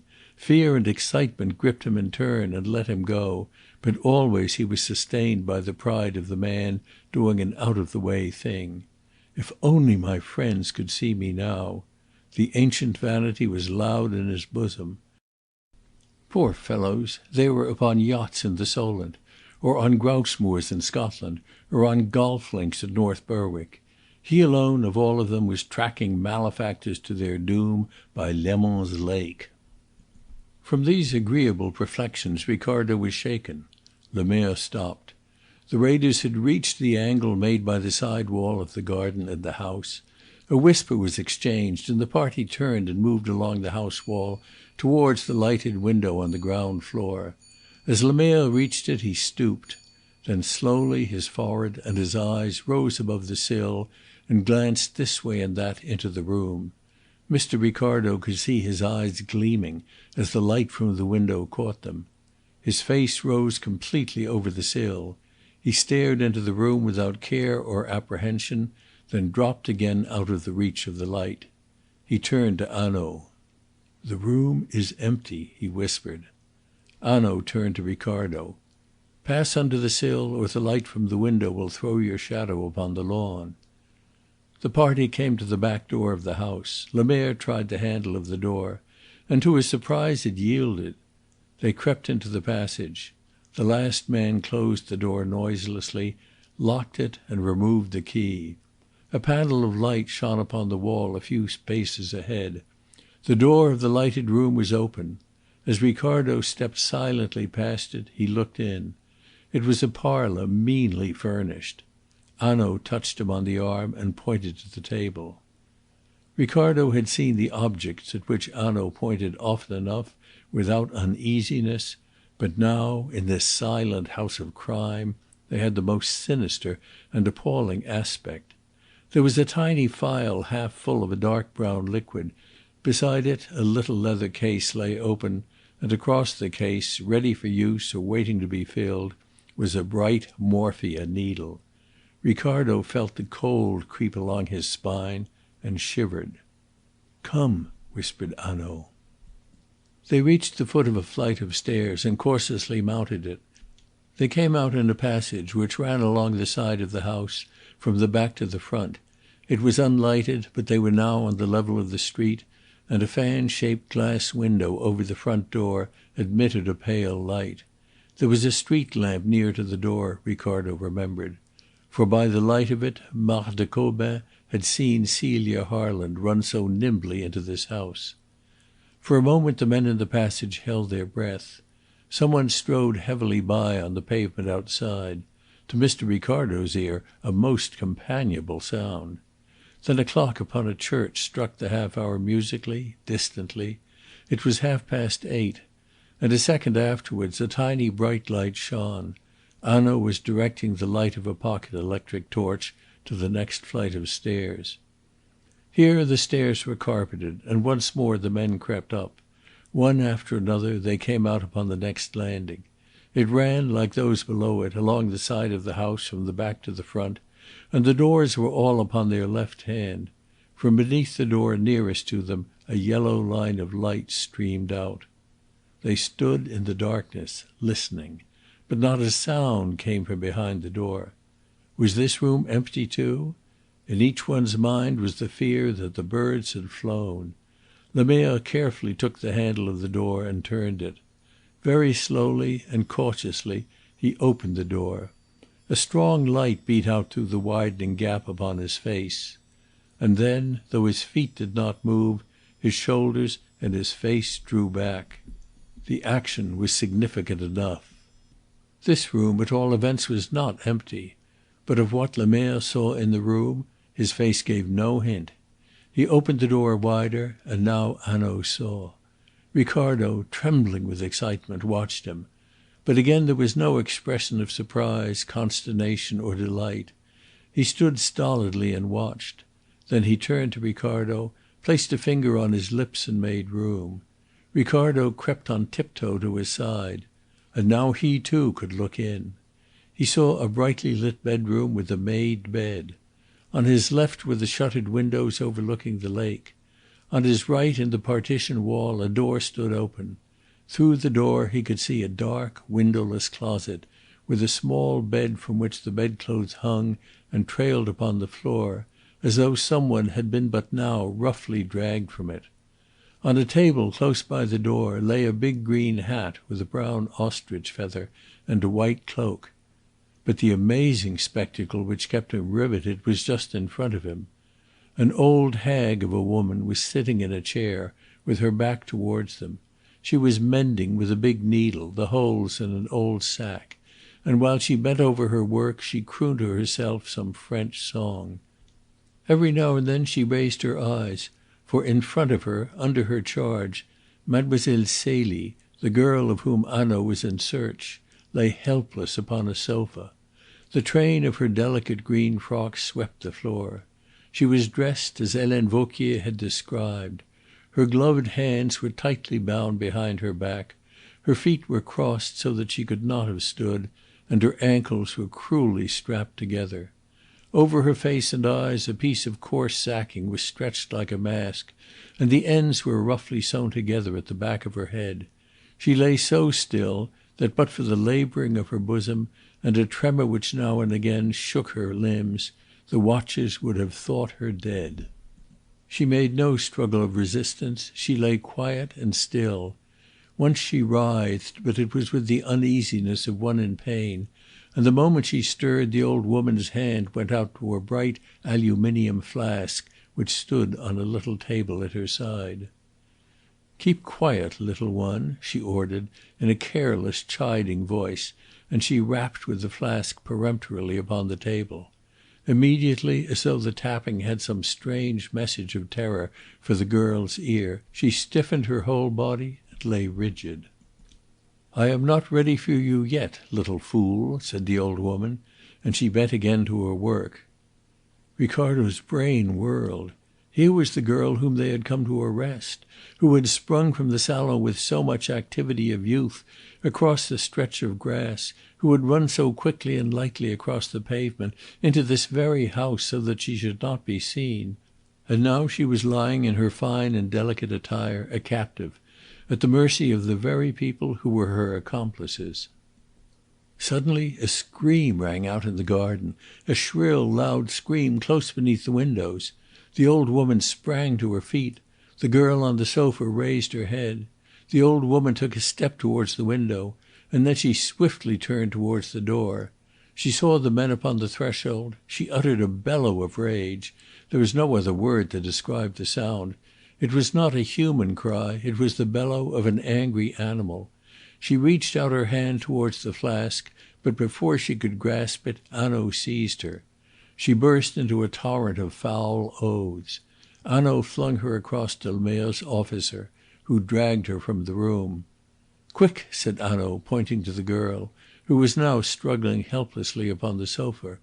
"Mademoiselle Celie!" Ricardo cut the stitches of the sacking. Hanaud unstrapped her hands and feet. They helped her to sit up. She shook her hands in the air as though they tortured her, and then, in a piteous, whimpering voice like a child's, she babbled incoherently and whispered prayers. Suddenly the prayers ceased. She sat stiff, with eyes fixed and staring. She was watching Le Maire, and she was watching him fascinated with terror. He was holding in his hand the large bright aluminium flask. He poured a little of the contents very carefully onto a piece of the sack, and then, with an exclamation of anger, he turned towards Hanaud.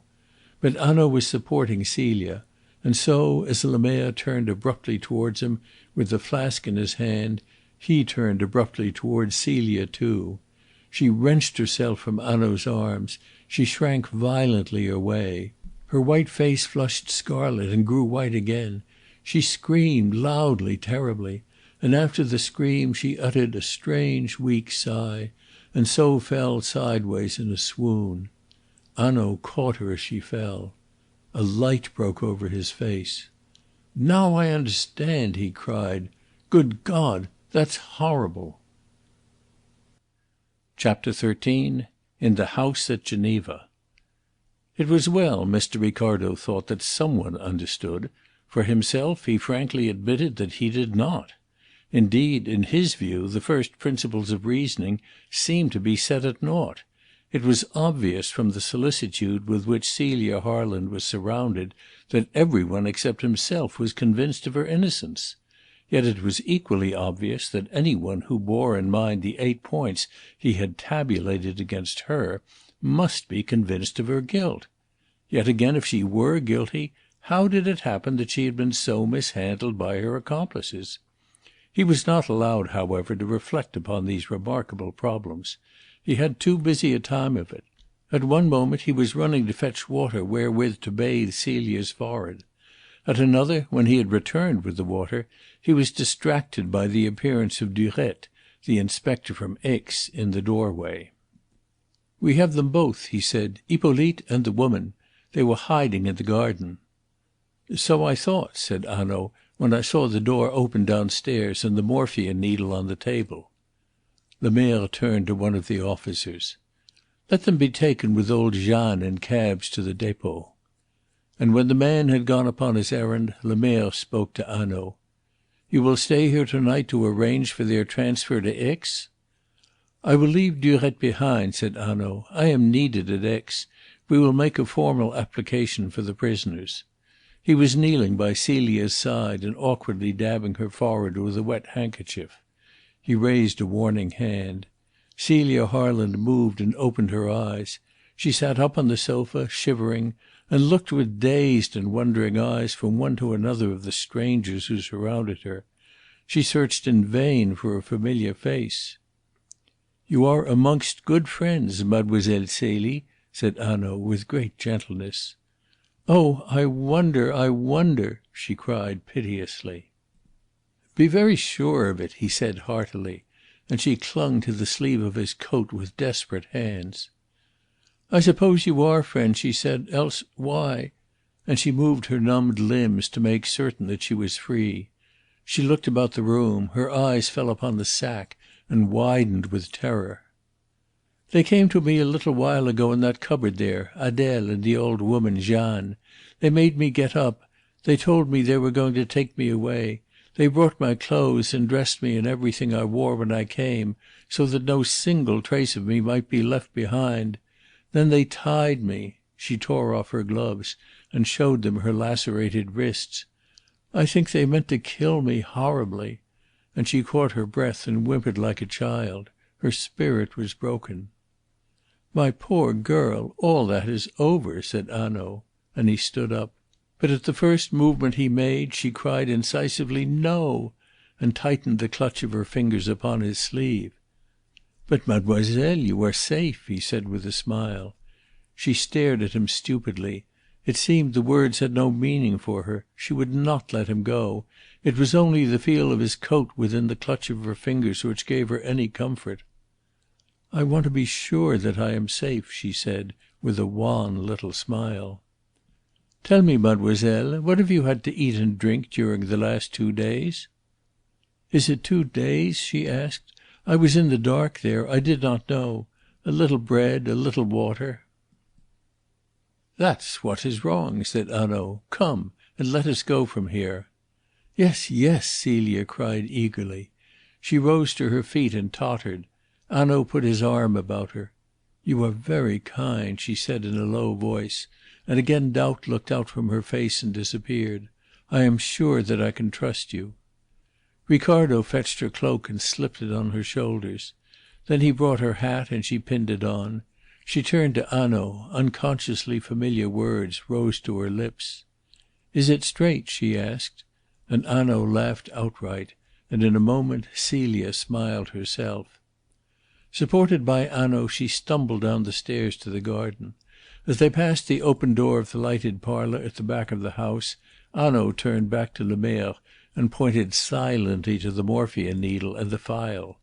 Lemerre nodded his head, and going into the room took them away. They went out again into the garden.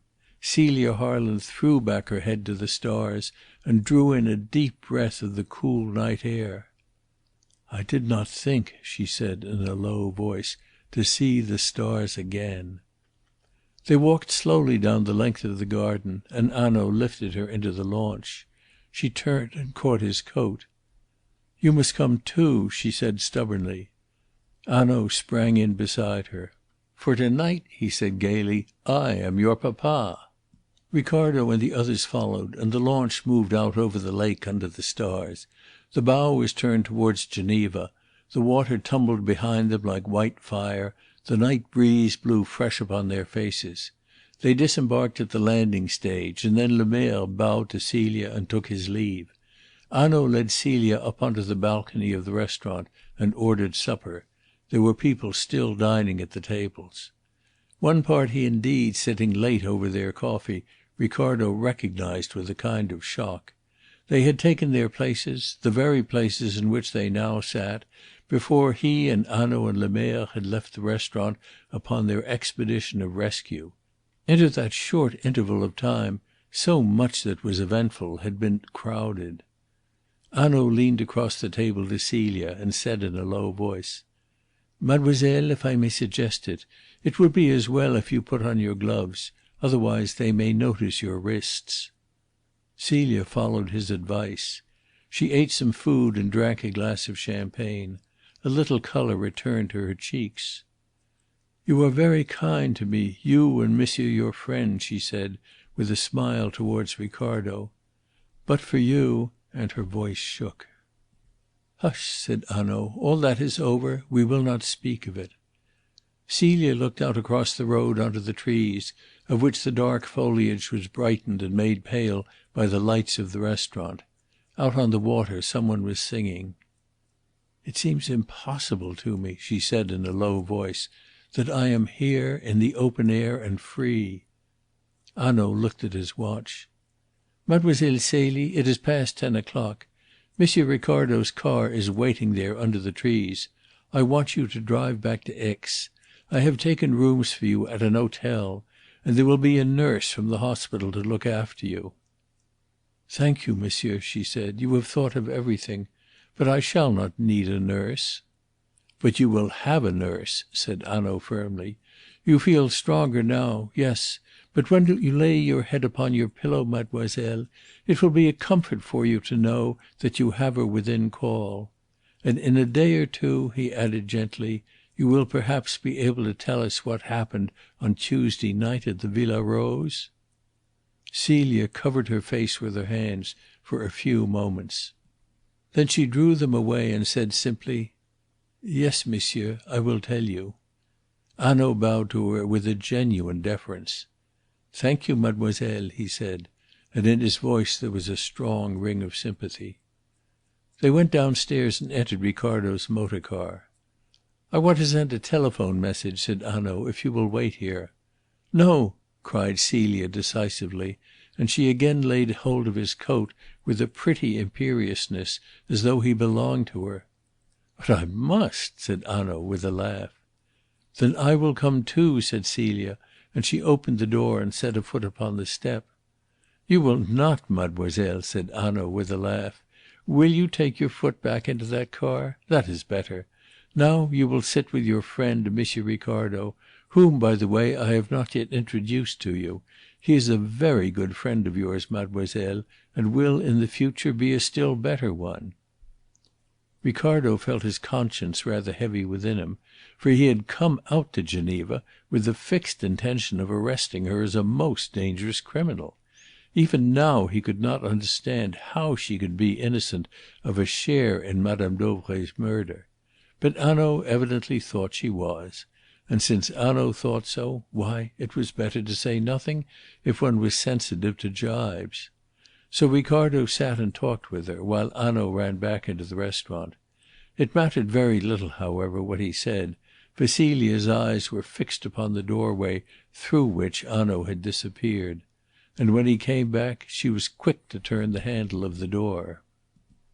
"Now, mademoiselle, we will wrap you up in Monsieur Ricardo's spare motor coat and cover your knees with a rug and put you between us, and then you can go to sleep." The car sped through the streets of Geneva. Celia Harland, with a little sigh of relief, nestled down between the two men. "If I knew you better," she said to Hanaud, "I should tell you, what of course I do not tell you now, that I feel as if I had a big Newfoundland dog with me." "Mademoiselle Celie," said Hanaud, and his voice told her that he was moved, "that is a very pretty thing which you have said to me." The lights of the city fell away behind them.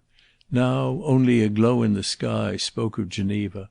Now even that was gone, and with a smooth continuous purr the car raced through the cool darkness. The great headlamps threw a bright circle of light before them, and the road slipped away beneath the wheels like a running tide. Celia fell asleep.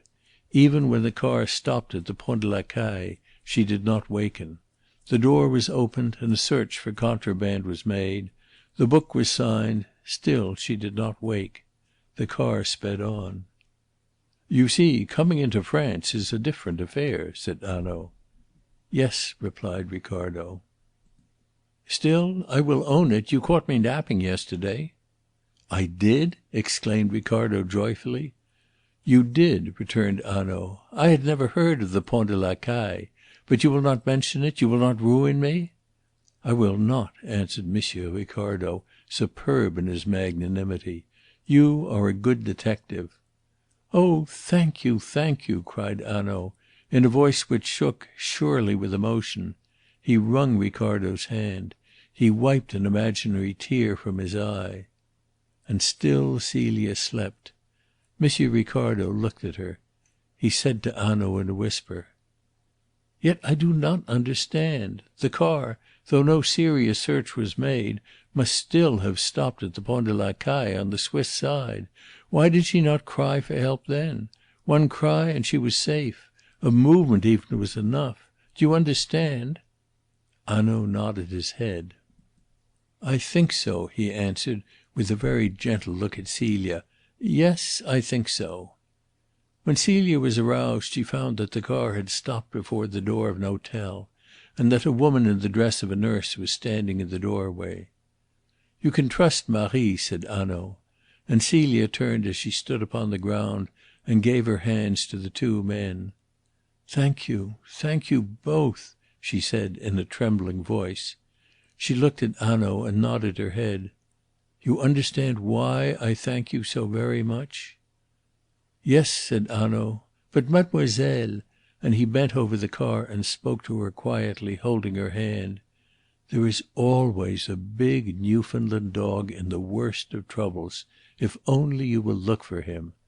I tell you so, I who belong to the Sûreté in Paris. Do not lose heart." And in his mind he added, "God forgive me for the lie."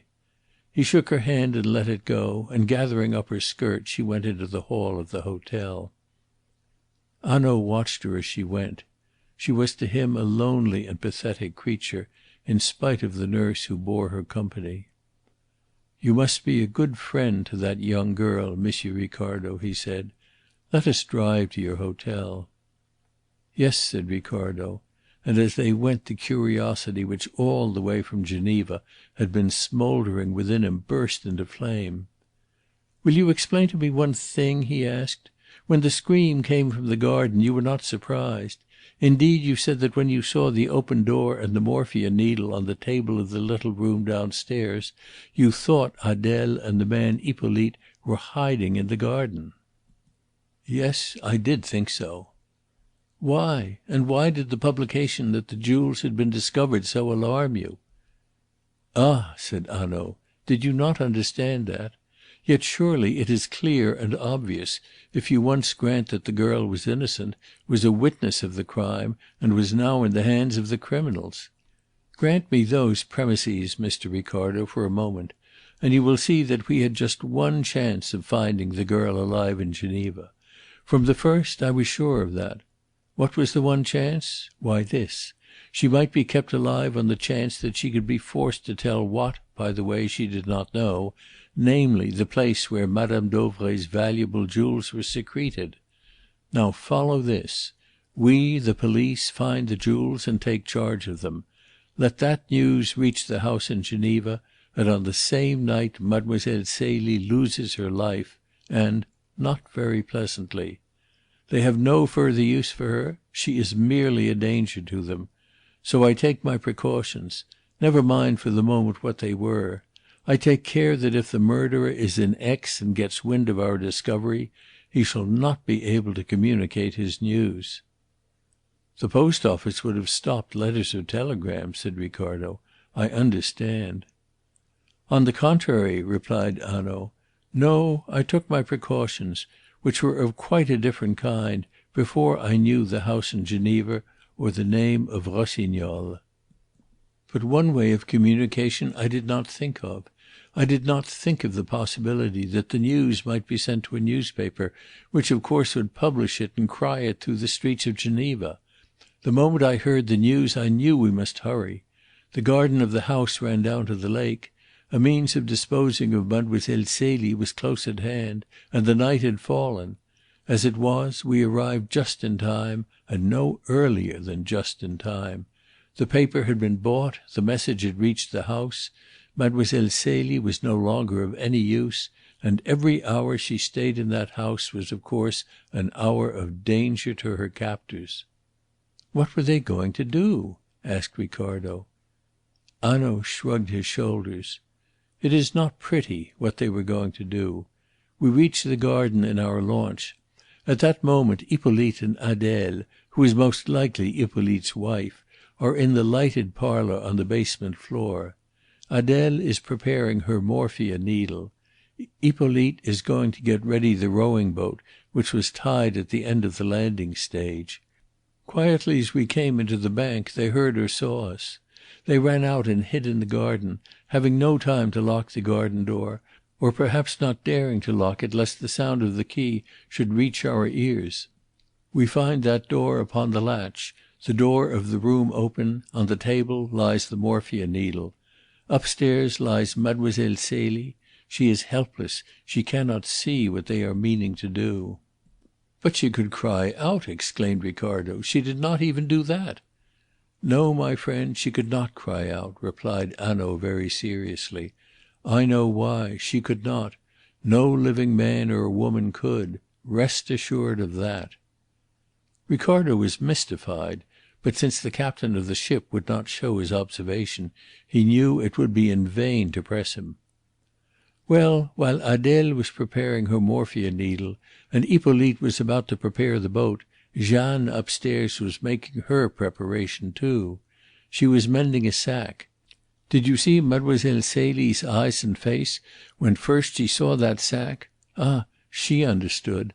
They meant to give her a dose of morphia, and as soon as she became unconscious they were going perhaps to take some terrible precaution." Hanaud paused for a second. "I only say perhaps as to that. But certainly they were going to sew her up in that sack, row her well out across the lake, fix a weight to her feet and drop her quietly overboard. She was to wear everything which she had brought with her to the house.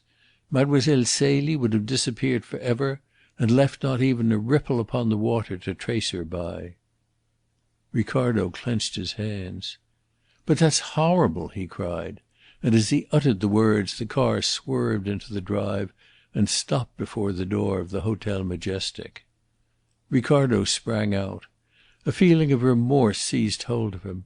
All through that evening he had not given one thought to Harry Wethermill, so utterly had the excitement of each moment engrossed his mind. "He will be glad to know," cried Ricardo. "To night, at all events, he shall sleep. I ought to have telegraphed to him from Geneva that we and Miss Celia were coming back." He ran up the steps into the hotel. "I took care that he should know," said Hanaud, as he followed in Ricardo's steps. "Then the message could not have reached him, else he would have been expecting us," replied Ricardo, as he hurried into the office where a clerk sat at his books. "Is Mr. Wethermill in?" he asked. The clerk eyed him strangely. "Mr. Wethermill was arrested this evening," he said. Ricardo stepped back. "Arrested? When?" "At 25 minutes past 10," replied the clerk shortly. "Ah," said Hanaud quietly, "that was my telephone message." Ricardo stared in stupefaction at his companion. "Arrested!" he cried. "Arrested! But what for?" "For the murders of Marthe Gobin and Mme. Dauvray," said Hanaud. "Good night." CHAPTER XIV. Mr. Ricardo is bewildered. Ricardo passed a most tempestuous night. He was tossed amongst dark problems. Now it was Harry Wethermill who beset him. He repeated and repeated the name, trying to grasp the new and sinister suggestion, which, if Hanaud were right, its sound must henceforth bear. Of course, Hanaud might be wrong. Only, if he were wrong, how had he come to suspect Harry Wethermill? What had first directed his thoughts to that seemingly heartbroken man? And when? Certain recollections became vivid in Mr. Ricardo's mind. The luncheon at the Villa Rose, for instance. Hanaud had been so insistent that the woman with the red hair was to be found in Geneva, had so clearly laid it down that a message, a telegram, a letter from Aix to Geneva, would enable him to lay his hands upon the murderer in Aix. He was isolating the house in Geneva even so early in the history of his investigations. Even so soon he suspected Harry Wethermill. Brains and audacity, yes. These two qualities he had stipulated in the criminal. Ricardo now for the first time understood the trend of all Hanaud's talk at that luncheon. He was putting Harry Wethermill upon his guard. He was immobilizing him. He was fettering him in precautions. With a subtle skill he was forcing him to isolate himself. And he was doing it deliberately to save the life of Celia Harland in Geneva. Once Ricardo lifted himself up with the hair stirring on his scalp. He himself had been with Wethermill in the baccarat rooms on the very night of the murder. They had walked together up the hill to the hotel. It could not be that Harry Wethermill was guilty. And yet, he suddenly remembered, they had together left the rooms at an early hour. It was only 10 o'clock when they had separated in the hall, when they had gone, each to his own room. There would have been time for Wethermill to reach the Villa Rose and do his dreadful work upon that night before 12, if all had been arranged beforehand, if all went as it had been arranged. And as he thought upon the careful planning of that crime, and remembered Wethermill's easy chatter as they had strolled from table to table in the Villa des Fleurs, Ricardo shuddered. Though he encouraged a taste for the bizarre, it was with an effort. He was naturally of an orderly mind, and to touch the eerie or inhuman caused him a physical discomfort. So now he marvelled in a great uneasiness at the calm placidity with which Wethermill had talked, his arm in his, while the load of so dark a crime to be committed within the hour lay upon his mind. Each minute he must have been thinking, with a swift spasm of the heart, should such a precaution fail, should such or such an unforeseen thing intervene? Yet there had never been a sign of disturbance, never a hint of any disquietude. Then Ricardo's thoughts turned as he tossed upon his bed to Celia Harland, a tragic and a lonely figure. He recalled the look of tenderness upon her face when her eyes had met Harry Wethermill's across the baccarat table in the Villa des Fleurs. He gained some insight into the reason why she had clung so desperately to Hanaud's coat sleeve yesterday. Not merely had he saved her life.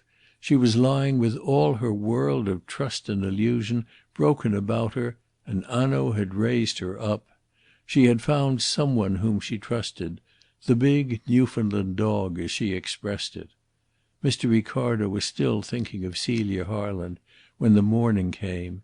He fell asleep and awoke to find Hanaud by his bed. "You will be wanted to day," said Hanaud. Ricardo got up and walked down from the hotel with the detective. The front door faces the hillside of Mont Revard, and on this side Mr. Ricardo's rooms looked out. The drive from the front door curves around the end of the long building and joins the road, which then winds down towards the town past the garden at the back of the hotel. Down this road the two men walked while the supporting wall of the garden upon their right hand grew higher and higher above their heads. They came to a steep flight of steps, which makes a short cut from the hotel to the road, and at the steps Hanaud stopped. "Do you see?" he said. "On the opposite side there are no houses. There is only a wall. Behind the wall there are climbing gardens, and the ground falls steeply to the turn of the road below. There's a flight of steps leading down which corresponds with the flight of steps from the garden. Very often there's a sergent de ville stationed on the top of the steps. But there was not one there yesterday afternoon at 3. Behind us is the supporting wall of the hotel garden. Well, look about you. We cannot be seen from the hotel. There's not a soul in sight. Yes, there's some one coming up the hill, but we have been standing here quite long enough for you to stab me and get back to your coffee on the veranda of the hotel."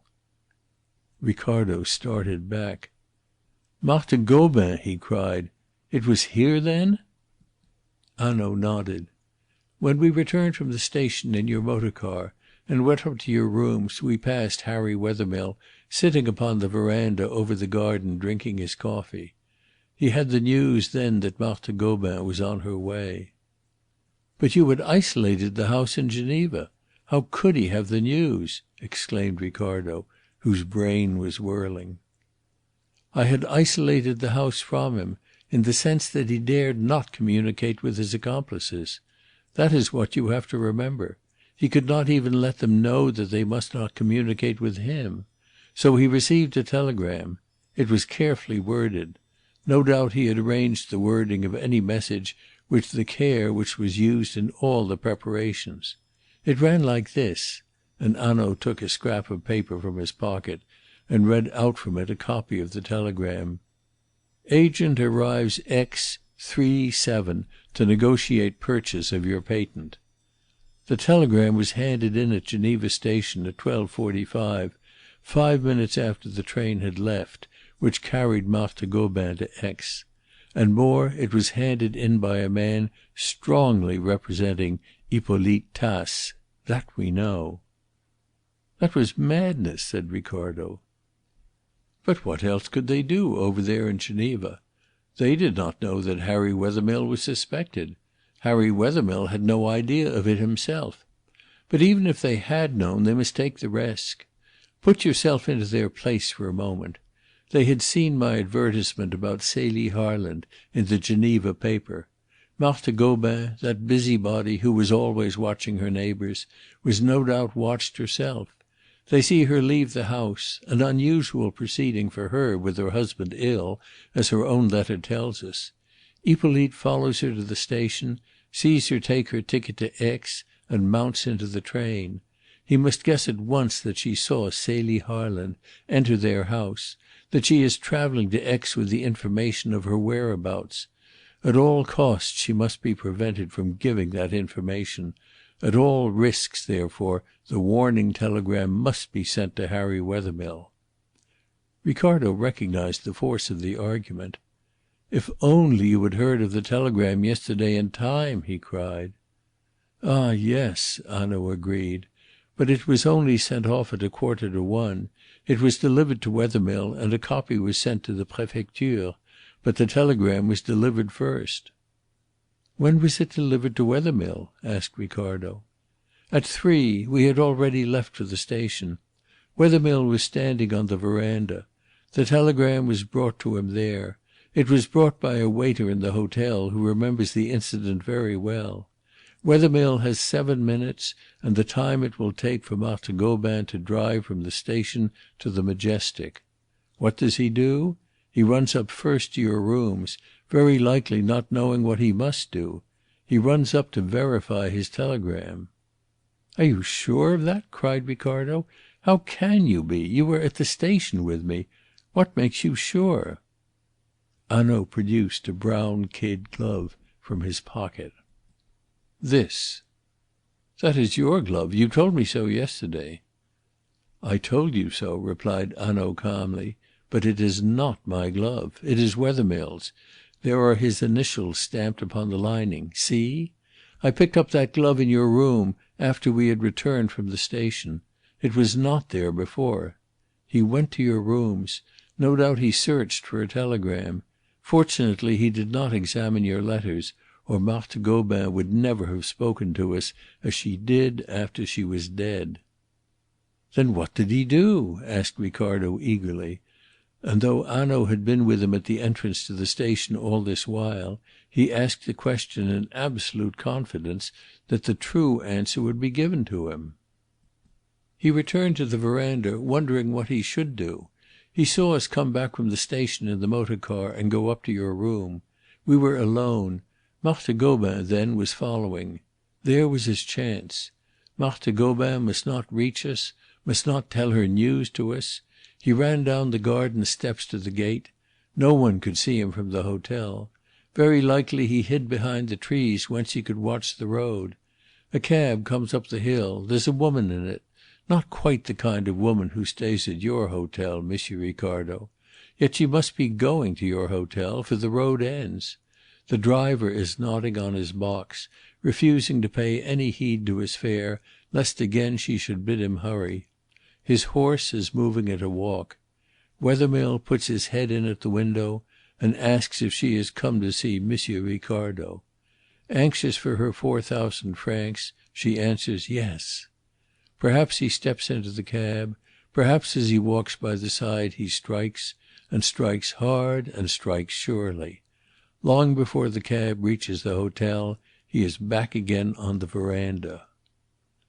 "Yes," said Ricardo, "it's the daring of which you spoke which made the crime possible, the same daring which made him seek your help." "That was unexampled." "No," replied Hanaud. "There's an historic crime in your own country, monsieur. Cries for help were heard in a by street of a town. When people ran to answer them, a man was found kneeling by a corpse. It was the kneeling man who cried for help, but it was also the kneeling man who did the murder. I remembered that when I first began to suspect Harry Wethermill." Ricardo turned eagerly. "And when? When did you first begin to suspect Harry Wethermill?" Hanaud smiled and shook his head. "That you shall know in good time. I am the captain of the ship." His voice took on a deeper note. "But I prepare you. Listen. Daring and brains, those were the property of Harry Wethermill. Yes. But it is not he who is the chief actor in the crime. Of that I am sure. He was no more than one of the instruments." "One of the instruments? Used, then, by whom?" asked Ricardo. "By my Normandy peasant woman, Monsieur Ricardo," said Hanaud. "Yes, there's the dominating figure, cruel, masterful, relentless, that strange woman, Helene Vauquier. You are surprised? You will see. It is not the man of intellect and daring. It's my peasant woman who is at the bottom of it all." "But she's free!" exclaimed Ricardo. "You let her go free." "Free!" repeated Ricardo. "She was driven straight from the Villa Rose to the dépôt. She has been kept au secret ever since." Ricardo stared in amazement. "Already you knew of her guilt?" "Already she had lied to me in her description of Adele Rossignol. Do you remember what she said? A black-haired woman with beady eyes, and I only 5 minutes before had picked up from the table this." He opened his pocket book and took from an envelope a long strand of red hair. "But it was not only because she lied that I had her taken to the dépôt.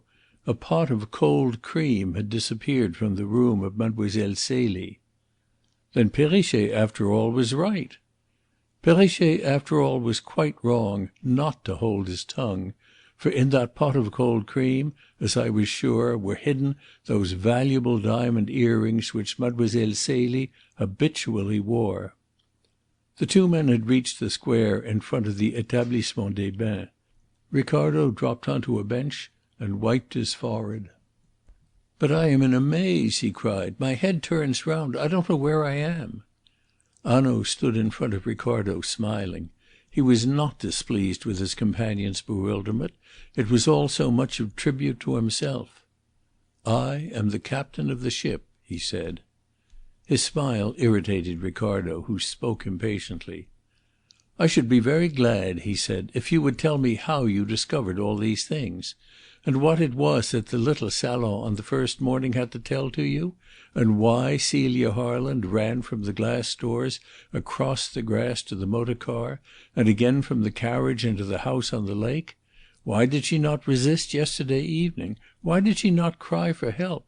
How much of Helene Vauquier's evidence was true and how much false? For what reason Wethermill concerned himself in this affair? Oh, and 1,000 things which I don't understand." "Ah, the cushions and the scrap of paper and the aluminium flask," said Hanaud, and the triumph faded from his face. He spoke now to Ricardo with a genuine friendliness. "You must not be angry with me if I keep you in the dark for a little while. I, too, Mr. Ricardo, have artistic inclinations. I will not spoil the remarkable story which I think Mademoiselle Celie will be ready to tell us. Afterwards I will willingly explain to you what I read in the evidences of the room, and what so greatly puzzled me then. But it is not the puzzle or its solution," he said modestly, "which is most interesting here. Consider the people. Madame Dauvray, the old, rich, ignorant woman, with her superstitions and her generosity, her desire to converse with Madame de Montespan and the great ladies of the past, and her love of a young, fresh face about her. Helene Vauquier, the maid with her 6 years of confidential service, who finds herself suddenly supplanted and made to tend and dress in dainty frocks the girl who has supplanted her. The young girl herself, that poor child, with her love of fine clothes, the Bohemian who, brought up amidst trickeries and practising them as a profession, looking upon them and upon misery and starvation and despair as the commonplaces of life, keeps a simplicity and a delicacy and a freshness which would have withered in a day had she been brought up otherwise. Harry Wethermill, the courted and successful man of genius. Just imagine, if you can, what his feelings must have been when in Madame Dauvray's bedroom, with the woman he had uselessly murdered lying rigid beneath the sheet, he saw me raise the block of wood from the inlaid floor and take out one by one those jewel cases for which less than 12 hours before he had been ransacking that very room. But what he must have felt! And to give no sign! Oh, these people are the interesting problems in the story. Let us hear what happened on that terrible night. The puzzle, that can wait." In Mr. Ricardo's view, Hanaud was proved right.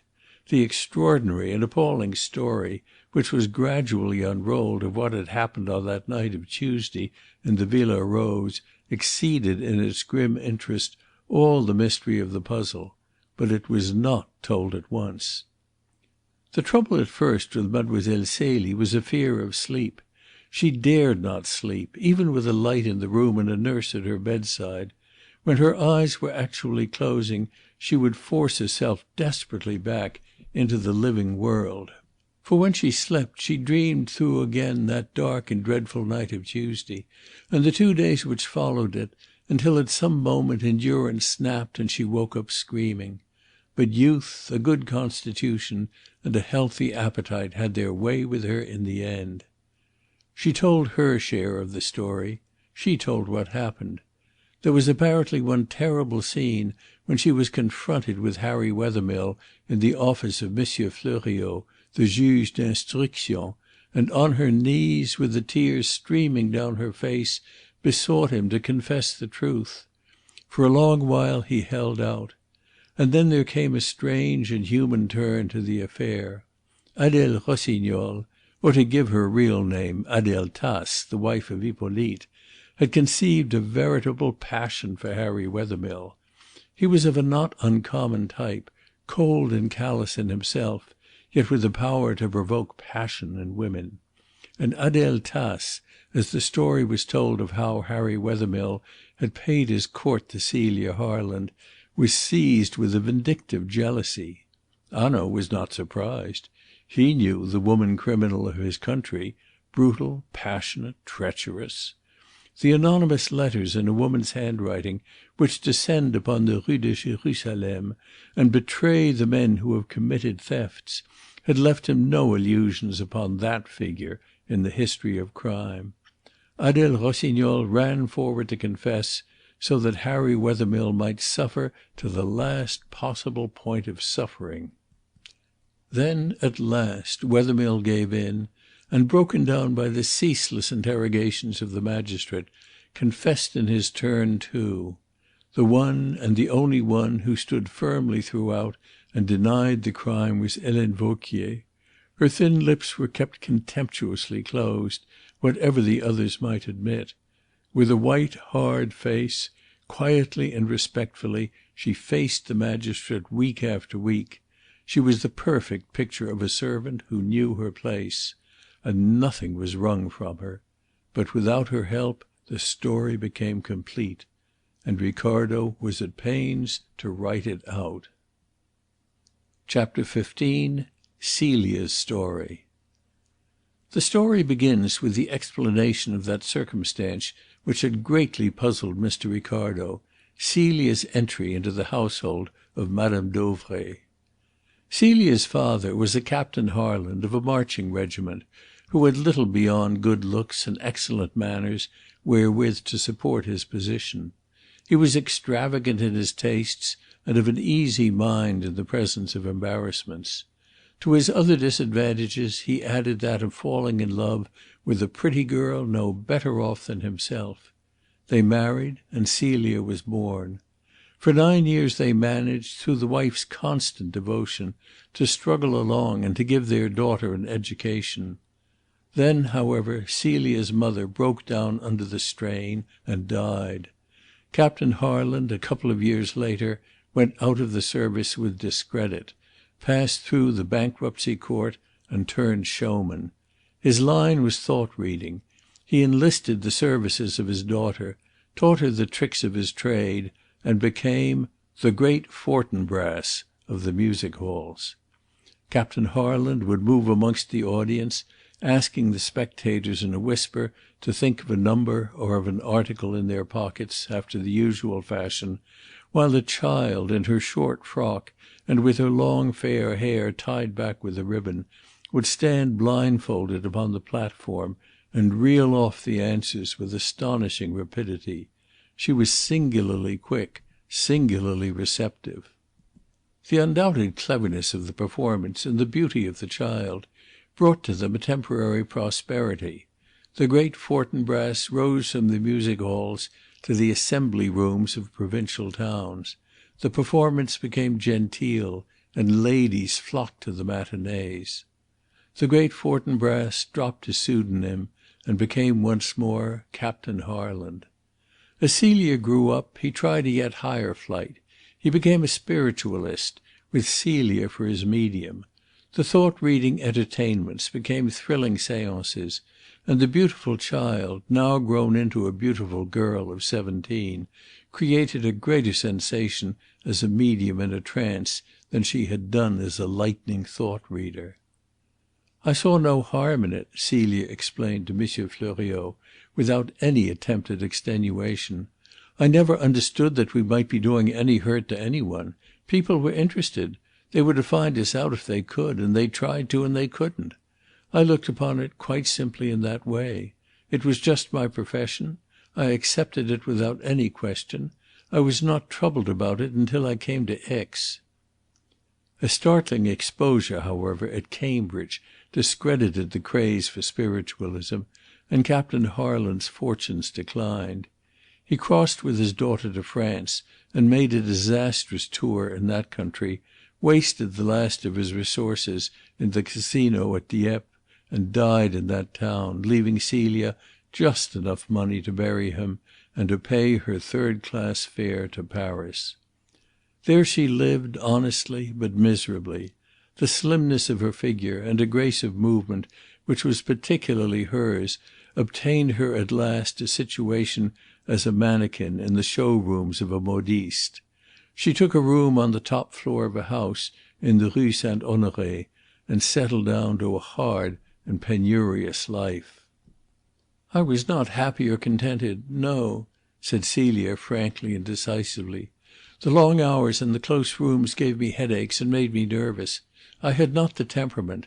And I was very lonely. My life had been so different. I had had fresh air, good clothes, and freedom. Now all was changed. I used to cry myself to sleep up in my little room, wondering whether I would ever have friends. You see, I was quite young, only 18, and I wanted to live. A change came in a few months, but a disastrous change. The modiste failed. Celia was thrown out of work and could get nothing to do. Gradually she pawned what clothes she could spare. And then there came a morning when she had a single 5-franc piece in the world and owed a month's rent for her room. She kept the 5-franc piece all day and went hungry, seeking for work. In the evening she went to a provision shop to buy food, and the man behind the counter took the 5-franc piece. He looked at it, rung it on the counter, and with a laugh bent it easily in half. "See here, my little one," he said, tossing the coin back to her. "One does not buy good food with lead." Celia dragged herself out of the shop in despair. She was starving. She dared not go back to her room. The thought of the concierge at the bottom of the stairs, insistent for the rent, frightened her. She stood on the pavement and burst into tears. A few people stopped and watched her curiously, and went on again. Finally a sergent de ville told her to go away. The girl moved on with the tears running down her cheeks. She was desperate. She was lonely. "I thought of throwing myself into the Seine," said Celia simply, in telling her story to the juge d'instruction. "Indeed, I went to the river. But the water looked so cold, so terrible. And I was young. I wanted so much to live. And then the night came, and the lights made the city bright, and I was very tired, and in a word the young girl went up to Montmartre in desperation as quickly as her tired legs would carry her. She walked once or twice timidly past the restaurants, and finally entered one of them, hoping that some one would take pity on her and give her some supper. She stood just within the door of the supper room. People pushed past her, men in evening dress, women in bright frocks and jewels. No one noticed her. She had shrunk into a corner, rather hoping not to be noticed, now that she had come. But the novelty of her surroundings wore off. She knew that for want of food she was almost fainting. There were 2 girls engaged by the management to dance amongst the tables while people had supper. One dressed as a page in blue satin, the other as a Spanish dancer. Both girls were kind. They spoke to Celia between their dances. They let her waltz with them. Still no one noticed her. She had no jewels, no fine clothes, no chic, the 3 indispensable things. She had only youth and a pretty face. "But," said Celia, "without jewels and fine clothes and chic, these go for nothing in Paris." At last, however, Madame Dauvray came in with a party of friends from a theatre, and saw how unhappy I was, and gave me some supper. She asked me about myself, and I told her. She was very kind, and took me home with her, and I cried all the way in the carriage. She kept me a few days, and then she told me that I was to live with her, for often she was lonely too, and that if I would, she would some day find me a nice comfortable husband and give me a marriage portion. So all my troubles seemed to be at an end," said Celia with a smile. Within a fortnight Madame Dauvray confided to Celia that there was a new fortune teller come to Paris, who by looking into a crystal could tell the most wonderful things about the future. The old woman's eyes kindled as she spoke. She took Celia to the fortune teller's rooms the next day, and the girl quickly understood the ruling passion of the woman who had befriended her. It took very little time then for Celia to notice how easily Madame Dauvray was duped, how perpetually she was robbed. Celia turned the problem over in her mind. "Madame had been very good to me. She was kind and simple," said Celia with a very genuine affection in her voice. "The people whom we knew laughed at her and were ungenerous. But there are many women whom the world respects who are worse than ever was poor Madame Dauvray. I was very fond of her, so I proposed to her that we should hold a séance, and I would bring people from the spirit world I knew, that I could amuse her with something much more clever and more interesting than the fortune tellers. And at the same time I could save her from being plundered. That was all I thought about." That was all she thought about, yes. She left Helene Vauquier out of her calculations, and she did not foresee the effect of her stances upon Madame Dauvray. Celia had no suspicions of Helene Vauquier. She would have laughed if any one had told her that this respectable and respectful middle-aged woman, who was so attentive, so neat, so grateful for any kindness, was really nursing a rancorous hatred against her. Celia had sprung from Montmartre suddenly, therefore Helene Vauquier despised her. Celia had taken her place in Madame Dauvray's confidence, had deposed her unwittingly, had turned the confidential friend into a mere servant. Therefore Helene Vauquier hated her. And her hatred reached out beyond the girl, and embraced the old superstitious foolish woman, whom a young and pretty face could so easily beguile. Helene Vauquier despised them both, hated them both, and yet must nurse her rancour in silence and futility. Then came the séances, and at once, to add fuel to her hatred, she found herself stripped of those gifts and commissions which she had exacted from the herd of common tricksters who had been wont to make their harvest out of Madame Dauvray. Helene Vauquier was avaricious and greedy, like so many of her class. Her hatred of Celia, her contempt for Madame Dauvray, grew into a very delirium. But it was a delirium she had the cunning to conceal. She lived at white heat, but to all the world she had lost nothing of her calm.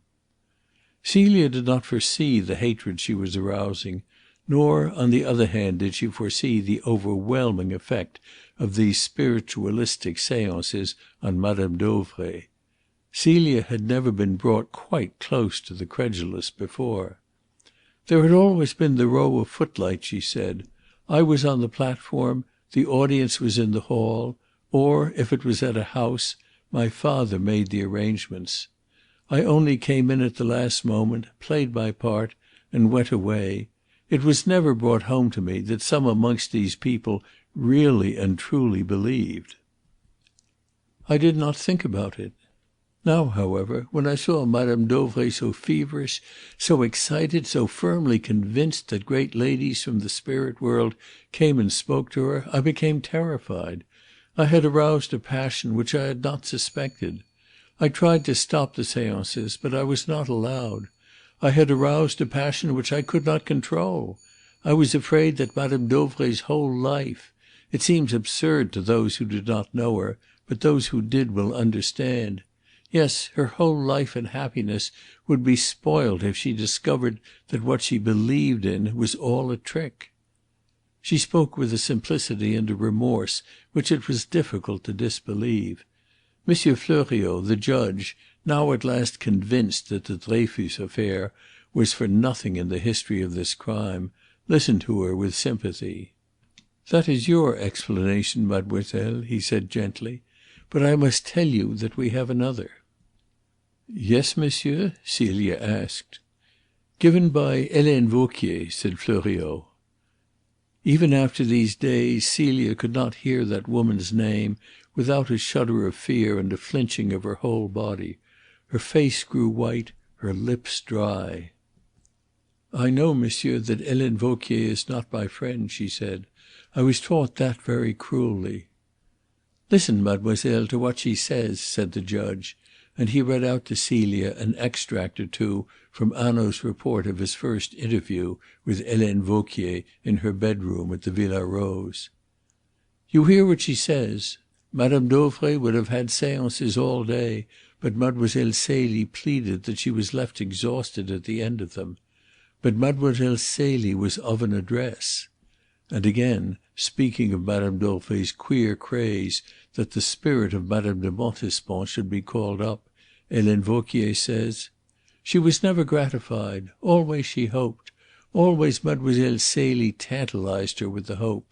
She would not spoil her fine affairs by making these treats too common. Thus she attributes your reluctance to multiply your experiments to a desire to make the most profit possible out of your wares, like a good business woman." "It is not true, monsieur," cried Celia earnestly. "I tried to stop the séances because now for the first time I recognized that I had been playing with a dangerous thing. It was a revelation to me. I did not know what to do. Madame Dauvray would promise me everything, give me everything, if only I would consent when I refused. I was terribly frightened of what would happen. I did not want power over people. I knew it was not good for her that she should suffer so much excitement. No, I did not know what to do. And so we all moved to Aix.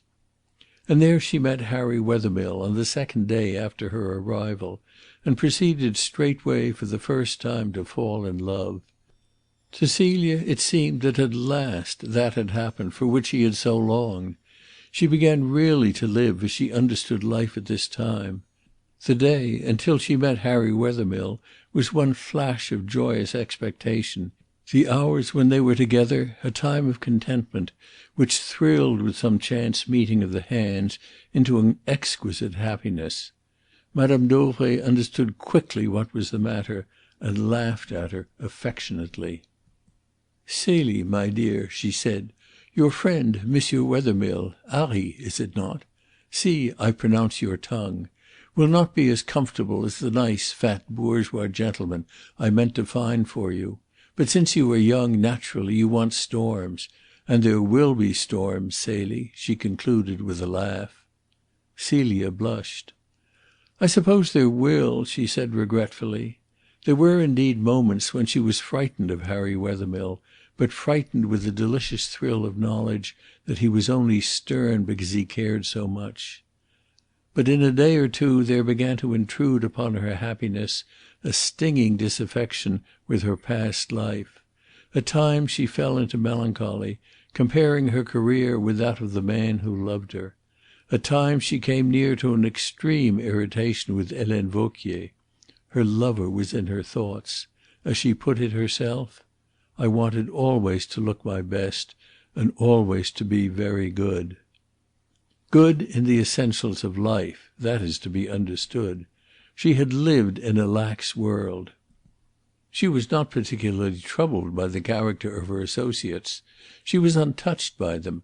She liked her fling at the baccarat tables. These were details and did not distress her. Love had not turned her into a Puritan. But certain recollections plagued her soul. The visit to the restaurant in Montmartre, for instance, and the séances. Of these indeed she thought to have made an end. There were the baccarat rooms and the beauty of the town and the neighbourhood to distract Madame Dauvray. Celia kept her thoughts away from séances. There was no séance as yet held in the Villa Rose, and there would have been none but for Helene Vauquier.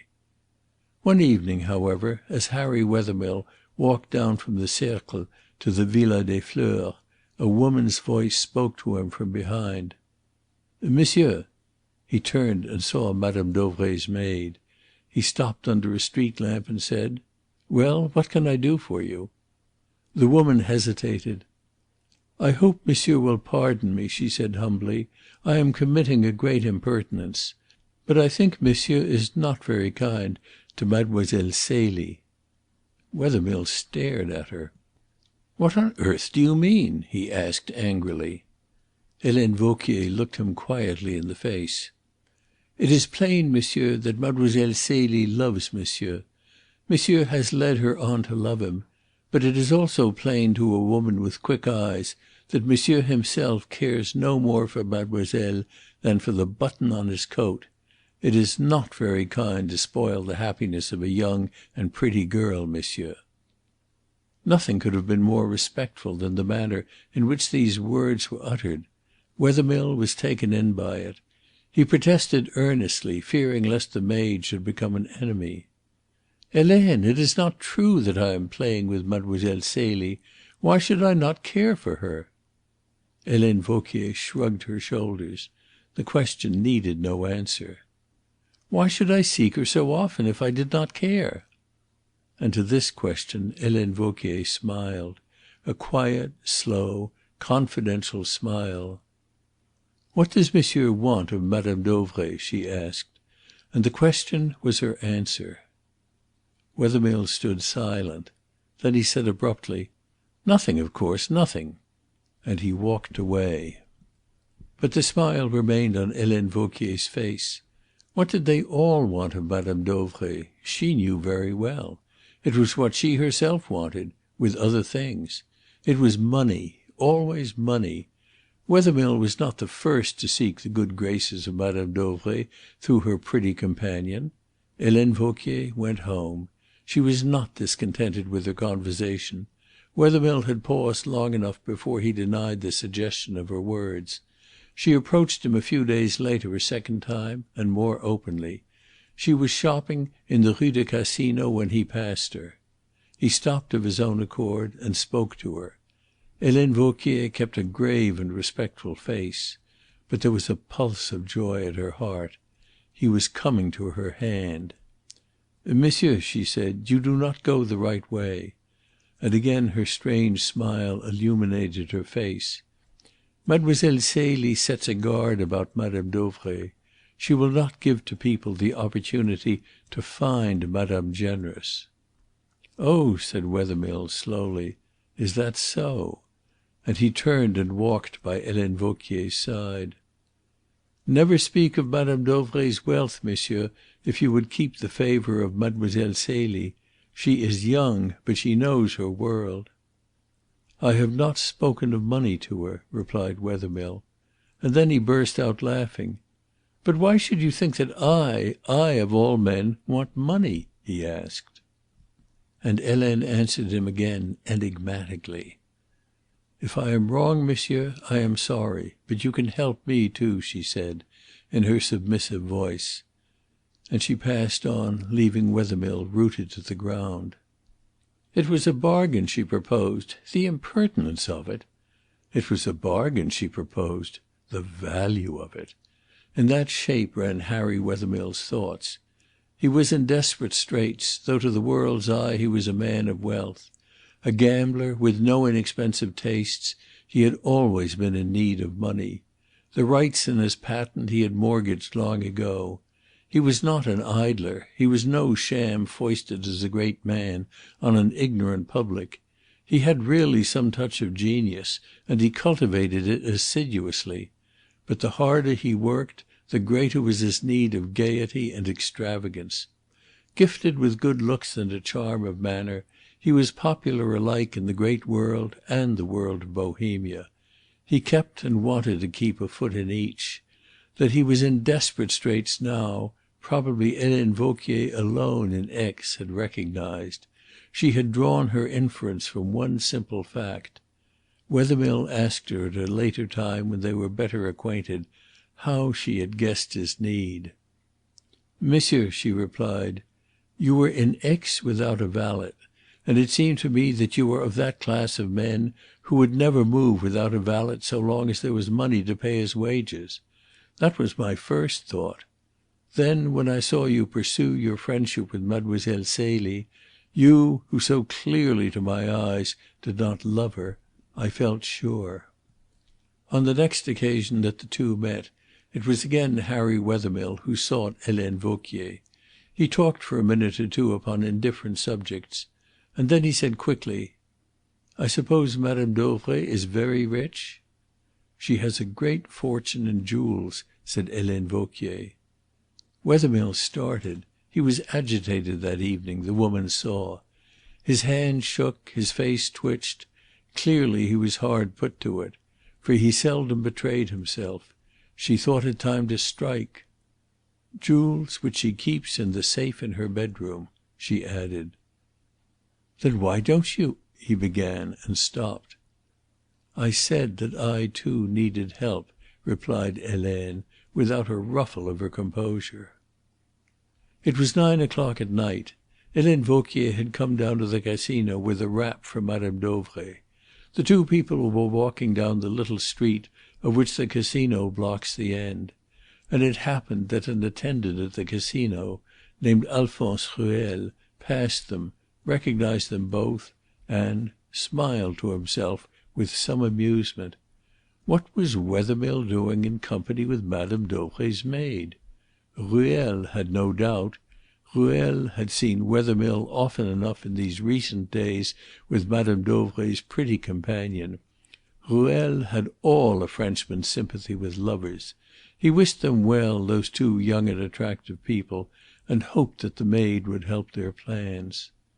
But as he passed he caught a sentence spoken suddenly by Wethermill. "Well, it is true, I must have money." And the agitated voice and the words remained fixed in his memory. He heard, too, a warning, "Hush!" from the maid. Then they passed out of his hearing. But he turned and saw that Wethermill was talking volubly.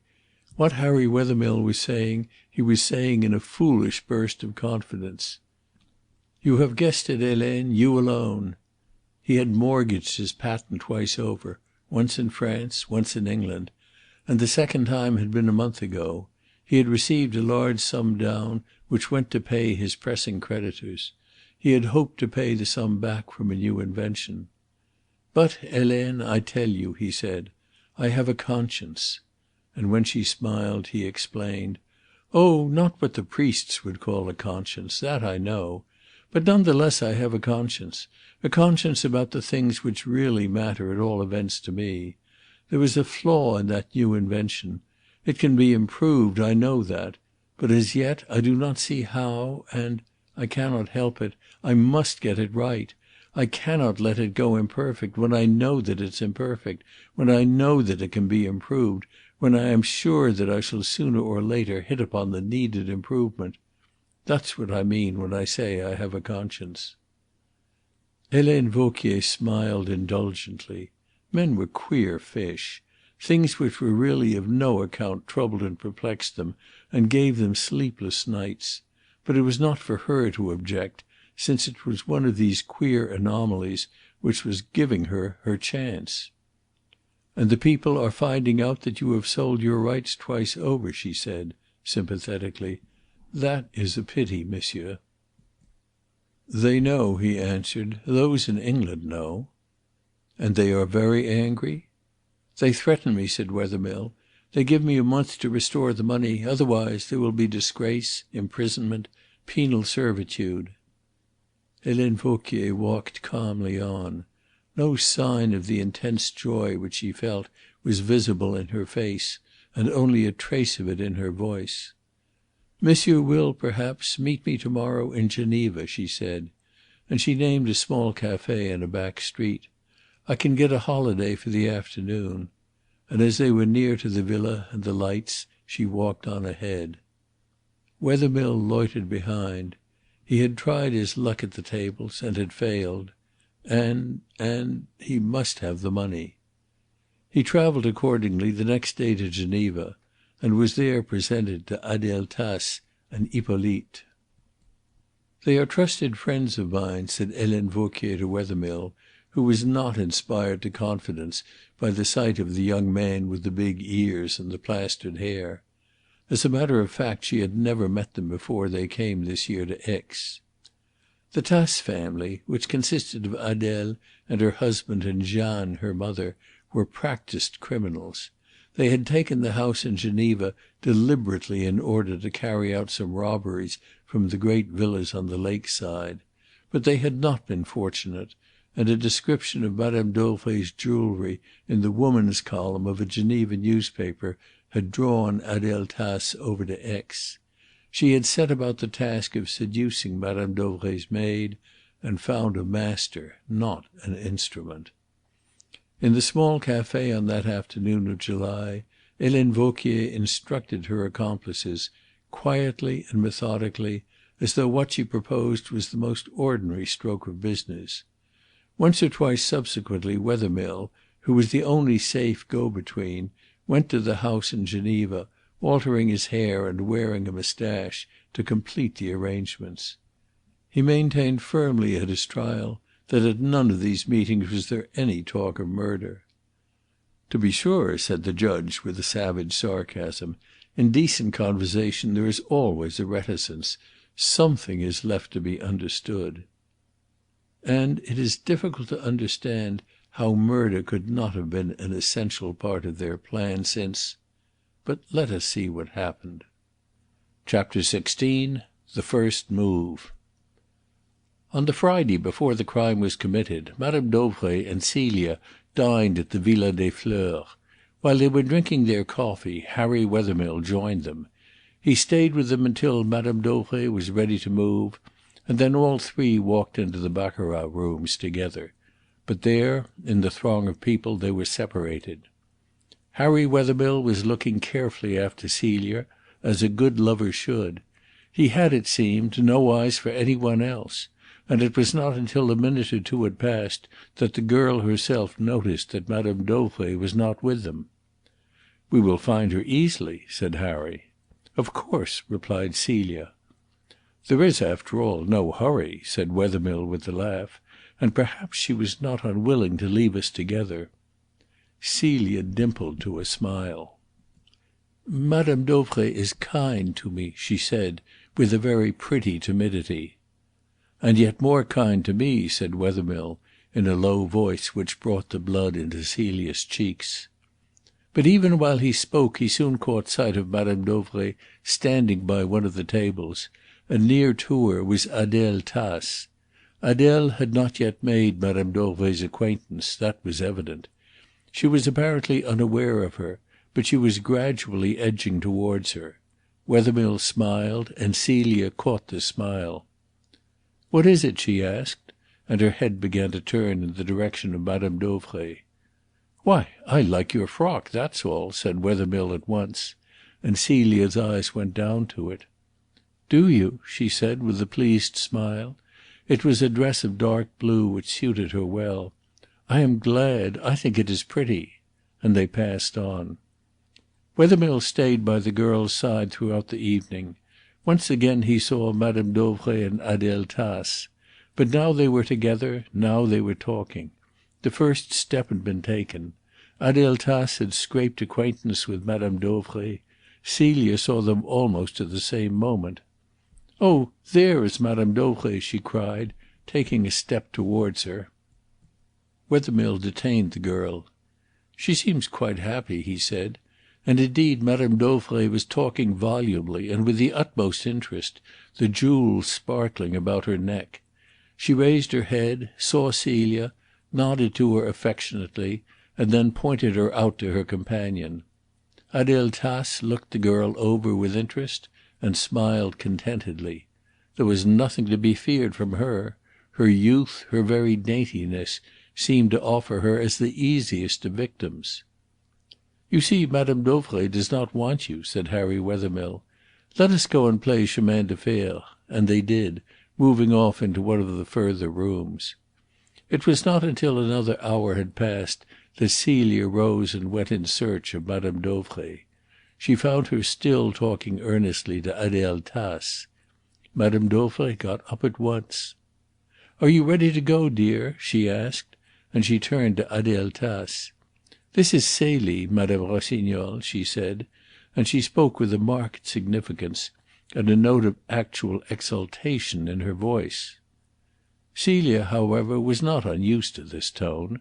Madame Dauvray was proud of her companion, and had a habit of showing her off to the girl's discomfort. The three women spoke a few words, and then Madame Dauvray and Celia left the rooms and walked to the entrance doors. But as they walked, Celia became alarmed. She was by nature extraordinarily sensitive to impressions.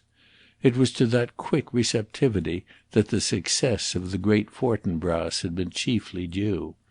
She had a gift of rapid comprehension. It was not that she argued or deducted or inferred, but she felt. To take a metaphor from the work of the man she loved, she was a natural receiver. So now, although no word was spoken, she was aware that Madame Dauvray was greatly excited, greatly disturbed, and she dreaded the reason of that excitement and disturbance. While they were driving home in the motor car, she said apprehensively, "You met a friend, then, to-night, madame?" "No," said Madame Dauvray. "I made a friend. I had not met Madame Rossignol before. A bracelet of hers came undone, and I helped her to fasten it. We talked afterwards. She lives in Geneva." Madame Dauvray was silent for a moment or two. Then she turned impulsively and spoke in a voice of appeal.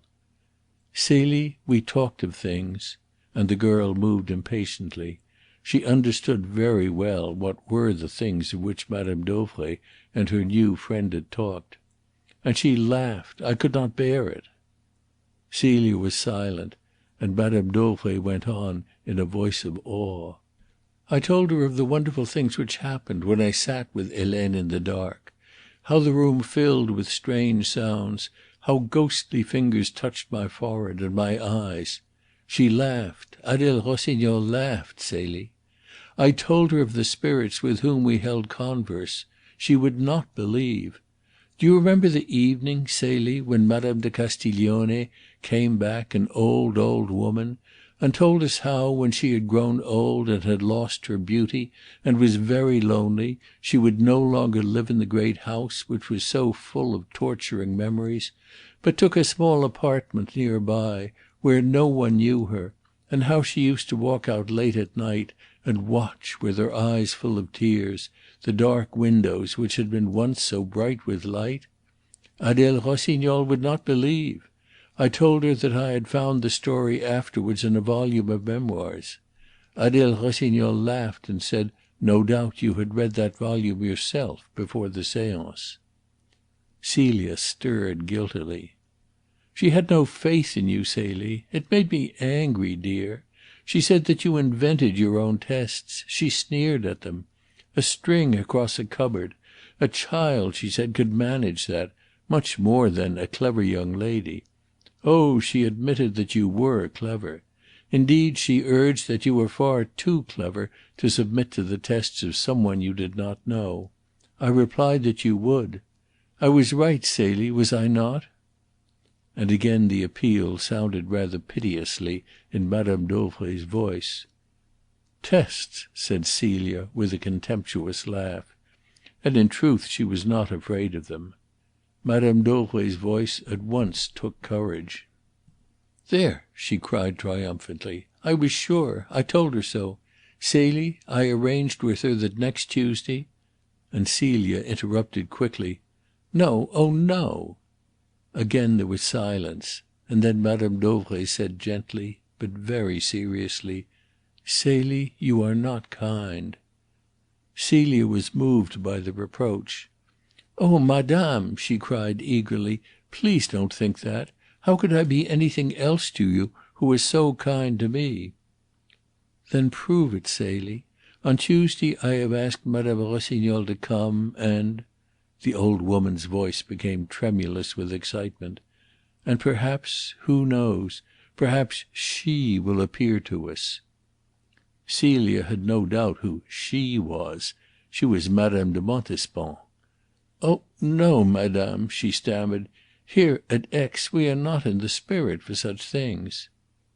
And then, in a voice of dread, Madame Dauvray asked, "Is it true, then, what Adele said?" And Celia started violently. Madame Dauvray doubted. "I believe it would break my heart, my dear, if I were to think that, if I were to know that you had tricked me," she said, with a trembling voice.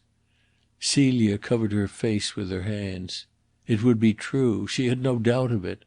Madame Dauvray would never forgive herself, would never forgive Celia. Her infatuation had grown so to engross her that the rest of her life would surely be embittered. It was not merely a passion. It was a creed as well. Celia shrank from the renewal of these seances. Every fibre in her was in revolt. They were so unworthy of Harry Wethermill and of herself as she now herself wished to be. But she had to pay now. The moment for payment had come. "Celie," said Madame Dauvray, "it isn't true. Surely it isn't true." Celia drew her hands away from her face. "Let Madame Rossignol come on Tuesday," she cried. And the old woman caught the girl's hand and pressed it with affection. "Oh, thank you, thank you," she cried. "Adele Rossignol laughs to night. We shall convince her on Tuesday, Celie. Celie, I am so glad." And her voice sank into a solemn whisper, pathetically ludicrous. "It is not right that she should laugh. To bring people back through the gates of the spirit world, that is wonderful." To Celia the sound of the jargon learnt from her own lips, used by herself so thoughtlessly in past times, was odious. For the last time, she pleaded to herself. All her life was going to change. Though no word had yet been spoken by Harry Wethermill, she was sure of it.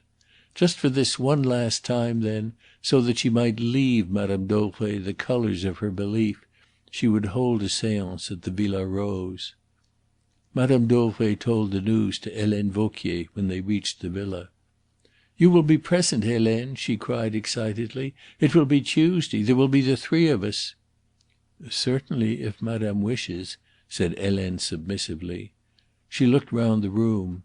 "Mademoiselle Celie can be placed on a chair in that recess, and the curtains drawn, whilst we, Madame and Madame's friend and I, can sit round this table under the side windows." "Yes," said Celia, "that will do very well." It was Madame Dauvray's habit when she was particularly pleased with Celia to dismiss her maid quickly and to send her to brush the girl's hair at night. And in a little while on this night Helene went to Celia's room. While she brushed Celia's hair she told her that Servettaz's parents lived at Chambéry and that he would like to see them. "But the poor man is afraid to ask for a day," she said. "He has been so short a time with Madame." "Of course Madame will give him a holiday if he asks," replied Celia with a smile. "I will speak to her myself to morrow." "It would be kind of mademoiselle," said Helene Vauquier. "But perhaps " She stopped. "Well?" said Celia.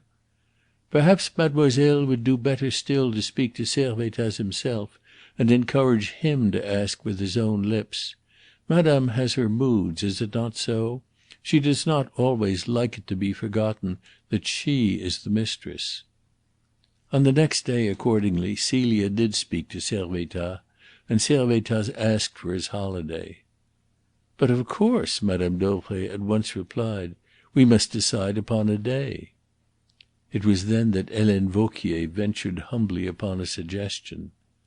"Since Madame has a friend coming here on Tuesday, perhaps that would be the best day for him to go.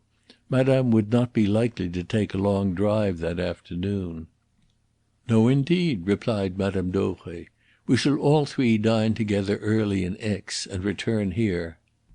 "Then I will tell him he may go to morrow," said Celia. For this conversation took place on the Monday, and in the evening Madame Dauvray and Celia went as usual to the Villa des Fleurs and dined there.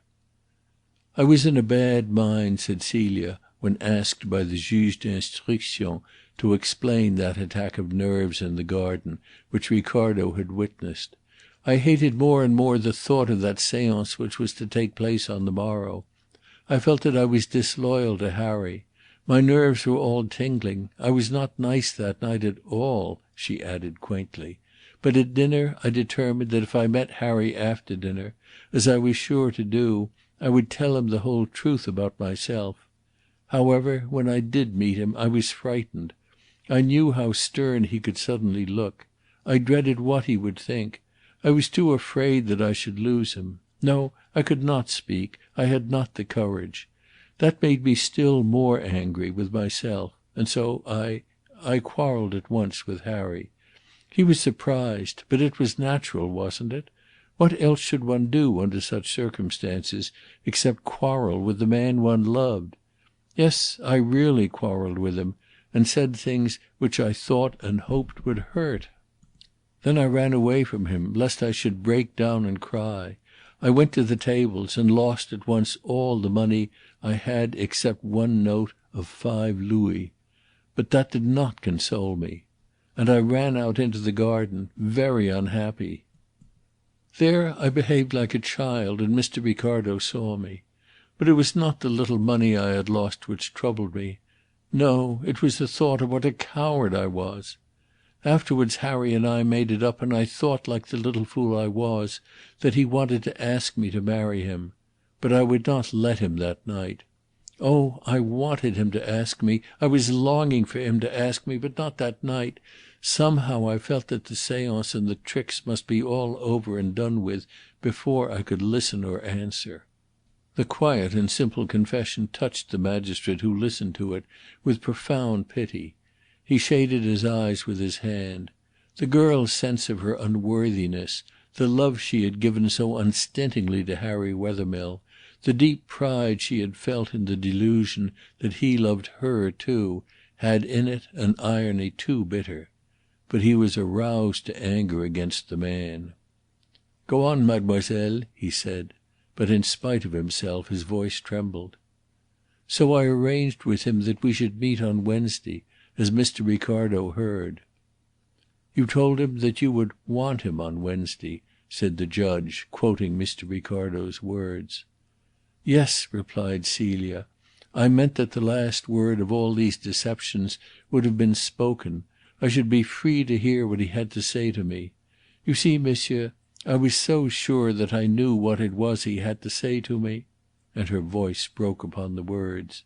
She recovered herself with an effort. "Then I went home with Madame Dauvray." On the morning of Tuesday, however, there came a letter from Adele Tace, of which no trace was afterwards discovered. The letter invited Madame Dauvray and Celia to come out to Annecy and dine with her at a hotel there. They could then return together to Aix. The proposal fitted well with Madame Dauvray's inclinations. She was in a feverish mood of excitement. "Yes, it will be better that we dine quietly together in a place where there is no noise and no crowd, and where no one knows us," she said, and she looked up the timetable. "There is a train back which reaches Aix at 9 o'clock," she said, "so we need not spoil Servettaz's holiday." "His parents will be expecting him," Helene Vauquier added. Accordingly Servettaz left for Chambéry by the 1:50 train from Aix, and later on in the afternoon Madame Dauvray and Celia went by train to Annecy. In the one woman's mind there was the queer longing that she should appear and speak to-night. In the girl's there was a wish passionate as a cry. "This shall be the last time," she said to herself again and again, "the very last." Meanwhile Helene Vauquier, it must be held, burned carefully Adele Tace's letter. She was left in the Villa Rose with the charwoman to keep her company.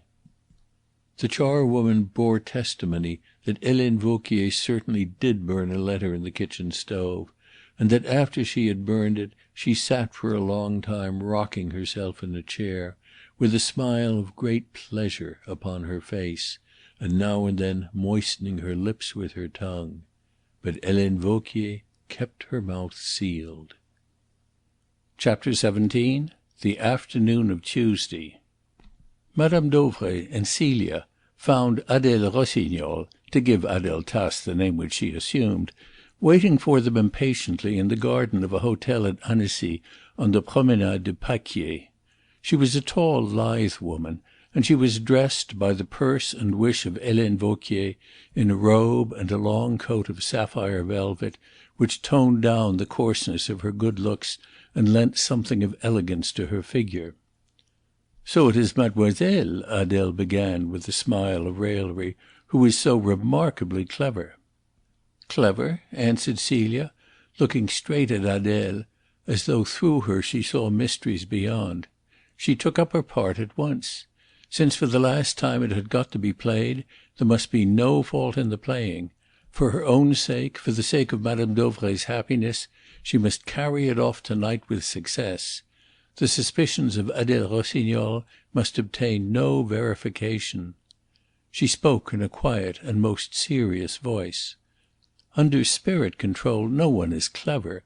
One does the bidding of the spirit which controls. "Perfectly," said Adele in a malicious tone. "I only hope you will see to it, mademoiselle, that some amusing spirits control you this evening and appear before us." "I am only the living gate by which the spirit forms pass from the realm of mind into the world of matter," Celia replied. "Quite so," said Adele comfortably. "Now let us be sensible and dine. We can amuse ourselves with mademoiselle's rigmaroles afterwards."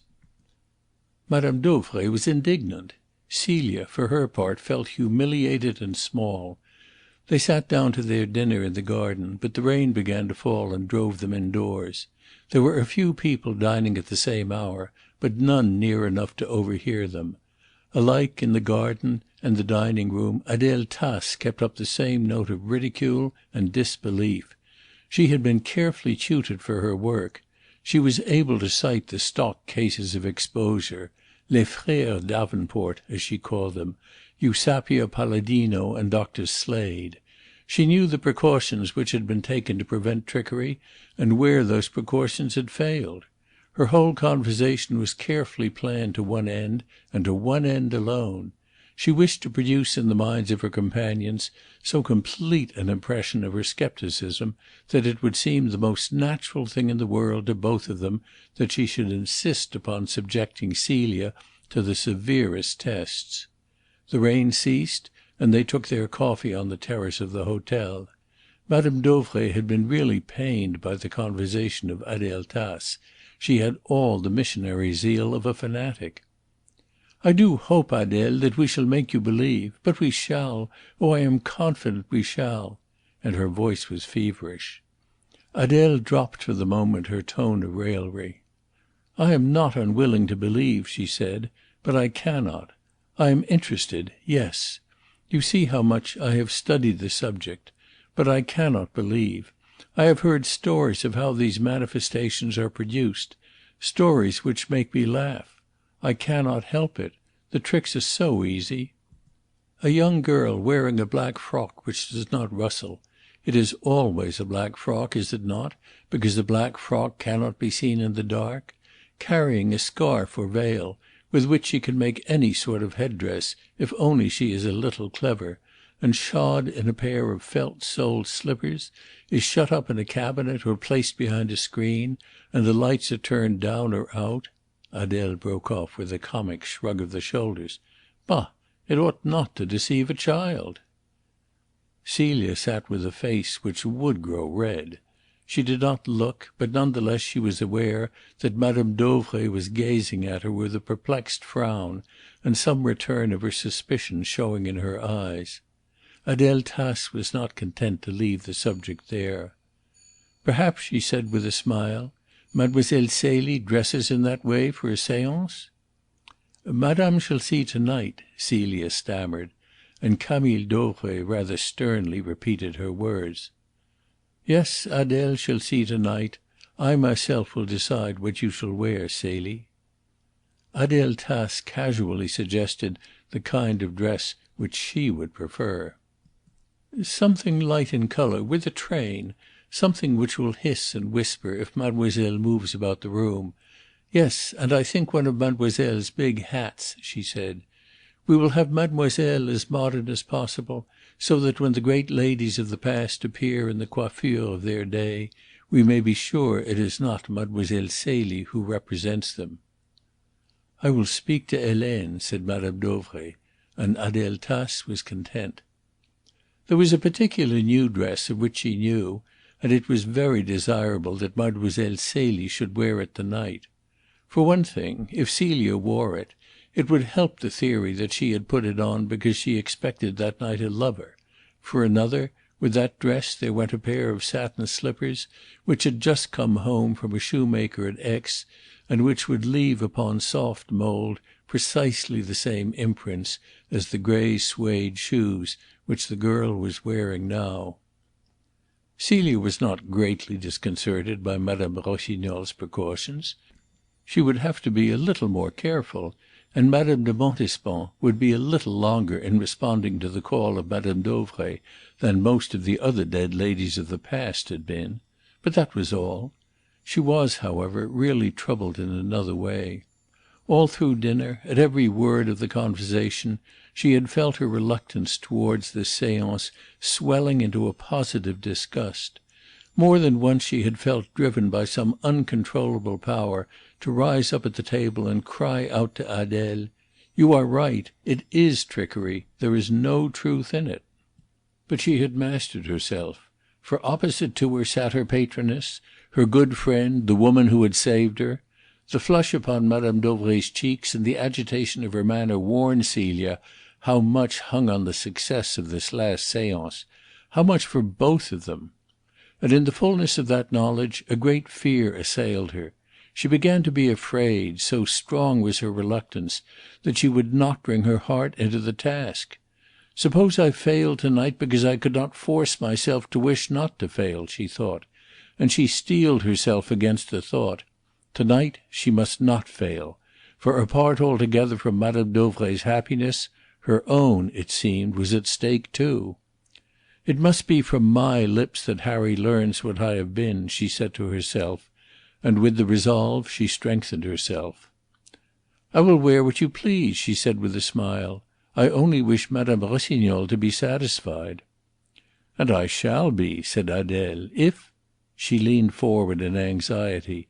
She had come to the real necessity of Helene Vauquier's plan. "If we abandon as quite laughable the cupboard door and the string across it, if, in a word, mademoiselle consents that we tie her hand and foot and fasten her securely in a chair. Such restraints are usual in the experiments of which I have read. Was there not a medium called Mademoiselle Cook who was secured in this way, and then remarkable things, which I could not believe, were supposed to have happened?" "Certainly I permit it," said Celia with indifference, and Madame Dauvray cried enthusiastically, "Ah, you shall believe to night in those wonderful things!" Adèle Tace leaned back. She drew a breath. It was a breath of relief. "Then we will buy the cord in Aix," she said. "We have some, no doubt, in the house," said Madame Dauvray. Adèle shook her head and smiled. "My dear madame, you are dealing with a sceptic. I should not be content." Celia shrugged her shoulders. "Let us satisfy Madame Rossignol," she said. Celia indeed was not alarmed by this last precaution. For her it was a test less difficult than the light-coloured rustling robe. She had appeared upon so many platforms, had experienced too often the bungling efforts of spectators called up from the audience to be in any fear. There were very few knots from which her small hands and supple fingers had not learned long since to extricate themselves. She was aware how much in all these matters the personal equation counted. Men who might perhaps have been able to tie knots from whom she could not get free were always too uncomfortable and self-conscious, or too afraid of hurting her white arms and wrists to do it. Women, on the other hand, who had no compunctions of that kind, did not know how. It was now nearly 8 o'clock. The rain still held off. "We must go," said Madame Dauvray, who for the last half hour had been continually looking at her watch. They drove to the station and took the train. Once more the rain came down, but it had stopped again before the train steamed into Aix at 9 o'clock. "We will take a cab," said Madame Dauvray. "It will save time." "It will do us good to walk, madame," pleaded Adèle. The train was full. Adèle passed quickly out from the lights of the station in the throng of passengers, and waited in the dark square for the others to join her. "It is barely 9. A friend has promised to call at the Villa Rose for me after 11 and drive me back in a motor car to Geneva, so we have plenty of time." They walked accordingly up the hill, Madame Dauvray slowly, since she was stout, and Celia keeping pace with her. Thus it seemed natural that Adele Tace should walk ahead, though a passer-by would not have thought she was of their company. At the corner of the Rue du Casino, Adele waited for them and said quickly: "Mademoiselle, you can get some cord, I think, at the shop there." And she pointed to the shop of Monsieur Corval. "Madame and I will go slowly on. You, who are the youngest, will easily catch us up." Celia went into the shop, bought the cord, and caught Madame Dauvray up before she reached the villa. "Where is Madame Rossignol?" she asked. "She went on," said Camille Dauvray. "She walks faster than I do." They passed no one whom they knew, although they did pass one who recognized them, as Perrichet had discovered. They came upon Adele, waiting for them at the corner of the road where it turns down toward the villa. "It is near here, the Villa Rose?" she asked. "A minute more and we are there." They turned in at the drive, closed the gate behind them, and walked up to the villa. The windows and the glass doors were closed, the latticed shutters fastened. A light burned in the hall. "Helene is expecting us," said Madame Dauvray, for as they approached she saw the front door open to admit them, and Helene Vauquier was in the doorway.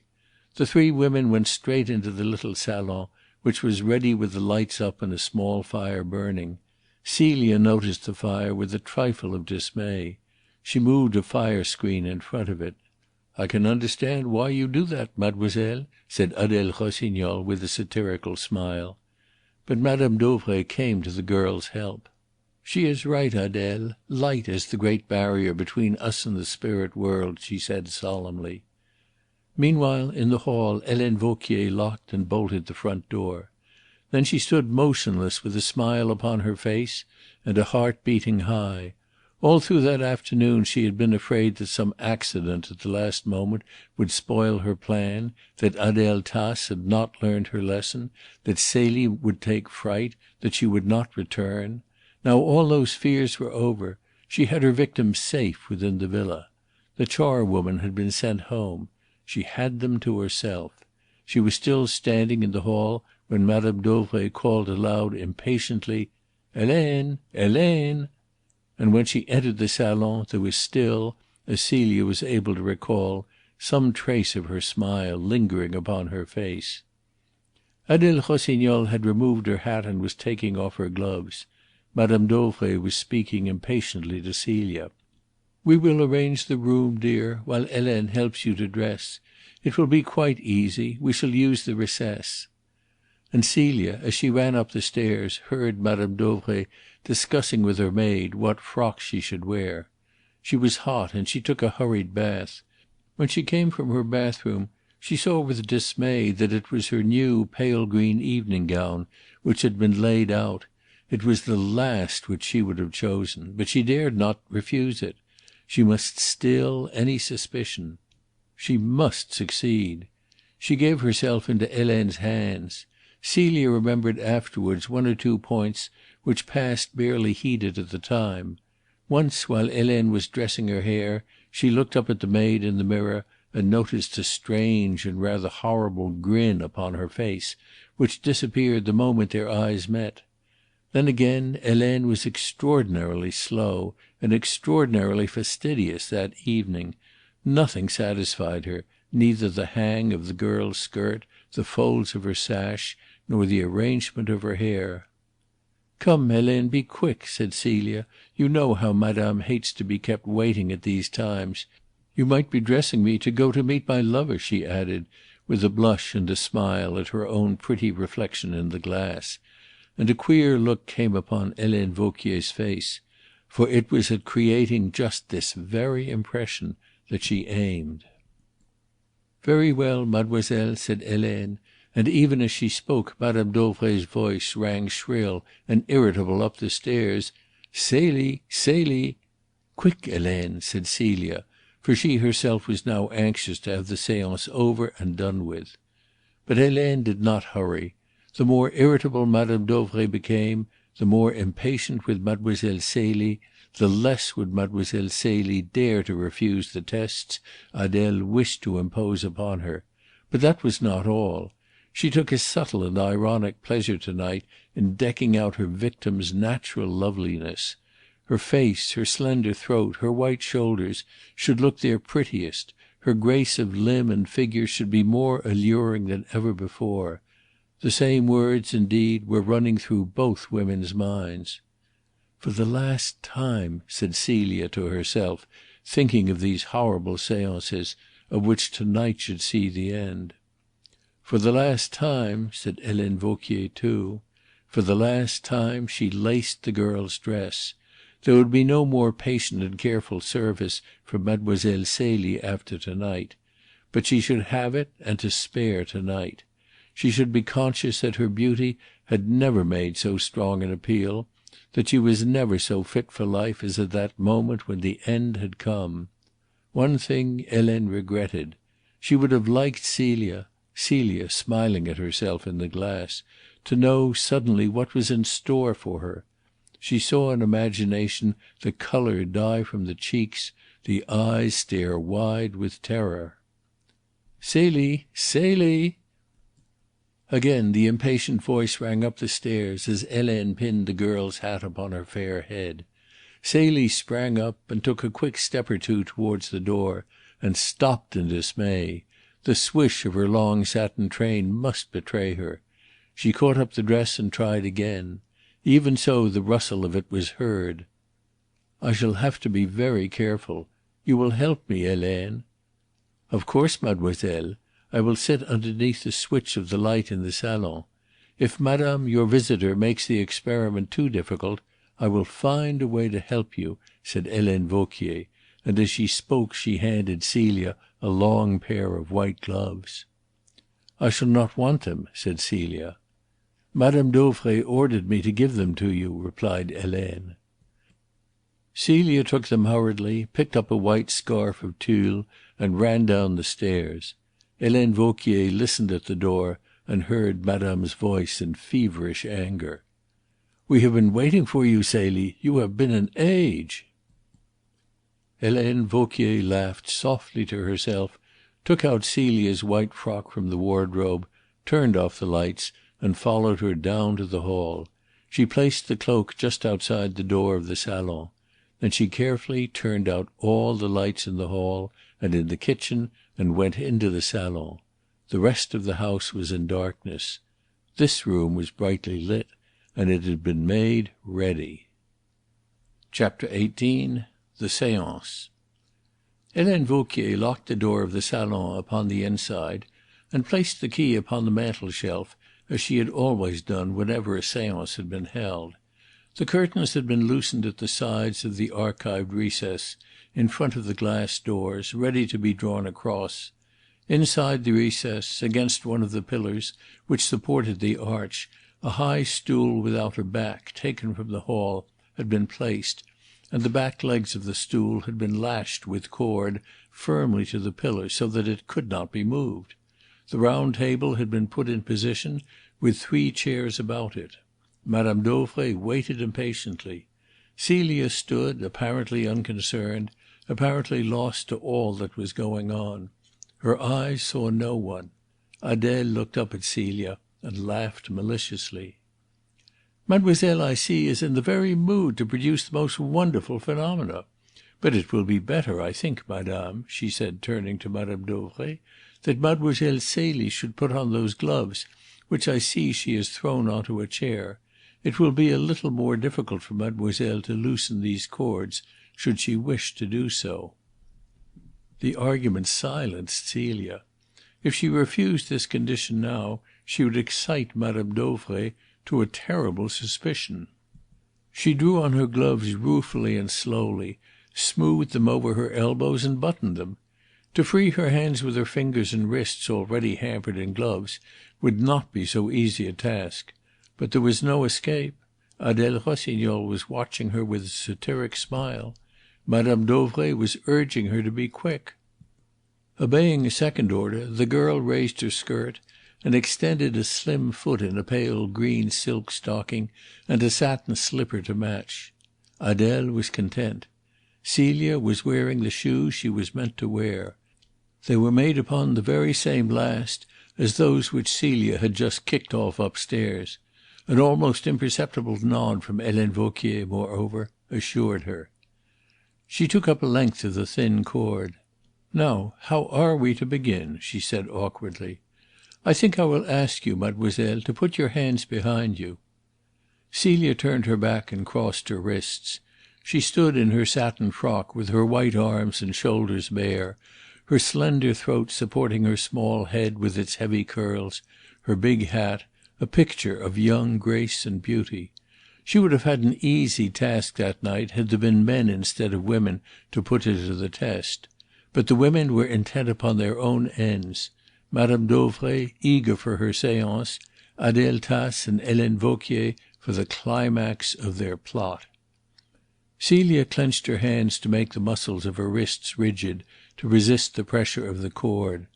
Adèle quietly unclasped them and placed them palm to palm.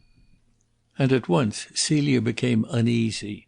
It was not merely the action, significant though it was, of Adèle's alertness to thwart her, which troubled Celia, but she was extraordinarily receptive of impressions, extraordinarily quick to feel, from a touch, from some dim sensation of the thought of the one who touched her. So now the touch of Adèle's swift, strong, nervous hands caused her a queer, vague shock of discomfort. It was no more than that at the moment, but it was quite definite as that. "Keep your hands so, please, mademoiselle," said Adèle. "Your fingers loose." And the next moment Celia winced and had to bite her lip to prevent a cry. The thin cord was wound twice about her wrists, drawn cruelly tight and then cunningly knotted. For 1 second Celia was thankful for her gloves. The next, more than ever she regretted that she wore them. It would have been difficult enough for her to free her hands now even without them. And upon that a worse thing befell her. "I beg mademoiselle's pardon if I hurt her," said Adèle. And she tied the girl's thumbs and little fingers. To slacken the knots she must have the use of her fingers, even though her gloves made them fumble. Now she had lost the use of them altogether. She began to feel that she was in master hands. She was sure of it the next instant. For Adèle stood up, and passing a cord around the upper part of her arms, drew her elbows back. To bring any strength to help her in wriggling her hands free, she must be able to raise her elbows. With them trussed in the small of her back, she was robbed entirely of her strength. And all the time her strange uneasiness grew. She made a movement of revolt, and at once the cord was loosened. "Mademoiselle Celie objects to my test," said Adèle, with a laugh, to Madame Dauvray, "and I do not wonder." Celia saw upon the old woman's foolish and excited face a look of veritable consternation. "Are you afraid, Celie?" she asked. There was anger, there was menace in the voice, but above all these there was fear, fear that her illusions were to tumble about her. Celia heard that note and was quelled by it. This folly of belief, these séances, were the one touch of colour in Madame Dauvray's life, and it was just that instinctive need of colour which had made her so easy to delude. How strong the need is, how seductive the proposal to supply it, Celia knew well. She knew it from the experience of her life, when the great Fortinbras was at the climax of his fortunes. She had travelled much amongst monotonous, drab towns, without character or amusements. She had kept her eyes open. She had seen that it was from the denizens of the dull streets in these towns that the quack religions won their recruits. Madame Dauvray's life had been a featureless sort of affair until these experiments had come to colour it. Madame Dauvray must at any rate preserve the memory of that colour. "No," she said boldly, "I am not afraid," and after that she moved no more. Her elbows were drawn firmly back and tightly bound. She was sure she could not free them. She glanced in despair at Helene Vauquier, and then some glimmer of hope sprang up. For Helene Vauquier gave her a look, a smile of reassurance. It was as if she said, "I will come to your help." Then, to make security still more sure, Adèle turned the girl about as unceremoniously as if she had been a doll, and passing a cord at the back of her arms, drew both ends round in front, and knotted them at her waist. "Now, Celie," said Adele, with a vibration in her voice which Celia had not remarked before. Excitement was gaining upon her, as upon Madame Dauvray. Her face was flushed and shiny, her manner peremptory and quick. Celia's uneasiness grew into fear. She could have used the words which Hanaud spoke the next day in that very room. "There is something here which I do not understand." The touch of Adele Tace's hands communicated something to her, something which filled her with a vague alarm. She could not have formulated it if she would. She dared not if she could. She had but to stand and submit. "Now," said Adele. She took the girl by the shoulders and set her in a clear space in the middle of the room, her back to the recess, her face to the mirror, where all could see her. "Now, Celie," she had dropped the mademoiselle and the ironic suavity of her manner, "try to free yourself." For a moment the girl's shoulders worked, her hands fluttered, but they remained helplessly bound. "Ah, you will be content, Adele, to night," cried Madame Dauvray eagerly. But even in the midst of her eagerness, so thoroughly had she been prepared, there lingered a flavour of doubt, of suspicion. In Celia's mind there was still the one desperate resolve. "I must succeed to night," she said to herself. "I must." Adele Rossignol kneeled on the floor behind her. She gathered in carefully the girl's frock. Then she picked up the long train, wound it tightly round her limbs, pinioning and swathing it in the folds of satin, and secured the folds with a cord about the knees. She stood up again. "Can you walk, Celie?" she asked. "Try." With Helene Vauquier to support her if she fell, Celia took a tiny shuffling step forward, feeling supremely ridiculous. No one, however, of her audience was inclined to laugh.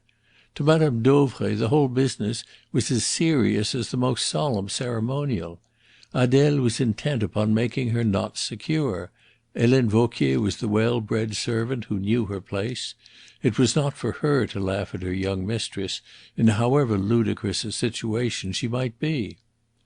"Now," said Adele, "we will tie mademoiselle's ankles, and then we shall be ready for Madame de Montespan."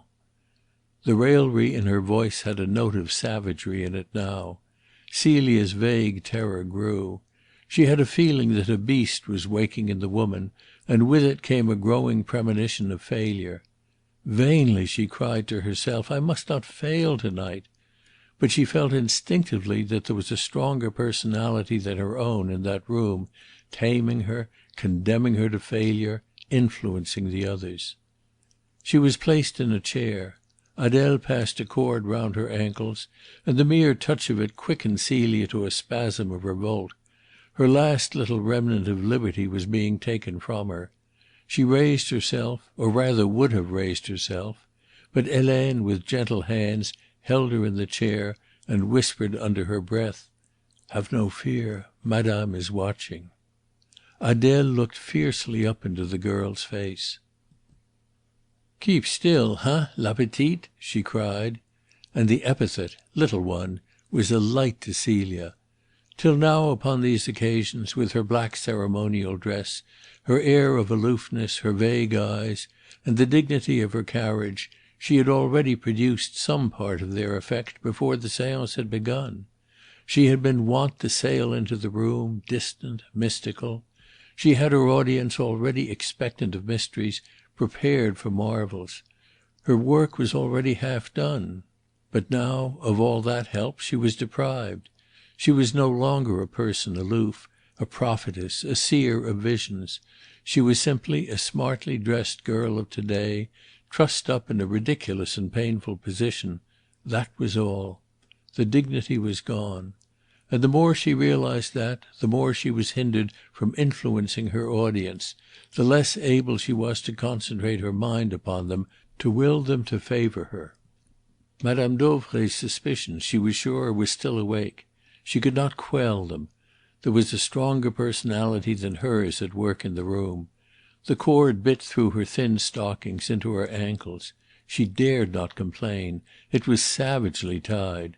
She made no remonstrance. And then Helene Vauquier raised her up from the chair and lifted her easily off the ground. For a moment she held her so. If Celia had felt ridiculous before, she knew that she was 10 times more so now. She could see herself as she hung in Helene Vauquier's arms, with her delicate frock ludicrously swathed and swaddled about her legs. But again, of those who watched her, no one smiled. "We have had no such tests as these," Madame Dauvray explained, half in fear, half in hope. Adele Rossignol looked the girl over and nodded her head with satisfaction. She had no animosity towards Celia. She had really no feeling of any kind for her or against her. Fortunately she was unaware at this time that Harry Wethermill had been paying his court to her, or it would have gone worse with Mademoiselle Celie before the night was out. Mademoiselle Celie was just a pawn in a very dangerous game which she happened to be playing, and she had succeeded in engineering her pawn into the desired condition of helplessness. She was content. "Mademoiselle," she said with a smile, "you wish me to believe. You have now your opportunity." Opportunity! And she was helpless. She knew very well that she could never free herself from these cords without Helene's help. She would fail, miserably and shamefully fail. "It was Madame who wished you to believe," she stammered. And Adele Rossignol laughed suddenly, a short, loud, harsh laugh, which jarred upon the quiet of the room. It turned Celia's vague alarm into a definite terror. Some magnetic current brought her grave messages of fear. The air about her seemed to tingle with strange menaces. She looked at Adele. Did they emanate from her? And her terror answered her, yes. She made her mistake in that. The strong personality in the room was not Adele Rossignol, but Helene Vauquier, who held her like a child in her arms. But she was definitely aware of danger, and too late aware of it. She struggled vainly. From her head to her feet she was powerless. She cried out hysterically to her patron, "Madame, Madame, there is something, a presence here, some one who means harm. I know it." And upon the old woman's face there came a look, not of alarm, but of extraordinary relief. The genuine, heartfelt cry restored her confidence in Celia. "Some one who means harm," she whispered, trembling with excitement. "Ah, mademoiselle is already under control," said Helene, using the jargon which she had learnt from Celia's lips. Adele Rossignol grinned. "Yes, la petite is under control," she repeated with a sneer, and all the elegance of her velvet gown was unable to hide her any longer from Celia's knowledge. Her grin had betrayed her. She was of the dregs. But Helene Vauquier whispered, "Keep still, mademoiselle. I shall help you." Vauquier carried the girl into the recess and placed her upon the stool. With a long cord Adele bound her by the arms and the waist to the pillar, and her ankle she fastened to the rung of the stool so that they could not touch the ground. "Thus we shall be sure that when we hear rapping it will be the spirits and not the heels which rap," she said. "Yes, I am contented now." And she added with a smile, "Celie may even have her scarf." And, picking up a white scarf of tulle, which Celia had brought down with her, she placed it carelessly round her shoulders. "Wait," Helene Vauquier whispered in Celia's ear. To the cord about Celia's waist Adele was fastening a longer line. "I shall keep my foot on the other end of this," she said, "when the lights are out, and I shall know then if our little one frees herself." The 3 women went out of the recess, and the next moment the heavy silk curtains swung across the opening, leaving Celia in darkness. Quickly and noiselessly the poor girl began to twist and work her hands, but she only bruised her wrists. This was to be the last of the seances, but it must succeed. So much of Madame Dauvray's happiness, so much of her own, hung upon its success. Let her fail to night, she would be surely turned from the door. The story of her trickery and her exposure would run through Aix. And she had not told Harry. It would reach his ears from others. He would never forgive her. To face the old difficult life of poverty and perhaps starvation again and again alone would be hard enough, but to face it with Harry Wethermill's contempt added to its burdens, as the poor girl believed she surely would have to do, no, that would be impossible. Not this time would she turn away from the Seine, because it was so terrible and cold. If she had had the courage to tell him yesterday, he would have forgiven, surely he would. The tears gathered in her eyes and rolled down her cheeks. What would become of her now? She was in pain besides. The cords about her arms and ankles tortured her. And she feared, yes, desperately, she feared the effect of the exposure upon Madame Dauvray. She had been treated as a daughter. Now she was in return to rob Madame Dauvray of the belief which had become the passion of her life. "Let us take our seats at the table," she heard Madame Dauvray say. "Helene, you are by the switch of the electric light. Will you turn it off?" And upon that Helene whispered, yet so the whisper reached to Celia and awakened hope. "Wait, I will see what she is doing." The curtains opened and Helene Vauquier slipped to the girl's side. Celia checked her tears. She smiled, imploringly, gratefully. "What shall I do?" asked Helene, in a voice so low that the movement of her mouth rather than the words made the question clear. Celia raised her head to answer, and then a thing incomprehensible to her happened. As she opened her lips, Helene Vauquier swiftly forced a handkerchief in between the girl's teeth, and lifting the scarf from her shoulders, wound it tightly twice across her mouth, binding her lips, and made it fast under the brim of her hat behind her head. Celia tried to scream. She could not utter a sound. She stared at Helene with incredulous, horror-stricken eyes. Helene nodded at her with a cruel grin of satisfaction, and Celia realized, though she did not understand, something of the rancour and the hatred which seethed against her in the heart of the woman whom she had supplanted. Helene Vauquier meant to expose her to-night. Celia had not a doubt of it. That was her explanation of Helene Vauquier's treachery, and believing that error, she believed yet another, that she had reached the terrible climax of her troubles. She was only at the beginning of them. "Helene!" cried Madame Dauvray sharply. "What are you doing?" The maid instantly slid back into the room. "Mademoiselle has not moved," she said. Celia heard the women settle in their chairs about the table. "Is Madame ready?" asked Helene, and then there was the sound of the snap of a switch. In the salon darkness had come. If only she had not been wearing her gloves, Celia thought, she might possibly have just been able to free her fingers and her supple hands from their bonds. But as it was, she was helpless. She could only sit and wait until the audience in the salon grew tired of waiting and came to her. She closed her eyes, pondering if by any chance she could excuse her failure. But her heart sank within her as she thought of Madame Rossignol's raillery. No, it was all over for her. She opened her eyes and she wondered. It seemed to her that there was more light in the recess than there had been when she closed them. Very likely her eyes were growing used to the darkness. Yet she ought not to be able to distinguish quite so clearly the white pillar opposite to her. She looked towards the glass doors and understood. The wooden shutters outside the doors were not quite closed. They had been carelessly left unbolted. A chink from lintel to floor let in a grey thread of light. Celia heard the women whispering in the salon, and turned her head to catch the words. "Did you hear any sound?" "No." "Was that a hand which touched me?" "No." "We must wait." And so silence came again, and suddenly there was quite a rush of light into the recess. Celia was startled.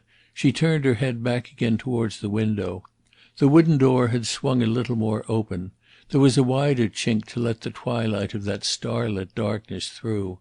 and as she looked the chink slowly broadened and broadened, the door swung slowly back on hinges which were strangely silent. Celia stared at that widening panel of grey light with a vague terror. It was strange that she could hear no whisper of wind in the garden. Why, oh why, was that latticed door opening so noiselessly? Almost she believed that the spirits, after all. And suddenly the recess darkened again, and Celia sat with her heart leaping and shivering in her breast. There was something black against the glass doors. A man. He had appeared as silently, as suddenly, as any apparition. He stood blocking out the light, pressing his face against the glass, peering into the room. For a moment the shock of horror stunned her. Then she tore frantically at the cords. All thought of failure, of exposure, of dismissal had fled from her. The three poor women, that was her thought, were sitting unwarned, unsuspecting, defenceless in the pitch blackness of the salon. A few feet away a man, a thief, was peering in. They were waiting for strange things to happen in the darkness. Strange and terrible things would happen unless she could free herself, unless she could warn them. And she could not. Her struggles were mere efforts to struggle, futile, a shiver from head to foot, and noiseless as a shiver. Adele Rossignol had done her work well and thoroughly. Celia's arms, her waist, her ankles were pinioned. Only the bandage over her mouth seemed to be loosening. Then, upon horror, horror was added. The man touched the glass doors, and they swung silently inwards. They, too, had been carelessly left unbolted. The man stepped without a sound over the sill into the room, and as he stepped, fear for herself drove out for the moment from Celia's thoughts fear for the three women in the black room. If only he did not see her! She pressed herself against the pillar. He might overlook her, perhaps. His eyes would not be so accustomed to the darkness of the recess as hers. He might pass her unnoticed. If only he did not touch some fold of her dress. And then, in the midst of her terror, she experienced so great a revulsion from despair to joy that a faintness came upon her, and she almost swooned. She saw who the intruder was, for when he stepped into the recess he turned towards her, and the dim light struck upon him and showed her the contour of his face. It was her lover, Harry Wethermill. Why he had come at this hour, and in this strange way, she did not consider. Now she must attract his eyes. Now her fear was lest he should not see her. But he came at once straight towards her. He stood in front of her, looking into her eyes. But he uttered no cry. He made no movement of surprise. Celia did not understand it. His face was in the shadow now, and she could not see it. Of course he was stunned, amazed. But he stood almost as if he had expected to find her there, and just in that helpless attitude. It was absurd, of course, but he seemed to look upon her helplessness as nothing out of the ordinary way. And he raised no hand to set her free.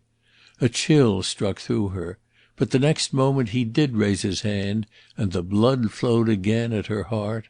Of course she was in the darkness. He had not seen her plight. Even now he was only beginning to be aware of it, for his hand touched the bandage over her mouth, tentatively. He felt for the knot under the broad brim of her hat at the back of her head. He found it. In a moment she would be free. She kept her head quite still, and then, why was he so long? She asked herself. Oh, it was not possible. But her heart seemed to stop, and she knew that it was not only possible, it was true. He was tightening the scarf, not loosening it. The folds bound her lips more surely. She felt the ends drawn close at the back of her head. In a frenzy she tried to shake her head free, but he held her face firmly and finished his work. He was wearing gloves, she noticed with horror, just as thieves do. Then his hand slid down her trembling arms and tested the cord about her wrists. There was something horribly deliberate about his movements. Celia, even at that moment, even with him, had the sensation which had possessed her in the salon. It was the personal equation on which she was used to rely. But neither Adele nor this stranger was considering her as even a human being. She was a pawn in their game, and they used her, careless of her terror, her beauty, her pain. Then he freed from her waist the long cord which ran beneath the curtain to Adele Rossignol's foot. Celia's first thought was one of relief. He would jerk the cord unwittingly. They would come into the recess and see him. And then the real truth flashed in upon her blindingly. He had jerked the cord, but he had jerked it deliberately. He was already winding it up in a coil as it slid noiselessly across the polished floor beneath the curtains towards him. He had given a signal to Adele Rossignol. All that woman's scepticism and precaution against trickery had been a mere blind, under cover of which she had been able to pack the girl away securely without arousing her suspicions. Helene Vauquier was in the plot too. The scarf at Celia's mouth was proof of that. As if to add proof to proof, she heard Adele Rossignol speak in answer to the signal. "Are we all ready? Have you got Madame Dauvray's left hand, Helene?" "Yes, madame," answered the maid. "And I have her right hand. Now give me yours, and thus we are in a circle about the table." Celia in her mind could see them sitting about the round table in the darkness, Madame Dauvray between the two women, securely held by them. And she herself could not utter a cry, could not move a muscle to help her. Wethermill crept back on noiseless feet to the window, closed the wooden doors, and slid the bolts into their sockets. Yes, Helene Vauquier was in the plot. The bolts and the hinges would not have worked so smoothly but for her. Darkness again filled the recess instead of the grey twilight. But in a moment a faint breath of wind played upon Celia's forehead, and she knew that the man had parted the curtains and slipped into the room. Celia let her head fall towards her shoulder. She was sick and faint with terror. Her lover was in this plot, the lover in whom she had felt so much pride, for whose sake she had taken herself so bitterly to task. He was the associate of Adele Rossignol, of Helene Vauquier. He had used her, Celia, as an instrument for his crime. All their hours together at the Villa des Fleurs, here to-night was their culmination. The blood buzzed in her ears and hammered in the veins of her temples. In front of her eyes the darkness whirled, flecked with fire. She would have fallen, but she could not fall. Then, in the silence, a tambourine jangled. There was to be a séance to-night then, and the séance had begun. In dreadful suspense she heard Madame Dauvray speak. Chapter 19. Helene Explains. And what she heard made her blood run cold. Madame Dauvray spoke in a hushed, awestruck voice. "There is a presence in the room." It was horrible to Celia that the poor woman was speaking the jargon which she herself had taught to her. "I will speak to it," said Madame Dauvray, and raising her voice a little she asked, "Who are you that come to us from the spirit world?" No answer came, but all the while Celia knew that Wethermill was stealing noiselessly across the floor towards that voice which spoke this professional patter with so simple a solemnity. "Answer," she said. And the next moment she uttered a little shrill cry, a cry of enthusiasm. "Fingers touch my forehead, now they touch my cheek, now they touch my throat."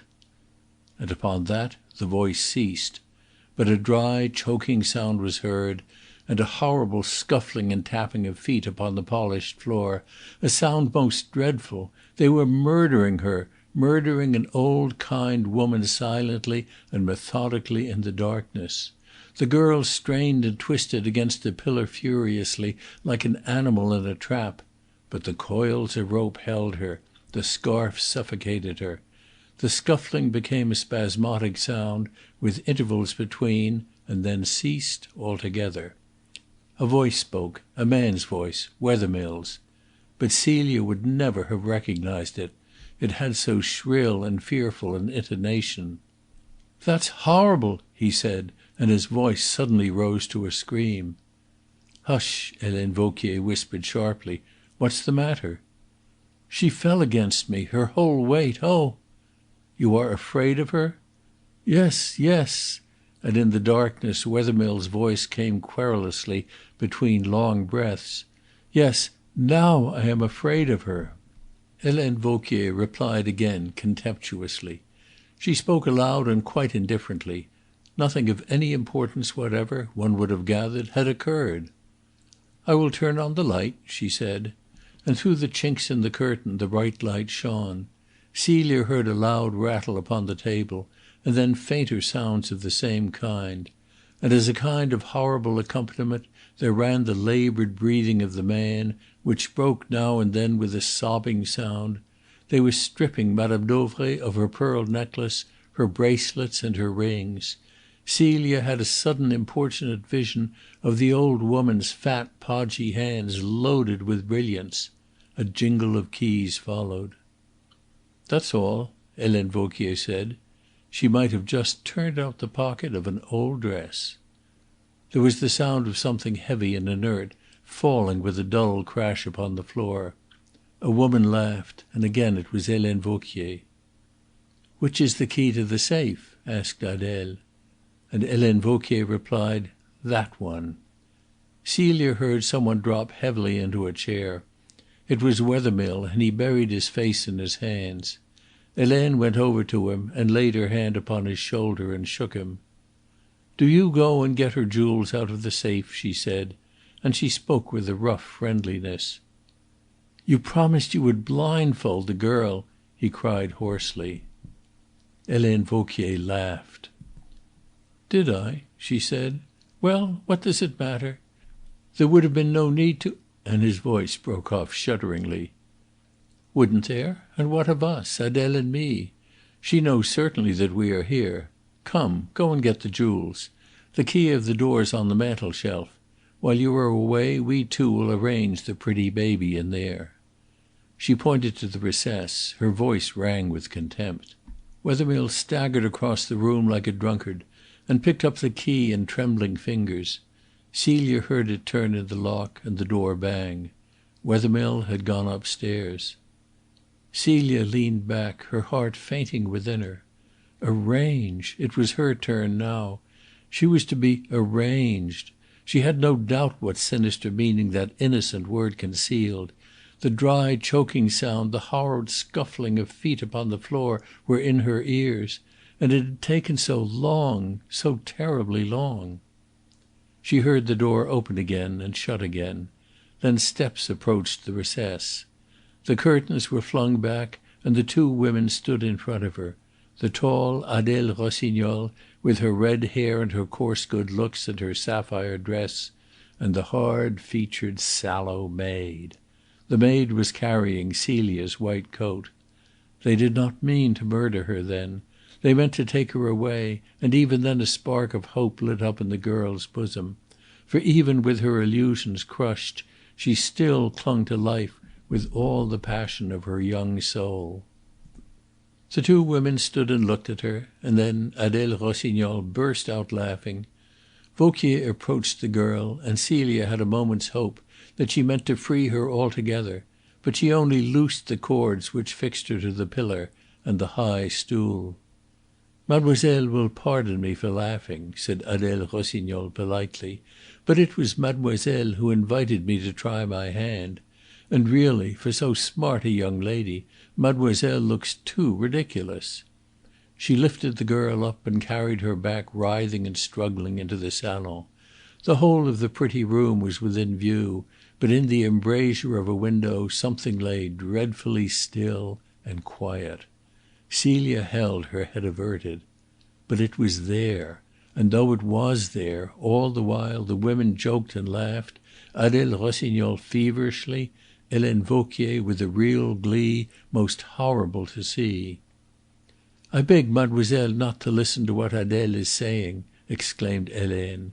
and she began to ape, in a mincing, extravagant fashion, the manner of a saleswoman in a shop. "Mademoiselle has never looked so ravishing. This style is the last word of fashion. It is what there is of the most chic.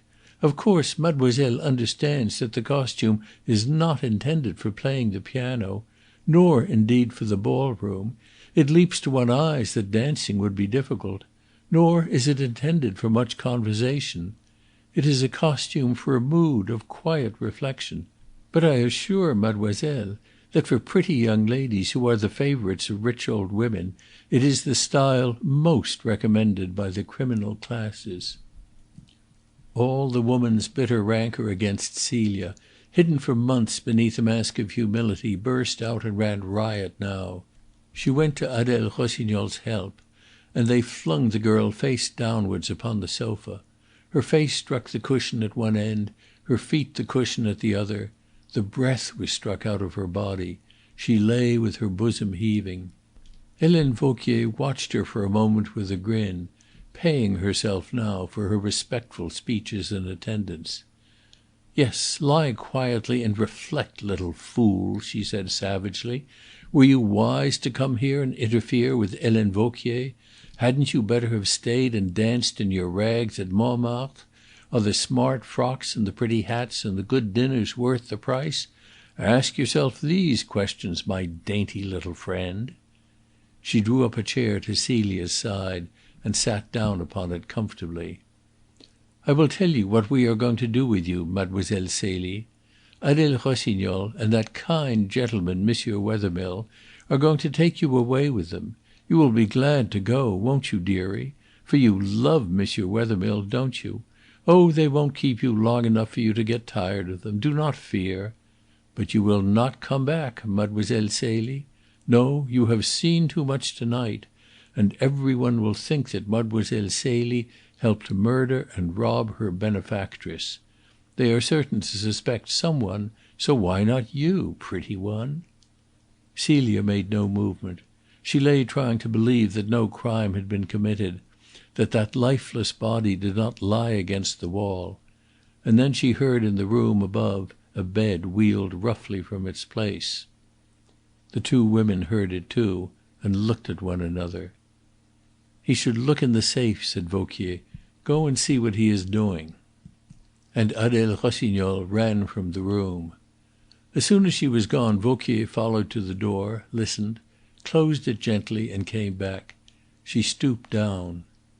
"Mademoiselle Celie," she said, in a smooth, silky voice which terrified the girl more than her harsh tones, "there is just one little thing wrong in your appearance, one tiny little piece of bad taste, if mademoiselle will pardon a poor servant the expression. I did not mention it before Adele Rossignol. She is so severe in her criticism, is she not? But since we are alone, I will presume to point out to mademoiselle that those diamond eardrops which I see peeping out under the scarf are a little ostentatious in her present predicament. They are a provocation to thieves. Will mademoiselle permit me to remove them?" She caught her by the neck and lifted her up. She pushed the lace scarf up at the side of Celia's head. Celia began to struggle furiously, convulsively.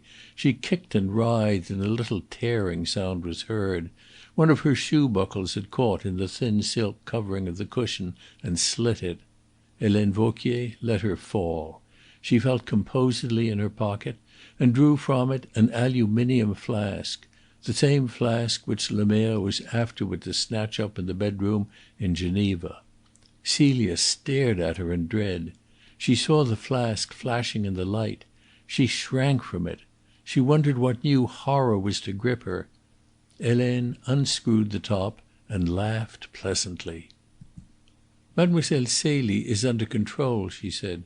"We shall have to teach her that it is not polite in young ladies to kick." She pressed Celia down with a hand upon her back, and her voice changed. "Lie still," she commanded savagely. "Do you hear? Do you know what this is, Mademoiselle Celie?" And she held the flask towards the girl's face. "This is vitriol, my pretty one. Move, and I'll spoil these smooth white shoulders for you. How would you like that?" Celia shuddered from head to foot, and burying her face in the cushion lay trembling.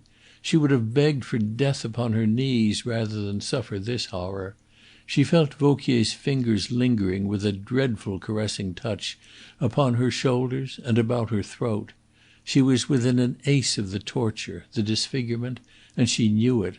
She could not pray for mercy. She could only lie quite still, as she was bidden, trying to control the shuddering of her limbs and body. "It would be a good lesson for Mademoiselle Celie," Helene continued slowly. "I think that if Mademoiselle Celie will forgive the liberty, I ought to inflict it. One little tilk of the flask, and the satin of these pretty shoulders."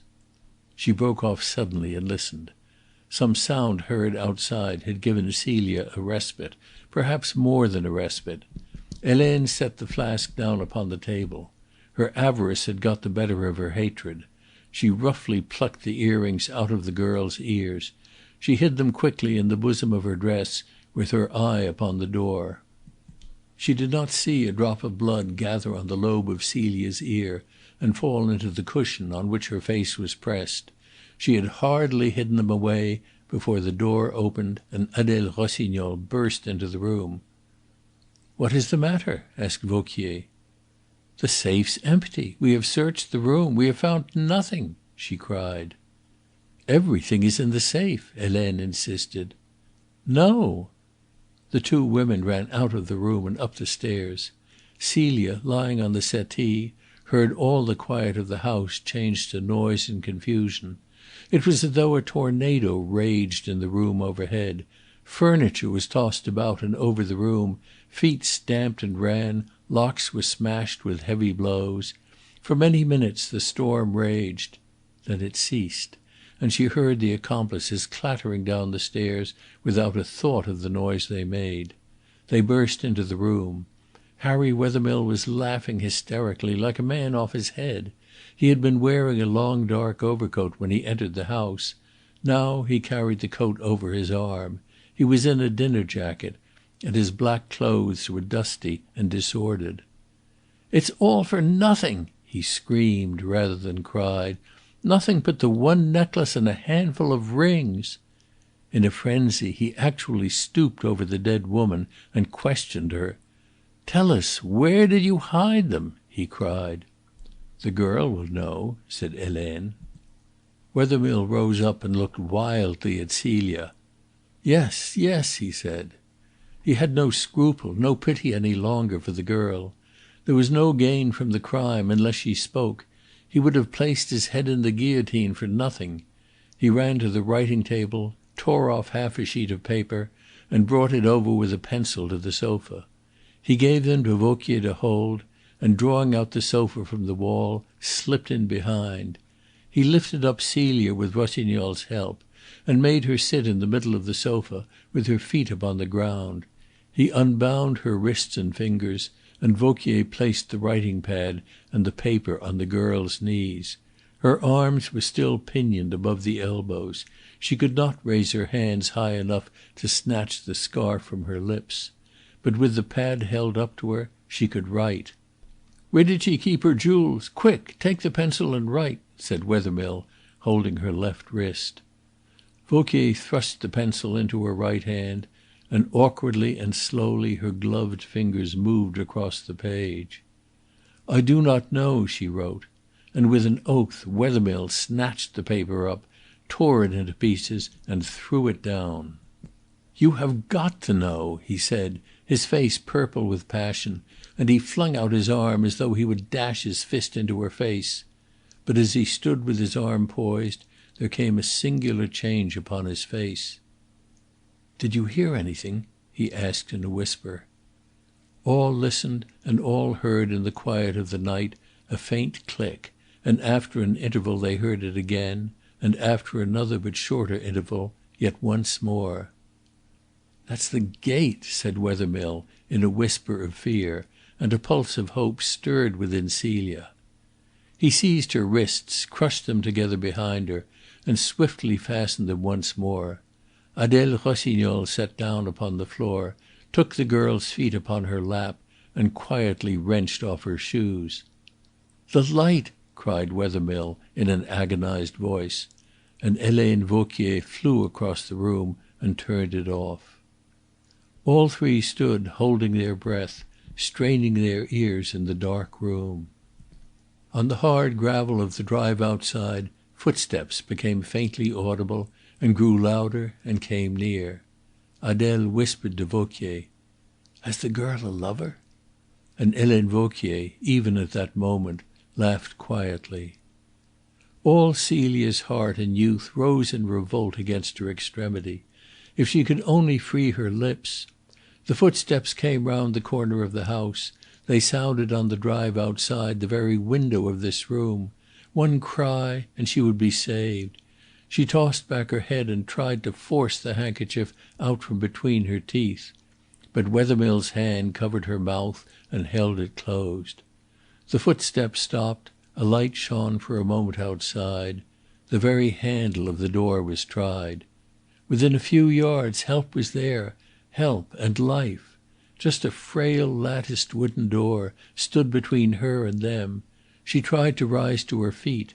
Adele Rossignol held her legs firmly. She was powerless.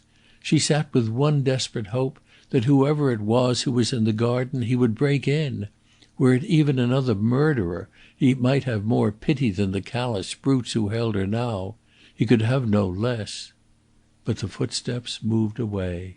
It was the withdrawal of all hope. Celia heard Wethermill behind her draw a long breath of relief. That seemed to Celia almost the cruelest part of the whole tragedy. They waited in the darkness until the faint click of the gate was heard once more. Then the light was turned up again. "We must go," said Wethermill. All the three of them were shaken. They stood looking at one another, white and trembling. They spoke in whispers. To get out of the room, to have done with the business, that had suddenly become their chief necessity. Adele picked up the necklace and the rings from the satinwood table and put them into a pocket bag which was slung at her waist. "Hippolyte shall turn these things into money," she said. "He shall set about it to-morrow. We shall have to keep the girl now, until she tells us where the rest is hidden." "Yes, keep her," said Helene. "We will come over to Geneva in a few days, as soon as we can. We will persuade her to tell." She glanced darkly at the girl. Celia shivered. "Yes, that's it," said Wethermill. "But don't harm her. She will tell of her own will. You will see. The delay won't hurt now. We can't come back and search for a little while." He was speaking in a quick, agitated voice. And Adele agreed. The desire to be gone had killed even their fury at the loss of their prize. Some time they would come back, but they would not search now. They were too unnerved. "Helene," said Wethermill, "get to bed. I'll come up with the chloroform and put you to sleep." Helene Vauquier hurried upstairs. It was part of her plan that she should be left alone in the villa, chloroformed. Thus only could suspicion be averted from herself. She did not shrink from the completion of the plan now. She went, the strange woman, without a tremor to her ordeal. Wethermill took the length of rope which had fixed Celia to the pillar. "I'll follow," he said, and as he turned he stumbled over the body of Madame Dauvray. With a shrill cry he kicked it out of his way and crept up the stairs. Adele Rossignol quickly set the room in order. She removed the stool from its position in the recess and carried it to its place in the hall. She put Celia's shoes upon her feet, loosening the cord from her ankles. Then she looked about the floor and picked up here and there a scrap of cord. In the silence the clock upon the mantel-shelf chimed the 11:15. She screwed the stopper on the flask of vitriol very carefully and put the flask away in her pocket. She went into the kitchen and fetched the key of the garage. She put her hat on her head. She even picked up and drew on her gloves, afraid lest she should leave them behind. And then Wethermill came down again. Adele looked at him inquiringly. "It is all done," he said with a nod of the head. "I will bring the car down to the door. Then I'll drive you to Geneva and come back with the car here." He cautiously opened the latticed door of the window listened for a moment, and ran silently down the drive. Adele closed the door again, but she did not bolt it. She came back into the room. She looked at Celia as she lay back upon the settee, with a long glance of indecision. And then, to Celia's surprise, for she had given up all hope, the indecision in her eyes became pity. She suddenly ran across the room and knelt down before Celia. With quick and feverish hands she untied the cord which fastened the train of her skirt above her knees. At first Celia shrank away, fearing some new cruelty, but Adele's voice came to her ears, speaking, and speaking with remorse. "I can't endure it," she whispered. "You are so young, too young to be killed." The tears were rolling down Celia's cheeks. Her face was pitiful and beseeching. "Don't look at me like that, for God's sake, child," Adele went on, and she chafed the girl's ankles for a moment. "Can you stand?" she asked. Celia nodded her head gratefully. After all, then, she was not to die. It seemed to her hardly possible. But before she could rise, a subdued whir of machinery penetrated into the room, and the motor car came slowly to the front of the villa. "Keep still," said Adele hurriedly, and she placed herself in front of Celia. Wethermill opened the wooden door, while Celia's heart raced in her bosom. "I will go down and open the gate," he whispered. "Are you ready?" "Yes." Wethermill disappeared, and this time he left the door open. Adele helped Celia to her feet. For a moment she tottered, then she stood firm. "Now run," whispered Adele. "Run, child, for your life." Celia did not stop to think whither she should run, or how she should escape from Wethermill's search. She could not ask that her lips and her hands might be freed. She had but a few seconds. She had one thought, to hide herself in the darkness of the garden. Celia fled across the room, sprang wildly over the sill, ran, tripped over her skirt, steadied herself, and was swung off the ground by the arms of Harry Wethermill. "There we are," he said, with his shrill, wavering laugh. "I opened the gate before." And suddenly Celia hung inert in his arms. The light went out in the salon. Adele Rossignol, carrying Celia's cloak, stepped out at the side of the window. "She has fainted," said Wethermill. "Wipe the mould off her shoes, and off yours too, carefully. I don't want them to think that this car has been out of the garage at all." Adele stooped and obeyed. Wethermill opened the door of the car and flung Celia into a seat. Adele followed and took her seat opposite the girl. Wethermill stepped carefully again onto the grass, and with the toe of his shoe scraped up and ploughed the impressions which he and Adele Rossignol had made on the ground, leaving those which Celia had made. He came back to the window. Then he took the chauffeur's seat, and the car glided silently down the drive and out by the gate. As soon as it was on the road it stopped. In an instant Adele Rossignol's head was out of the window. "What is it?" she exclaimed in fear. Wethermill pointed to the roof. He had left the light burning in Helene Vauquier's room. "We can't go back now," said Adele in a frantic whisper. "No, it is over. I daren't go back." And Wethermill jammed down the lever. The car sprang forward, and humming steadily over the white road, devoured the miles. But they had made their one mistake. Chapter 20. The Geneva Road. The car had nearly reached Annecy before Celia woke to consciousness. And even then she was dazed. She was only aware that she was in the motor car and traveling at a great speed. She lay back, drinking in the fresh air. Then she moved, and with the movement came to her recollection and the sense of pain. Her arms and wrists were still bound behind her, and the cords hurt her like hot wires. Her mouth, however, and her feet were free. She started forward, and Adele Rossignol spoke sternly from the seat opposite. "Keep still. I am holding the flask in my hand. If you scream, if you make a movement to escape, I shall fling the vitriol in your face," she said. Celia shrank back, shivering. "I won't, I won't," she whispered piteously. Her spirit was broken by the horrors of the night's adventure. She lay back and cried quietly in the darkness of the carriage. The car dashed through Annecy. It seemed incredible to Celia that less than 6 hours ago she had been dining with Madame Dauvray and the woman opposite who was now her jailer. Madame Dauvray lay dead in the little salon, and she herself, she dared not think what lay in front of her. She was to be persuaded, that was the word, to tell what she did not know. Meanwhile her name would be execrated through Aix as the murderess of the woman who had saved her.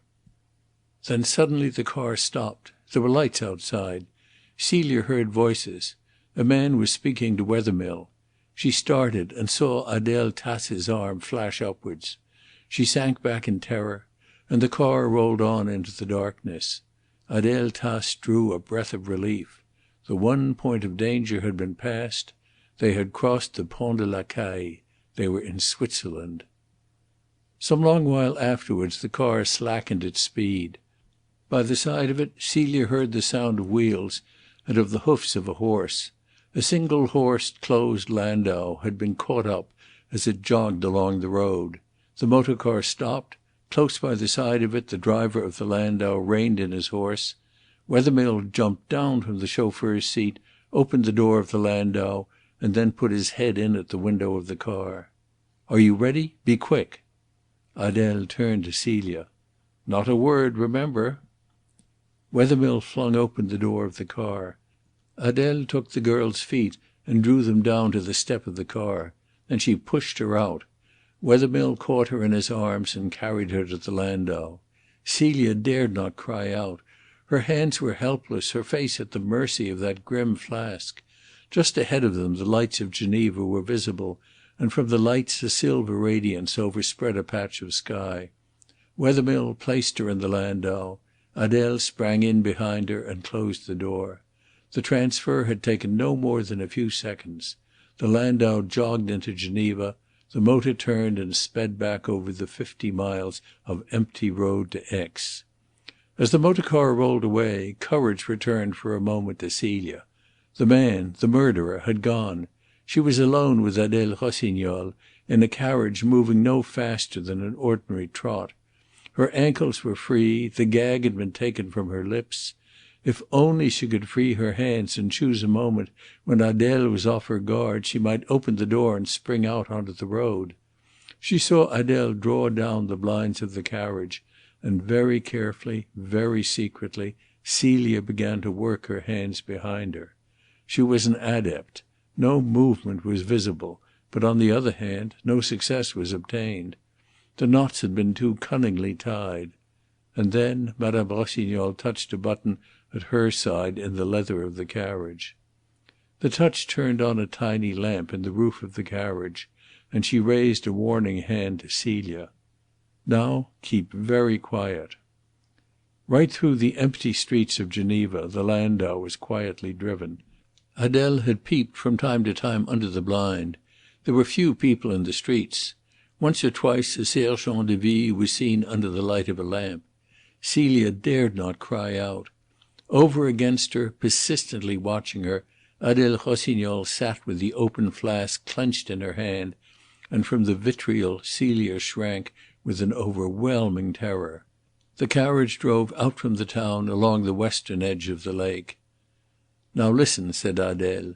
"As soon as the landau stops, the door of the house opposite to which it stops will open.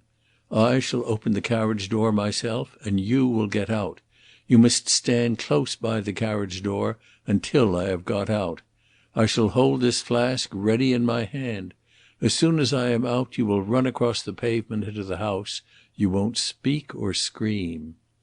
Adele Rossignol turned out the lamp, and 10 minutes later the carriage passed down the little street and attracted Madame Gobin's notice. Marthe Gobin had lit no light in her room. Adele Rossignol peered out of the carriage. She saw houses in darkness. She could not see the busybody's face watching the landau from a dark window. She cut the cords which fastened the girl's hands. The carriage stopped. She opened the door. Celia sprang out onto the pavement. She sprang so quickly that Adele Rossignol caught and held the train of her dress. But it was the fear of the vitriol which had made her spring so nimbly. It was that, too, which made her run so lightly and quickly into the house. The old woman who acted as servant, Jeanne Tasse, received her. Celia offered no resistance. The fear of vitriol had made her supple as a glove. Jeanne hurried her down the stairs into the little parlour at the back of the house where supper was laid, and pushed her into a chair. Celia let her arms fall forward on the table. She had no hope now. She was friendless and alone in a den of murderers who meant first to torture, then to kill her. She would be held up to execration as a murderess. No one would know how she had died or what she had suffered. She was in pain and her throat burned. She buried her face in her arms and sobbed. All her body shook with her sobbing. Jeanne Rossignol took no notice. She treated Celie just as the others had done. Celia was La Petite, against whom she had no animosity, by whom she was not to be touched to any tenderness. La Petite had unconsciously played her useful part in their crime, but her use was ended now, and they would deal with her accordingly. She removed the girl's hat and cloak and tossed them aside. "Now stay quiet until we are ready for you," she said. And Celia, lifting her head, said in a whisper, "Water." The old woman poured some from a jug and held the glass to Celia's lips. "Thank you," whispered Celia gratefully, and Adele came into the room. She told the story of the night to Jeanne, and afterwards to Hippolyte when he joined them. "And nothing gained!" cried the older woman furiously. "And we have hardly a 5-franc piece in the house." "Yes, something," said Adele. "A necklace, a good one, some good rings and bracelets. And we shall find out where the rest is hid from her," and she nodded at Celia. The three people ate their supper, and while they ate it discussed Celia's fate. She was lying with her head bowed upon her arms at the same table, within a foot of them, but they made no more of her presence than if she had been an old shoe. Only once did one of them speak to her. "Stop your whimpering," said Hippolyte roughly. "We can hardly hear ourselves talk." He was for finishing with the business altogether to-night. "It's a mistake," he said. "There's been a bungle, and the sooner we are rid of it the better. There's a boat at the bottom of the garden." Celia listened and shuddered. He would have no more compunction over drowning her than he would have had over drowning a blind kitten. "It's cursed luck," he said, "but we have got the necklace. That's something. That's our share, do you see? The young spark can look for the rest." But Helene Vauquier's wish prevailed. She was the leader. They would keep the girl until she came to Geneva. They took her upstairs into the big bedroom overlooking the lake. Adele opened the door of the closet where a truckle bed stood, and thrust the girl in. "This is my room," she said warningly, pointing to the bedroom. "Take care I hear no noise. You might shout yourself hoarse, my pretty one. No one else would hear you. But I should, and afterwards we should no longer be able to call you my pretty one, eh?" And with a horrible playfulness she pinched the girl's cheek. Then, with old Jeanne's help, she stripped Celia and told her to get into bed. "I'll give her something to keep her quiet," said Adele, and she fetched her morphia needle and injected a dose into Celia's arm. Then they took her clothes away and left her in the darkness. She heard the key turn in the lock, and a moment after the sound of the bedstead being drawn across the doorway. But she heard no more, for almost immediately she fell asleep. She was awakened some time the next day by the door opening. Old Jeanne Tasse brought her in a jug of water and a roll of bread, and locked her up again. And a long time afterwards she brought her another supply. Yet another day had gone, but in that dark cupboard Celia had no means of judging time. In the afternoon the newspaper came out with the announcement that Madame Dauvray's jewellery had been discovered under the boards. Hippolyte brought in the newspaper, and cursing their stupidity, they sat down to decide upon Celia's fate. That, however, was soon arranged. They would dress her in everything which she wore when she came, so that no trace of her might be discovered. They would give her another dose of morphia, sew her up in a sack as soon as she was unconscious, row her far out onto the lake, and sink her with a weight attached. They dragged her out from the cupboard, always with the threat of that bright aluminium flask before her eyes. She fell upon her knees, imploring their pity, with tears running down her cheeks, but they sewed the strip of sacking over her face so that she should see nothing of their preparations. They flung her on the sofa, secured as Hanaud had found her, and leaving her in the old woman's charge, sent down Adèle for her needle and Hippolyte to get ready the boat. As Hippolyte opened the door, he saw the launch of the Chef de la Sûreté glide along the bank. Chapter 21. Hanaud Explains. This is the story as Mr. Ricardo wrote it out from the statement of Celia herself and the confession of Adèle Rossignol.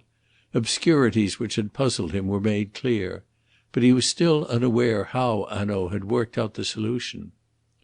"You promised me that you would explain," he said, when they were both together after the trial was over at Aix. The two men had just finished luncheon at the Cercle and were sitting over their coffee. Hanaud lighted a cigar. "There were difficulties, of course," he said. "The crime was so carefully planned. The little details, such as the footprints, the absence of any mud from the girl's shoes in the carriage of the motor car, the dinner at Annecy, the purchase of the cord, the want of any sign of a struggle in the little salon, were all carefully thought out. Had not one little accident happened, and one little mistake been made in consequence, I doubt if we should have laid our hands upon one of the gang. We might have suspected Wethermill, we should hardly have secured him, and we should very likely never have known of the Tasse family. That mistake was, as you no doubt are fully aware—" "The failure of Wethermill to discover Madame Dauvray's jewels," said Ricardo at once. "No, my friend," answered Hanaud. "That made them keep Mademoiselle Celie alive. It enabled us to save her when we had discovered the whereabouts of the gang. It did not help us very much to lay our hands on them. No, the little accident which happened was the entrance of our friend Perrichet into the garden while the murderers were still in the room. Imagine that scene, Monsieur Ricardo. The rage of the murderers at their inability to discover the plunder for which they had risked their necks. The old woman crumpled up on the floor against the wall. The girl writing laboriously with fettered arms, I do not know, under threats of torture. And then, in the stillness of the night, the clear, tiny click of the gate and the measured, relentless footsteps. No wonder they were terrified in that dark room. What would be their one thought? Why, to get away. To come back perhaps later, when Mademoiselle Celie should have told them what, by the way, she did not know, but in any case to get away now. So they made their little mistake, and in their hurry they left the light burning in the room of Helene Vauquier, and the murder was discovered 7 hours too soon for them." "7 hours?" said Mr. Ricardo. "Yes, the household did not rise early. It was not until 7 that the charwoman came. It was she who was meant to discover the crime. By that time the motor car would have been back 3 hours ago in its garage. Servettaz, the chauffeur, would have returned from Chambéry some time in the morning. He would have cleaned the car, he would have noticed that there was very little petrol in the tank, as there had been when he had left it on the day before. He would not have noticed that some of his many tins, which had been full yesterday, were empty today.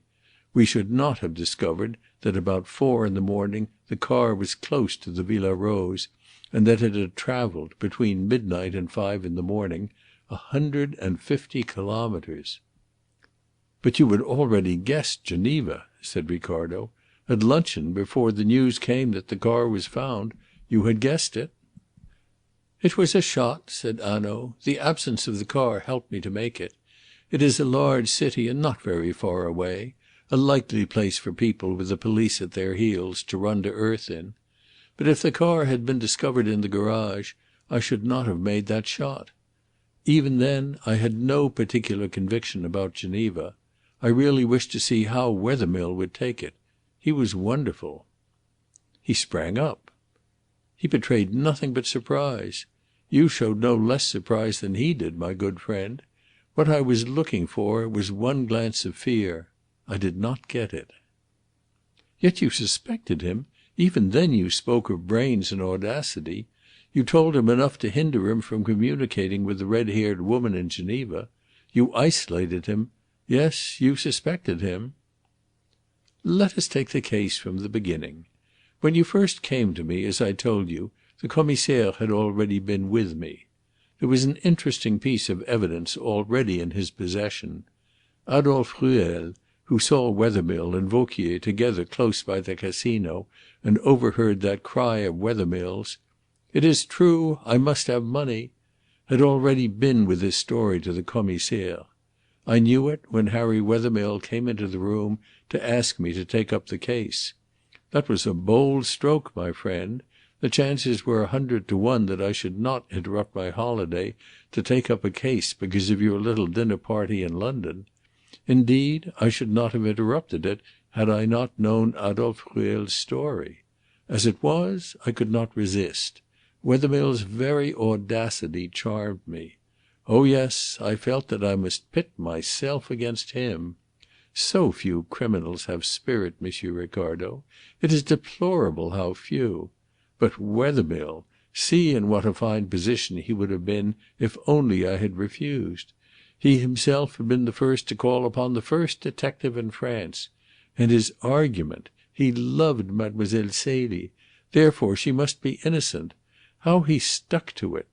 People would have said, 'Love is blind,' and all the more they would have suspected Mademoiselle Celie.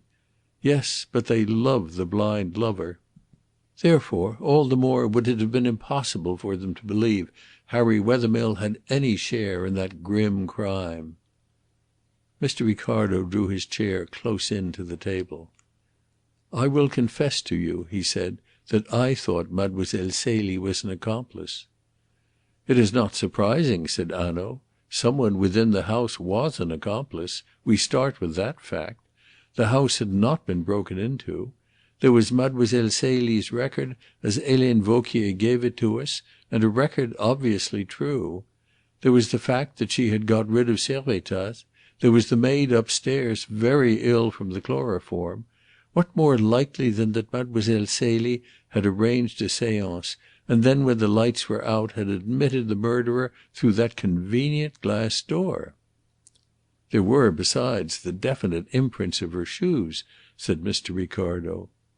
"Yes, but that is precisely where I began to feel sure that she was innocent," replied Hanaud dryly. "All the other footmarks had been so carefully scored and ploughed up that nothing could be made of them. Yet those little ones remained, so definite, so easily identified, and I began to wonder why these, too, had not been cut up and stamped over.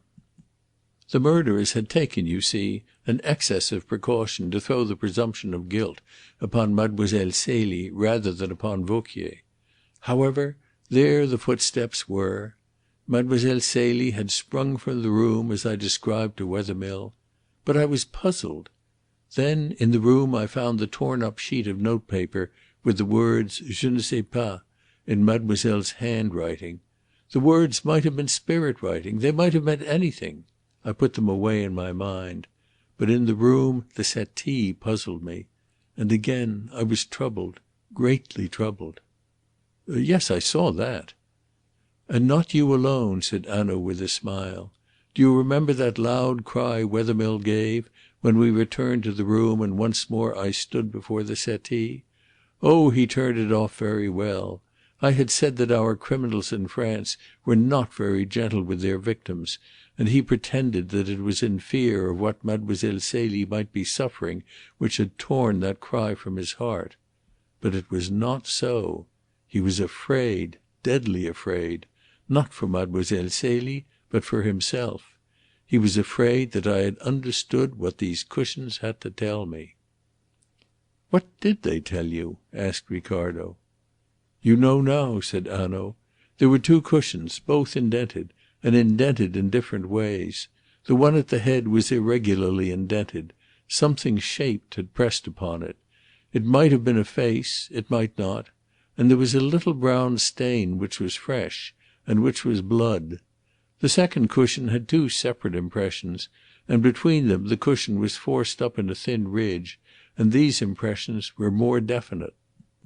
I measured the distance between the two cushions, and I found this, that supposing, and it was a large supposition, the cushions had not been moved since those impressions were made, a girl of Mademoiselle Celie's height, lying stretched out upon the sofa, would have her face pressing down upon one cushion and her feet and insteps upon the other. Now the impressions upon the second cushion and the thin ridge between them were just the impressions which might have been made by a pair of shoes held close together. But that would not be a natural attitude for any one, and the mark upon the head cushion was very deep. Supposing that my conjectures were true, then a woman would only lie like that because she was helpless, because she had been flung there, because she could not lift herself, because, in a word, her hands were tied behind her back and her feet fastened together. Well, then, follow this train of reasoning, my friend. Suppose my conjectures, and we had nothing but conjectures to build upon, were true. The woman flung upon the sofa could not be Helene Vauquier, for she would have said so. She could have had no reason for concealment. But it must be Mademoiselle Celie. There was the slit in the one cushion and the stain on the other, which of course I had not accounted for. There was still, too, the puzzle of the footsteps outside the glass doors. If Mademoiselle Celie had been bound upon the sofa, how came she to run with her limbs free from the house? There was a question not easy to answer. "Yes," said Mr. Ricardo. "Yes, but there was also another question. Suppose that Mademoiselle Celie was, after all, the victim, not the accomplice. Suppose she had been flung tied upon the sofa. Suppose that somehow the imprint of her shoes upon the ground had been made, and that she had afterwards been carried away, so that the maid might be cleared of all complicity. In that case it became intelligible why the other footprints were scored out and hers left. The presumption of guilt would fall upon her. There would be proof that she ran hurriedly from the room and sprang into a motor car of her own free will. But again, if that theory were true, then Helene Vauquier was the accomplice, and not Mademoiselle Celie." "I follow that." "Then I found an interesting piece of evidence with regard to the strange woman who came.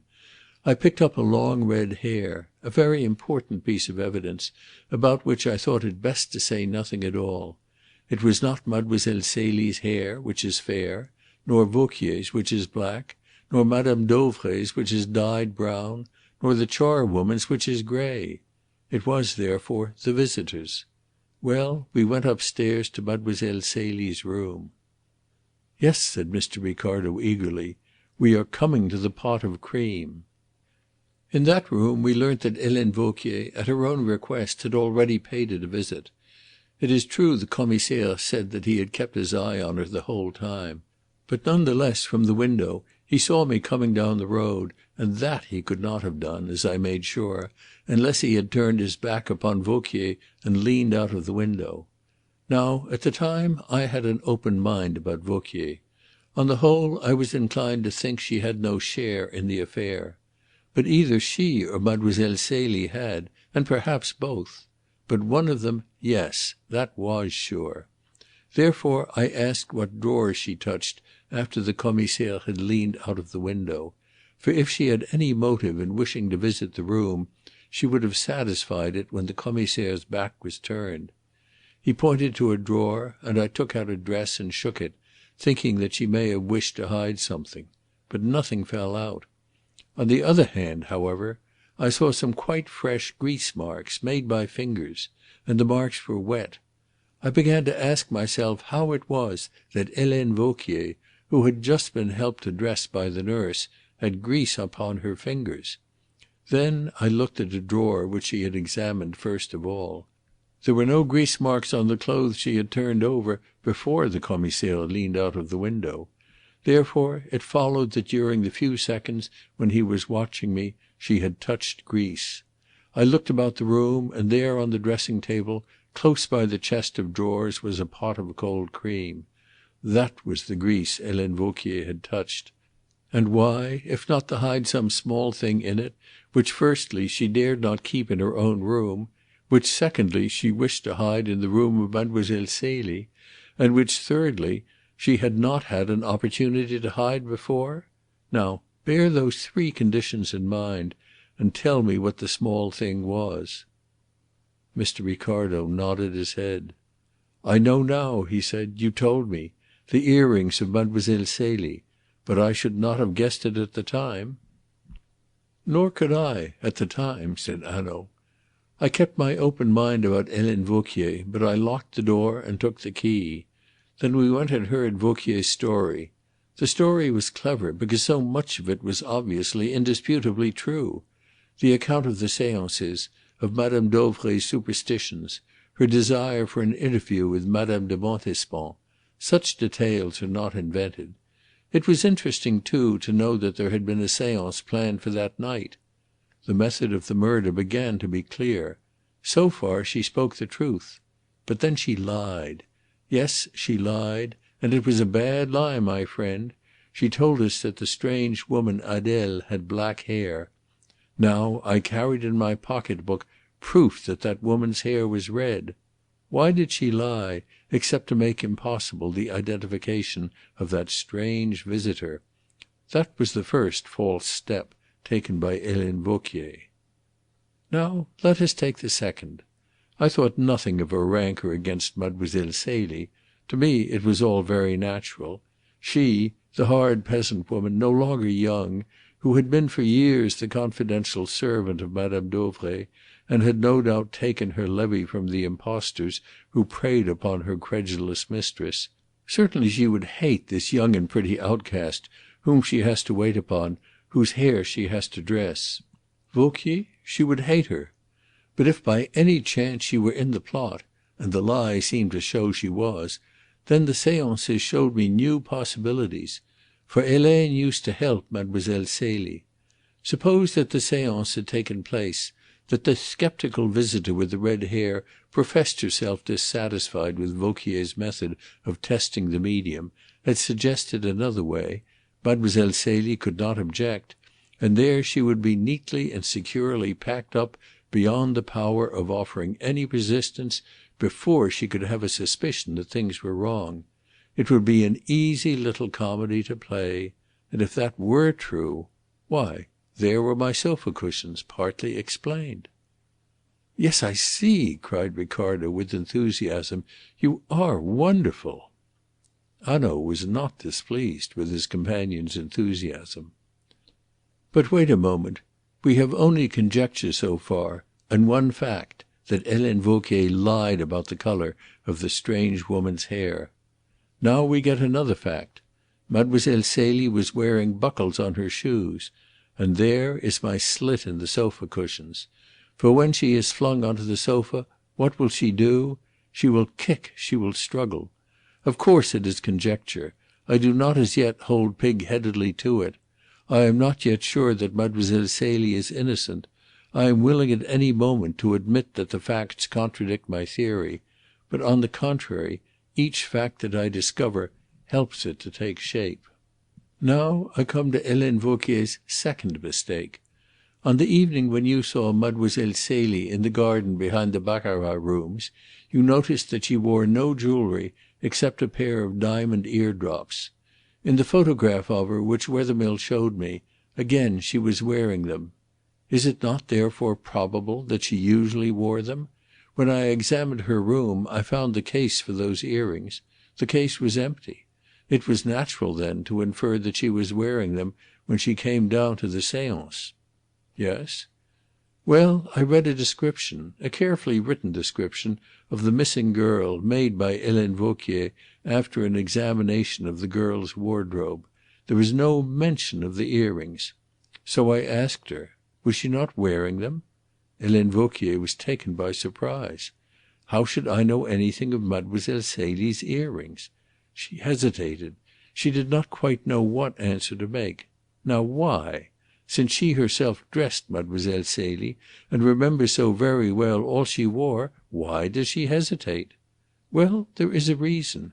She does not know how much I know about those diamond eardrops. She is not sure whether we have not dipped into that pot of cold cream and found them. Yet, without knowing, she cannot answer. So now we come back to our pot of cold cream." "Yes," cried Mr. Ricardo, "they were there." "Wait a bit," said Hanaud. "Let us see how it works out. Remember the conditions. Vauquier has some small thing which he must hide, and which he wishes to hide in Mademoiselle Celie's room. For she admitted that it was her suggestion that she should look through Mademoiselle's wardrobe. For what reason does she choose the girl's room, except that if the thing were discovered, that would be the natural place for it?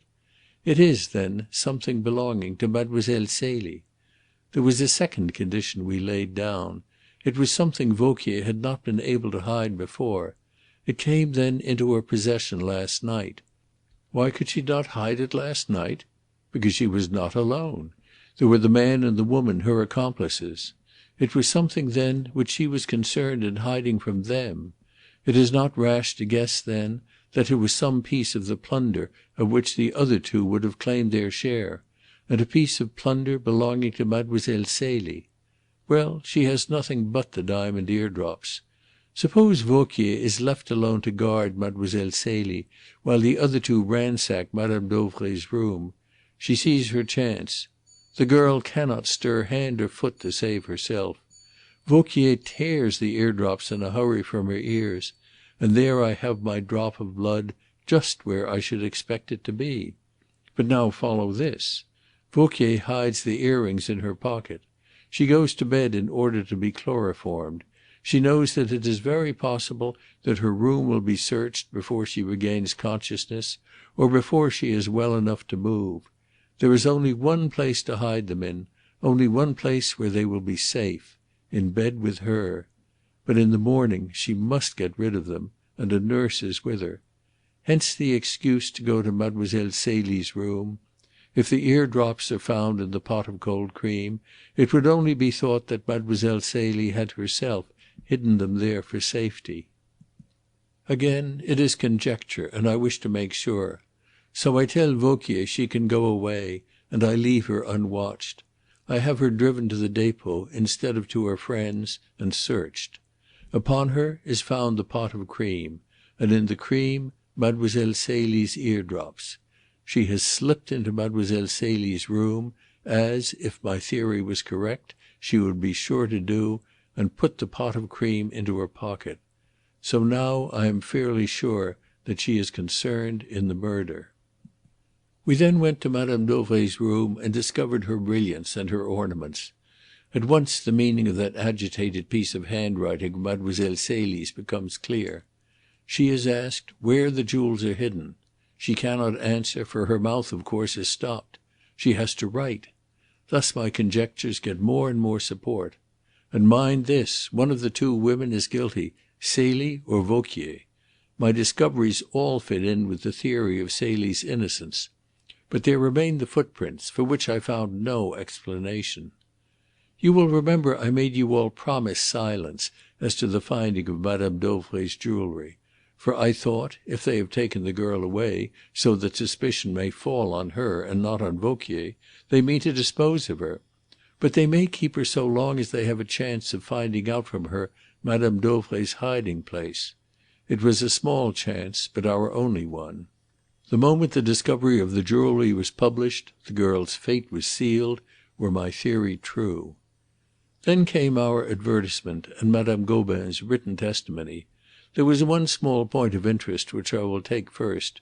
Her statement that Adèle was the Christian name of the woman with the red hair, that the old woman who was the servant in that house in the suburb of Geneva called her Adèle, just simply Adèle. That interested me, for Helene Vauquier had called her Adèle too when she was describing to us the unknown visitor. Adèle was what Madame Dauvray called her. Yes, said Ricardo. Helene Vauquier made a slip there. She should have given her a false name.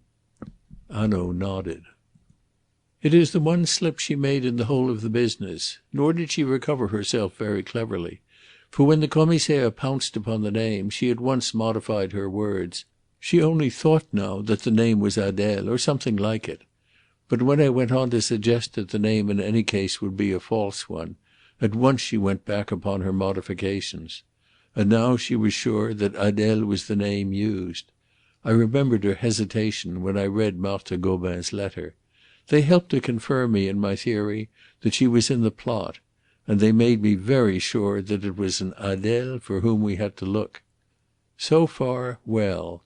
But other statements in the letter puzzled me. For instance, she ran lightly and quickly across the pavement into the house, as though she were afraid to be seen.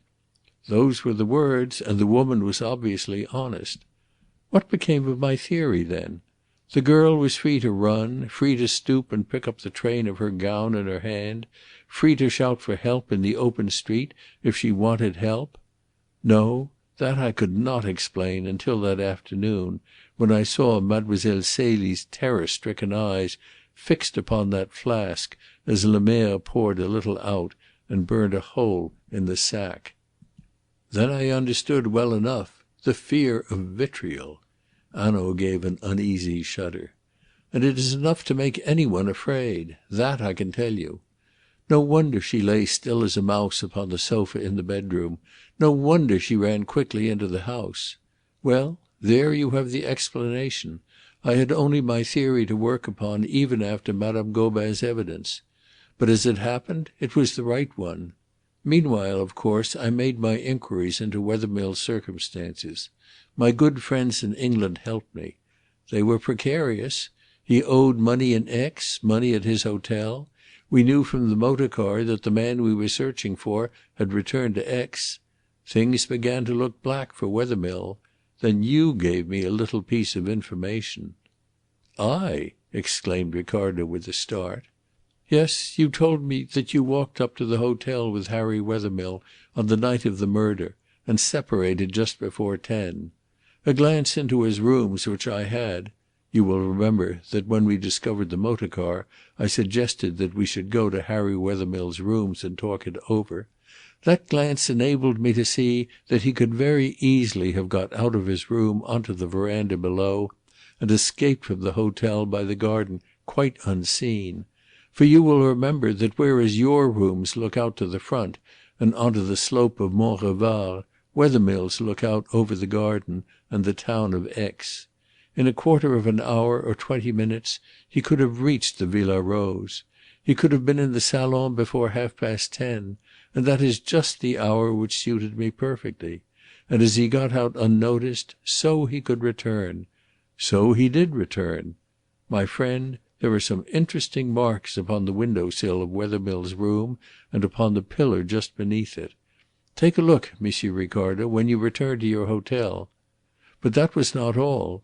We talked of Geneva in Mr. Wethermill's room, and of the distance between Geneva and Aix. Do you remember that?" "Yes," replied Ricardo. "Do you remember, too, that I asked him for a road book?" "Yes, to make sure of the distance. I do." "Ah, but it was not to make sure of the distance that I asked for the road book, my friend. I asked in order to find out whether Harry Wethermill had a road book at all, which gave a plan of the roads between here and Geneva. And he had. He handed it to me at once and quite naturally. I hope that I took it calmly, but I was not at all calm inside. For it was a new road book, which, by the way, he bought a week before, and I was asking myself all the while, now, what was I asking myself, Monsieur Ricardo?" "No," said Ricardo with a smile. "I'm growing wary. I will not tell you what you were asking yourself, Monsieur Hanaud, for even were I right, you would make out that I was wrong, and leap upon me with injuries and gibes. No, you shall drink your coffee and tell me of your own accord." "Well," said Hanaud, laughing, "I will tell you. I was asking myself, why does a man who owns no motor car, who hires no motor car, go out into Aix and buy an automobilist's road map? With what object? And I found it an interesting question. Mr. Harry Wethermill was not the man to go upon a walking tour, eh? Oh, I was obtaining evidence. But then came an overwhelming thing, the murder of Marthe Gobin. We know now how he did it. He walked beside the cab, put his head in at the window, asked, 'Have you come in answer to the advertisement?' and stabbed her straight to the heart through her dress. The dress and the weapon which he used would save him from being stained with her blood. He was in your room that morning when we were at the station. As I told you, he left his glove behind. He was searching for a telegram in answer to your advertisement. Or he came to sound you. He had already received his telegram from Hippolyte. He was like a fox in a cage, snapping at every one, twisting vainly this way and that way, risking everything and every one to save his precious neck. Marthe Gobin was in the way. She is killed. Mademoiselle Celie is a danger. So Mademoiselle Celie must be suppressed. And off goes a telegram to the Geneva paper, handed in by a waiter from the café at the station of Chambéry before 5 o'clock. Wethermill went to Chambéry that afternoon when we went to Geneva.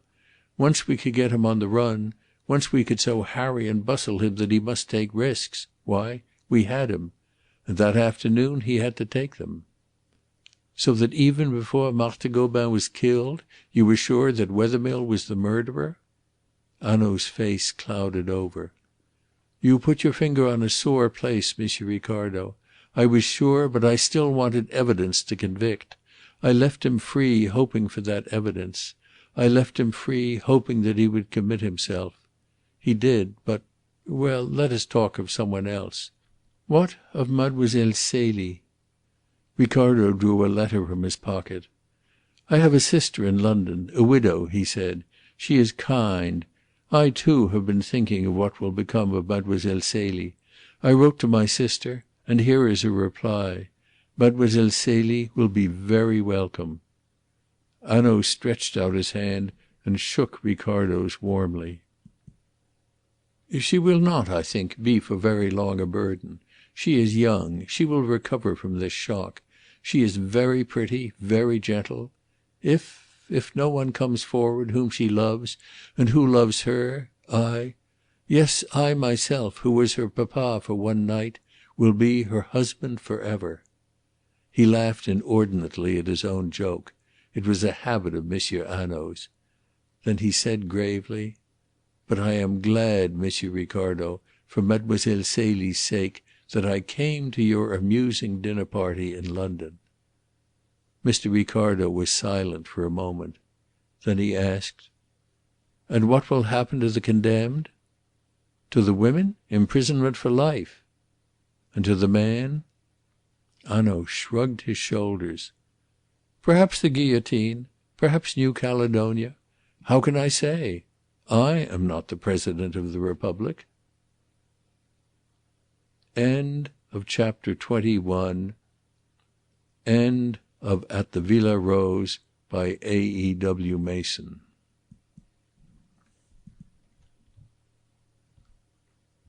Hi, I hope you enjoyed tonight's audiobook. This channel's mission is to become the best resource for bedtime audiobooks. And while we're just getting started, we're continually growing our library of audiobooks so that you can get a great night's sleep and live your life fully during the day. If you'd like to see more content, please feel free to check out the channel. And if you'd like to see our entire collection of audiobooks, you can find them at sleepaudiobooks.com. All likes, comments, and subscriptions are greatly appreciated and help this channel more than you know. We appreciate you watching. Thank you so much.